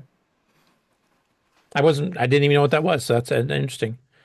So basically what he's got here is he's got a resynthesizer, it's called. And you take samples and you can kind of like resynthesize and apply effects like echo and stuff to them. And the thing that caught my eye when I was searching stuff out here, as you can see on the screen here, if you're watching the video of the show, Zyklop, the phenomenal resynthesizer that returned the Tira City CoCo to my music releases. So this is a guy from Canada, and he wrote a bunch of music and stuff all the way back into the late 80s. And he used this CoCo to actually do some music stuff that was, a bit limiting. This is probably CoCo 1 and 2 era. But one thing he liked is he really liked the sound of the robotic voice from the speech sound pack. So when he got this new free Zyklop thing, and he goes through a complete demonstration, it's like 20 minutes, so I'm not going to play much of it here. But basically, he took some samples of the speech from the speech sound pack, and then he goes and twists them with a bunch of effects and stuff, and then he writes music based on that new resynthesized version of the voice. And there's some pretty weird effects and pretty cool stuff here, especially if you're into more avant-garde style music, I would say. But I'll play a little bit at the beginning here where he actually kind of explains where the CoCo came into it type thing. I won't play the whole thing, obviously, but go check it out if you're musically inclined. I'm going to show you a phenomenal synthesizer called Zyklop.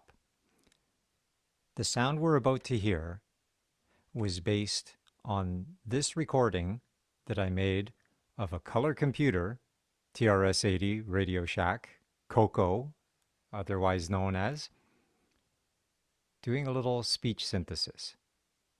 I'm using it for a record that I'm producing right now.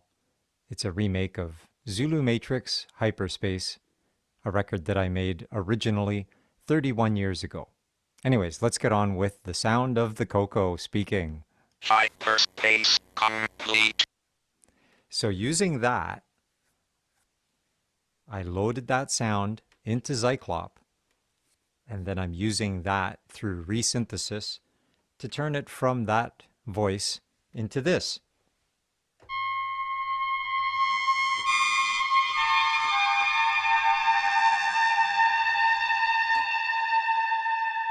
Picture the movie Apocalypse Now. Can you pick? Anyway, like I said, it's a fairly interesting. It's not my style of music normally, but the fact that it had a CoCo speech sound pack as the basis of the sound there is just kind of wacky and weird and interesting to me. He's actually planning to do a re-release of his album from 31 years ago using this and that, some CoCo samples that are the basis of it, and kind of like remaking the whole album like a new distribution of it. So try to keep an eye on that. Kind of interesting to see where he goes with that. Next up, we've got some updates from Julian Brown for the Dragon here. So he had a couple updates early in the week, I think. The latest one he did on February the 12th, at least before showtime. Clean sheet build. Now all components are on one side with sensible, sane component choices, except for 3 resistors that I had to shrink down. And even that is borderline. And this, he said the JTAG connector is full size, which I don't think I'll be able to achieve. But he's been working on the composite board, which I think I can zoom this up here. You can see it a bit. So it says multi-composite. So he's got this plan to make it a bit more modular, where the video board will be separate. You could swap in if you want, a NTSC or a PAL or CCAM or something like that. And also, RGB, composite, etc. So he's making a modular so you can actually just swap these boards out if you want to, change your output to a different type of monitor or different geographical area of display type thing. So he's been making some progress. I think he got busy with other things this later in the week here because he didn't post anything after that. He's actually in the chat, so he can update me if I'm wrong. Yeah, just definitely. He's been working on this for a while now. He's like originally he just duplicated the original Dragon 32 motherboard so you can remake them kind of like Pedro did the Coco 1, 2, and 3. Now he's doing like the advanced version, adding a bunch of features and changing the way some of it works to make it more upgradable. And this is part of that, new upgradable part of it. And then lastly, we've got Steve Evans, known as Zephyr on the World of Dragon forums, has posted a number of utilities the past week. He posted a number of utilities the previous week as well. Most for the Dragon and one or two for the Coco as well. So these are some updates. So the first one is the page directory listing utility for Dragon DOS 1.0. Both the original one and the Dragon 64 version, as well as the NX ones, which is basically versions that we mentioned last week, which has the ROMs patched to fix a bunch of bugs from the original ROM. And you can go get a free download of that. Then he did a second one for DOS plus 4.9b, which if I remember correctly, there was two main disk controllers for the Dragon. There was the Dragon DOS one by Dragon Data itself, and then I think it was Cumana did their own DOS with their own drives that they sold. And so this is basically that same utility, but for DOS plus 4.9b. And now the Coco did go through this a little bit. There was like a tall tree controller very early on, like late 81, 82. I think it came out before the Radio Shack one. But once Tandy started selling their own DOS system, that kind of just took over, even though it can only handle 35 track, while the other one could handle 40 track and double-sided natively and all this kind of stuff, but it was not compatible at all. So, of course, the Tandy standard one. And then, of course, OS 9 later came out where you can basically configure it any way you want. So anyway, there's that version as well. Then there's a Coco cartridge disable, and this is specifically for the Coco. And basically this will temporarily disable any connected DOS or FIRQ auto-starting type cartridge on a 64K Coco, which is kind of cool because then you can start, disable the disk basic and then say load a cassette that was designed for a non-disk system. It would crash on a disk system because of the memory for screens and stuff moving around. This is a way to, just run this utility first. And you don't have to like shut everything off and unplug the disk controller to get a stupid game to work. I do know Rainbow had some software that did this. There was one called, I can't remember the name of it now, but it was a little poked in machine language program that would do this too. Now the difference with his is actually memory protected if you have 64K, as long as you're not trying to run a 64K game. But if you ran a 16K game, say designed for cassette only, you could run his utility, play the game, do the Control-Alt-Reset on a Coco 3 or whatever, and then you can actually, or reset out of it the other way, and you could actually have a couple of execs here. You can actually re-enable the cartridge so that it auto starts like normal, or disable it again, and you can swap back and forth, whenever you feel like it with a couple of exec commands. So it's actually a pretty nice little utility to have if you're fiddling around with that kind of stuff. And then after that, he did some updates to his Claude Auto Run utility. Now, you may remember from the old days of the Coco, Sugar Software had a auto exec, I think it was called. And basically it was a big way to change a cassette so that it would automatically load with a title screen optional. You could actually have it load in a little title screen, semi-graphics. But basically it would auto start the program, well, it coming back with an OK prompt, and then you have to do a runner exec. And this is kind of along the same thing, where you can actually get it to auto execute on a Dragon 32 or a Dragon 64. And this is version 2. So this new version can be loaded into low or high RAM, which will depend on the program you're trying to run. And it's compatible with both Dragon DOS and DOS Plus. So now it'll work on the Dragon Data controllers and on the Cumana controllers. And you can download that new version 2 if you go to the second post on that particular entry in the World of Dragon forums. And then he made a Coco version of that same one as well. So that also has the upper and lower RAM version. So if you had something that was going to load in the upper 32K, like some say the screen utilities and some other utilities used to do, or if you're trying to just play like a regular game, whatever, in low RAM type thing. So you can actually create cassette files that will auto start just after doing a Claude or Claudem.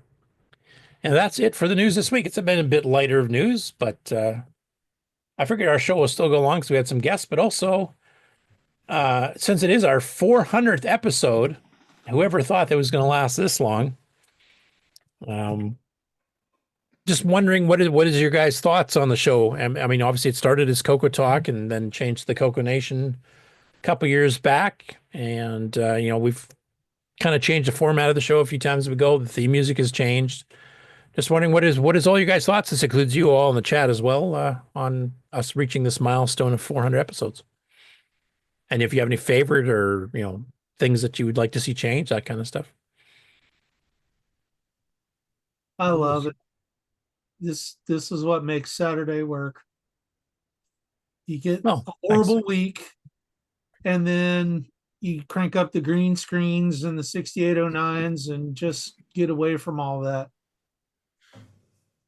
And there's so much still going on, so much still being developed, so much still to learn that, back in 1980, when I first got one of these things, I never, ever imagined that, it would be the 21st century and I'm still pushing the same keys and still having this much.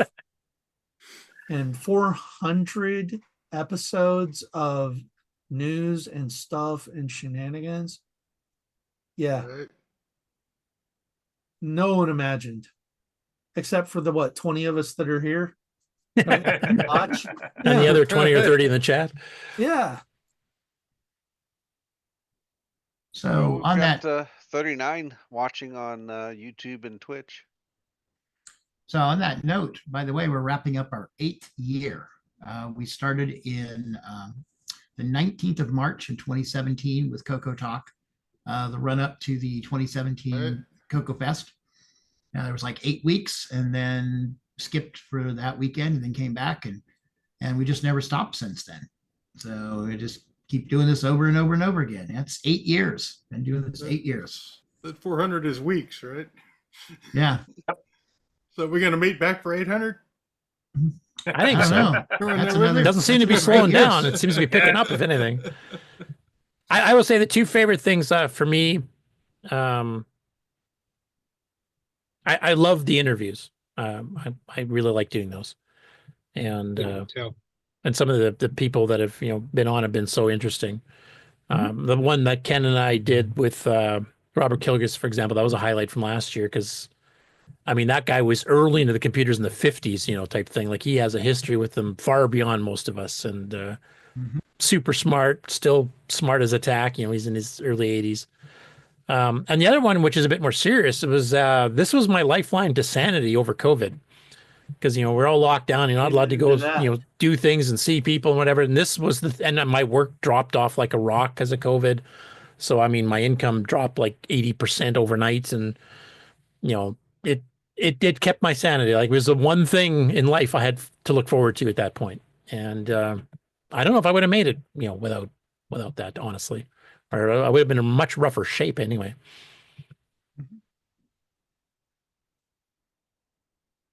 Sure, you kept your sanity? Well, as much as any of us, right? Here we are. So.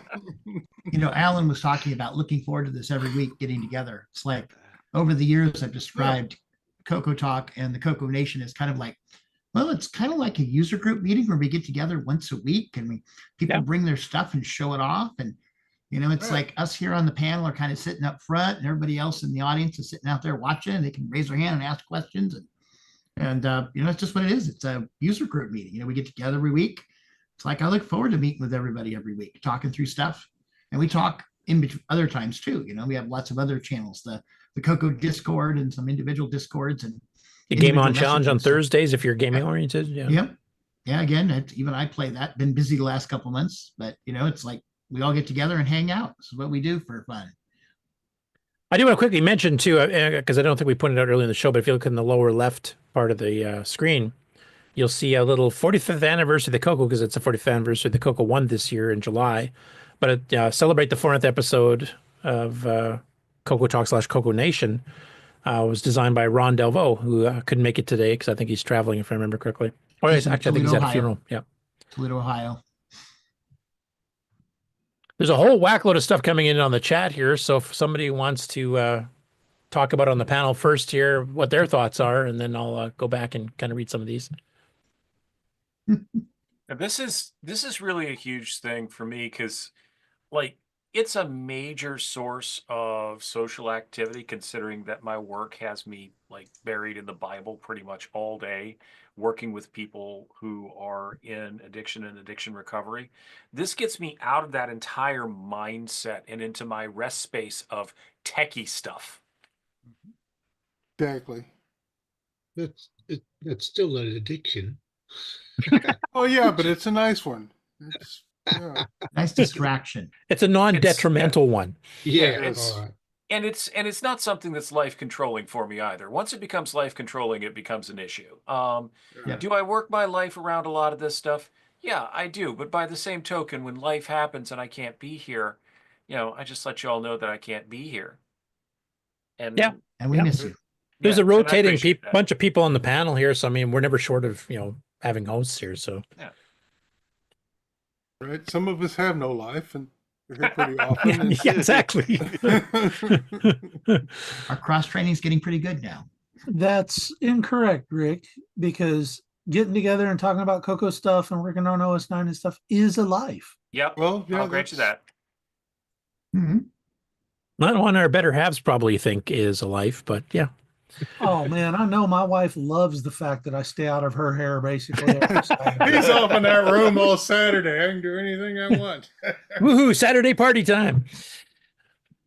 Hey, Curtis, you'll have to read some of the comments here that we're getting. Yeah, I'm going to start up near the top here. So first of all, Erico Montero says, congrats on the 400 for sure. Thanks to you all. It's a lot of work. Very well done. David Lord said Stevie's EMP comes to mind. Actually, that was Bill's, if I remember. It was Bill. Yeah. Yeah. Michael Zweifel said, I think it's, and I hope it keeps going. I think he probably meant another sentence in there or another word. Fred Provancho has actually been a semi-regular panelist. Congrats on 400 episodes. Awesome milestone. Let's keep it going. Franklin Harris, of course, is the person that runs Retro Rewind. Fantastic show, especially after the 3-hour mark.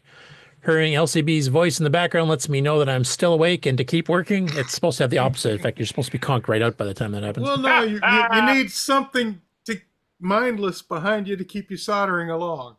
Yep. Mindless distraction or industry. Yeah. He also said, congrats on the longevity. Daddy Burrito says, life is great. Michael Zweifel says, I think it's great and I hope it keeps going. Fred says, here's to another 400. Daddy Burrito says, thank you guys for a great show and great Saturdays. Very thankful. Brian Blake, if I'm alive, I'll be watching the 800th. you might be alive, but sleeping hard by that time. Might be a coma. Right. Frank says, episode 400 or episode 1678 for any regular podcast. I think he's alluding to the length of our shows. Impressive. Erico says, yes, the picking up is great. Always getting better and more people are into it. Yes. Fred says, this show has truly re-energized my involvement in the Coco. It's made a big difference. It did for me too, honestly. It's when I wouldn't have started EFU if the show hadn't started. And if Nick hadn't pestered me to do it. A lot of people have said that. Yeah. Erico Montero, 400 is very special in Brazil. For the most popular Coco clone was the CP400. So yeah, that's kind of cool. Nice. 8 bits in the basement, our Irish guy who lives in France.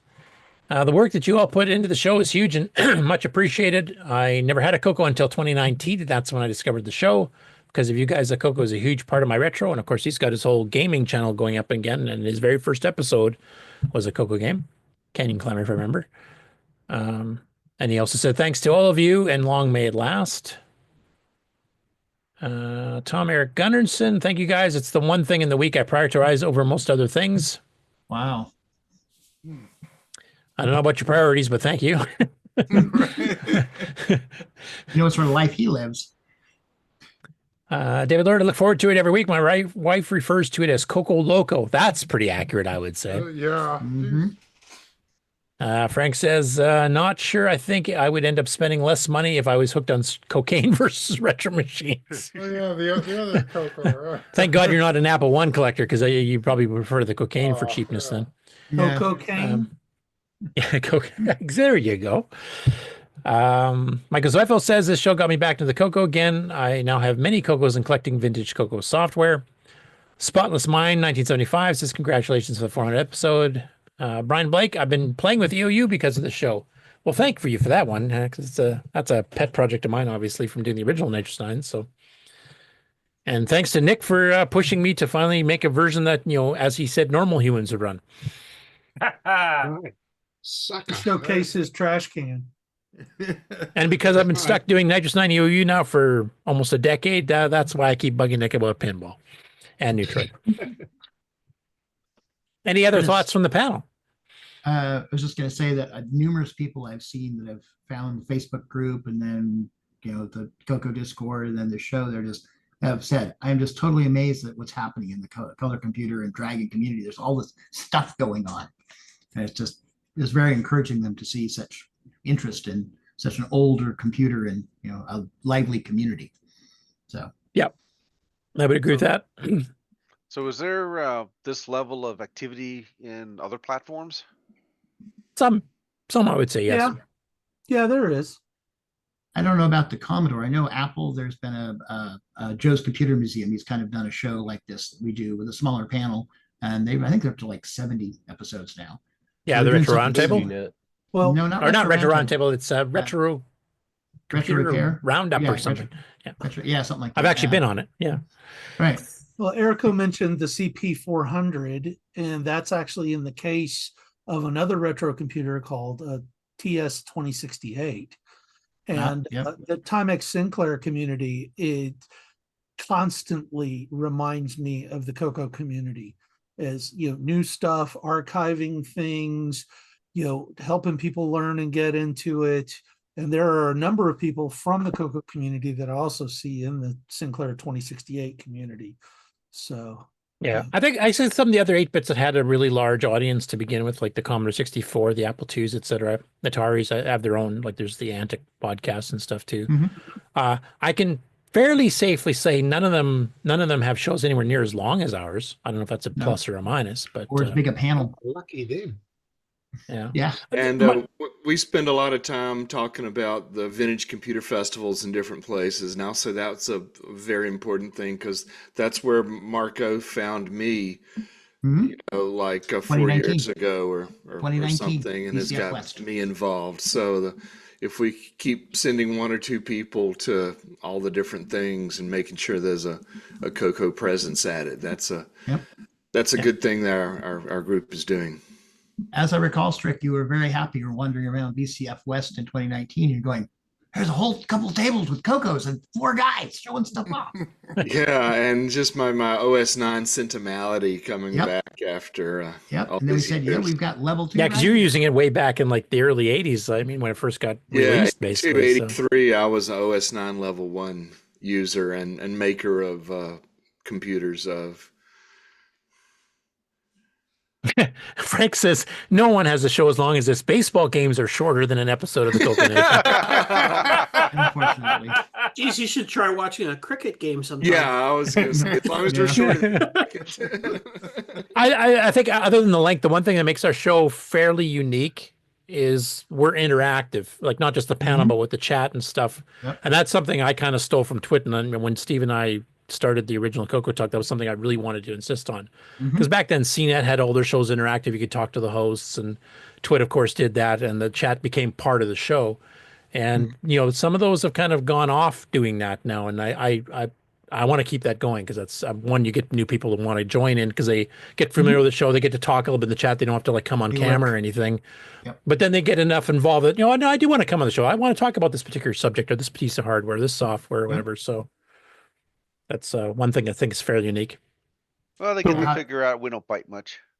Yeah, actually, that's another good point because I mean, some other communities tend to have a bit of infighting. You know, sometimes it's company versus company, or there's certain communities that are quite famous for having a lot of inbuilt hostility within themselves.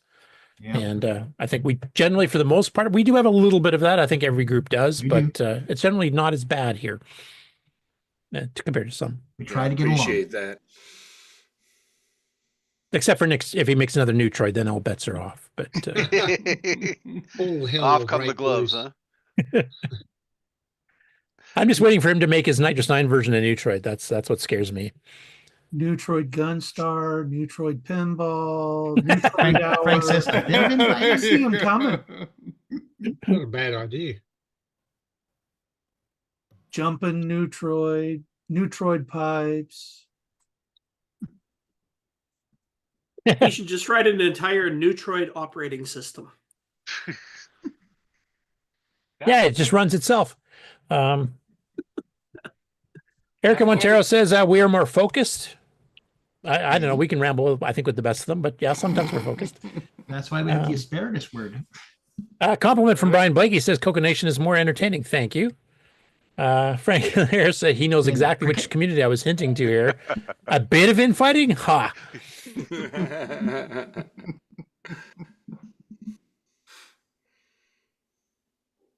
Tom Gunderson, one of our European viewers, says, I'm quite the introvert, so the chat is a perfect way for me to participate. Actually, I think a lot of us are introverts. I would consider myself. Somehow it's different doing it on here because, A, I know all you guys. We've talked to each other hundreds of times over the years, seen each other at fests. But I'm terrible at just going out in public and meeting strangers. Like, I suck at it. I hate it with a passion.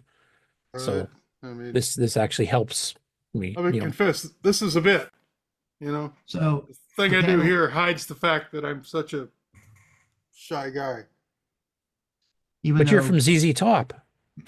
Well, I am here. It's worth most of us on this panel right here were at CoCo Fest last year. Yeah. And so we all talk to each other in real life as well as this weekly get together. Yeah, and of course the Discord, that's a more recent thing, but I mean, people get together and talk in there all the time, showing off shared screens of stuff they're working on or just having general chats. And yep.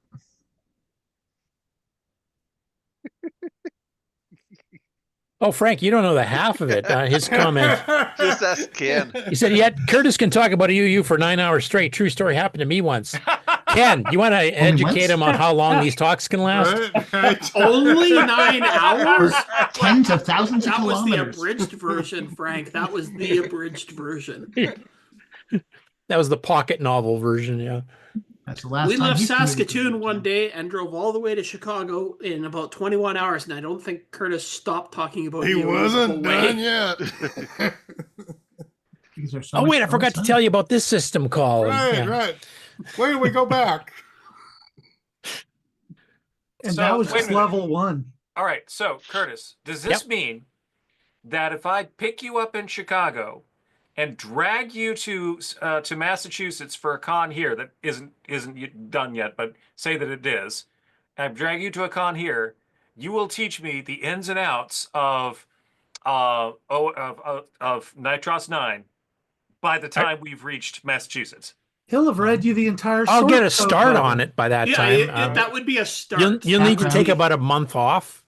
Bring a pencil. You need to drive back and forth to Chicago with Curtis multiple times before he'll even get onto level 2. But if I direct it towards like just getting a driver running or something like that. Intro to level 1, that's the drive out. Intro to level 2 is the drive back. Possibly if you go from Chicago straight north all the way around the world and down through the bottom and back to the other side, then maybe he will have gotten through most of Nitrous 9. Into the curl that's stuff awesome. and the That driver is awesome. code, yeah. And I haven't even started with Ken yet on Nitrosign level 3 that Alan DeCock helped write. So, And then you take the side roads to get the fractalus upgrades. And So he can tell you why you T-shell need a sim changes. instead of RMA. Mouse. and- Still waiting on that mouse.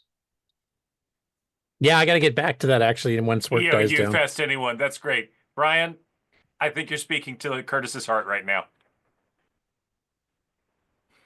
Yeah. You Why already not? You fest. got ads for it ready, so. I'll get it to Don't tell Curtis this because that's what he thinks CoCo Fest is. He thinks it's EOU Fest. It's an EOU springboard. That's what it's for. When you guys start talking about RS-DOS stuff, I just boot up RSB, and okay, you guys can fiddle with that too. It's in Nitrous. Yeah, well, it's there. Talk about Flex, I can fire that up too. CPM, I can fire that up too. All right. Well, shall we put a fork in it? Yep, let's I think call we're it done for 400 this. and Well, now done. we can start the Nitrous 9 part of the show. Everyone hangs up. This concludes another episode of the CoCoNation, the world's leading live interactive talk show featuring the Technicolor computer. For all things the CoCoNation, visit us on the web at thecoconation.com. We'd love to hear from you. Send feedback, suggestions, even segments via email to show@thecoconation.com. The CoCoNation show would not exist without the community and its cast and crew. The CoCoNation theme song, copyright 2022, D. Bruce Moore. Mixed, mastered, and produced by D. Bruce Moore. The CoCoNation is over. Join us on the Coco Discord server. Coco forever. Okay, well, till next Everybody's week. ready for part 2 now? All right, that was the warm up. Now for the show. 400 After Dark. Oh, that's a reboot. Right. Oh, yeah. Forgot about that. Okay, well, till next week. All right. We'll be back. Same All bat right. channel, same bat time. Yep. Hasta Bye. See y'all next week. Bye. Bye.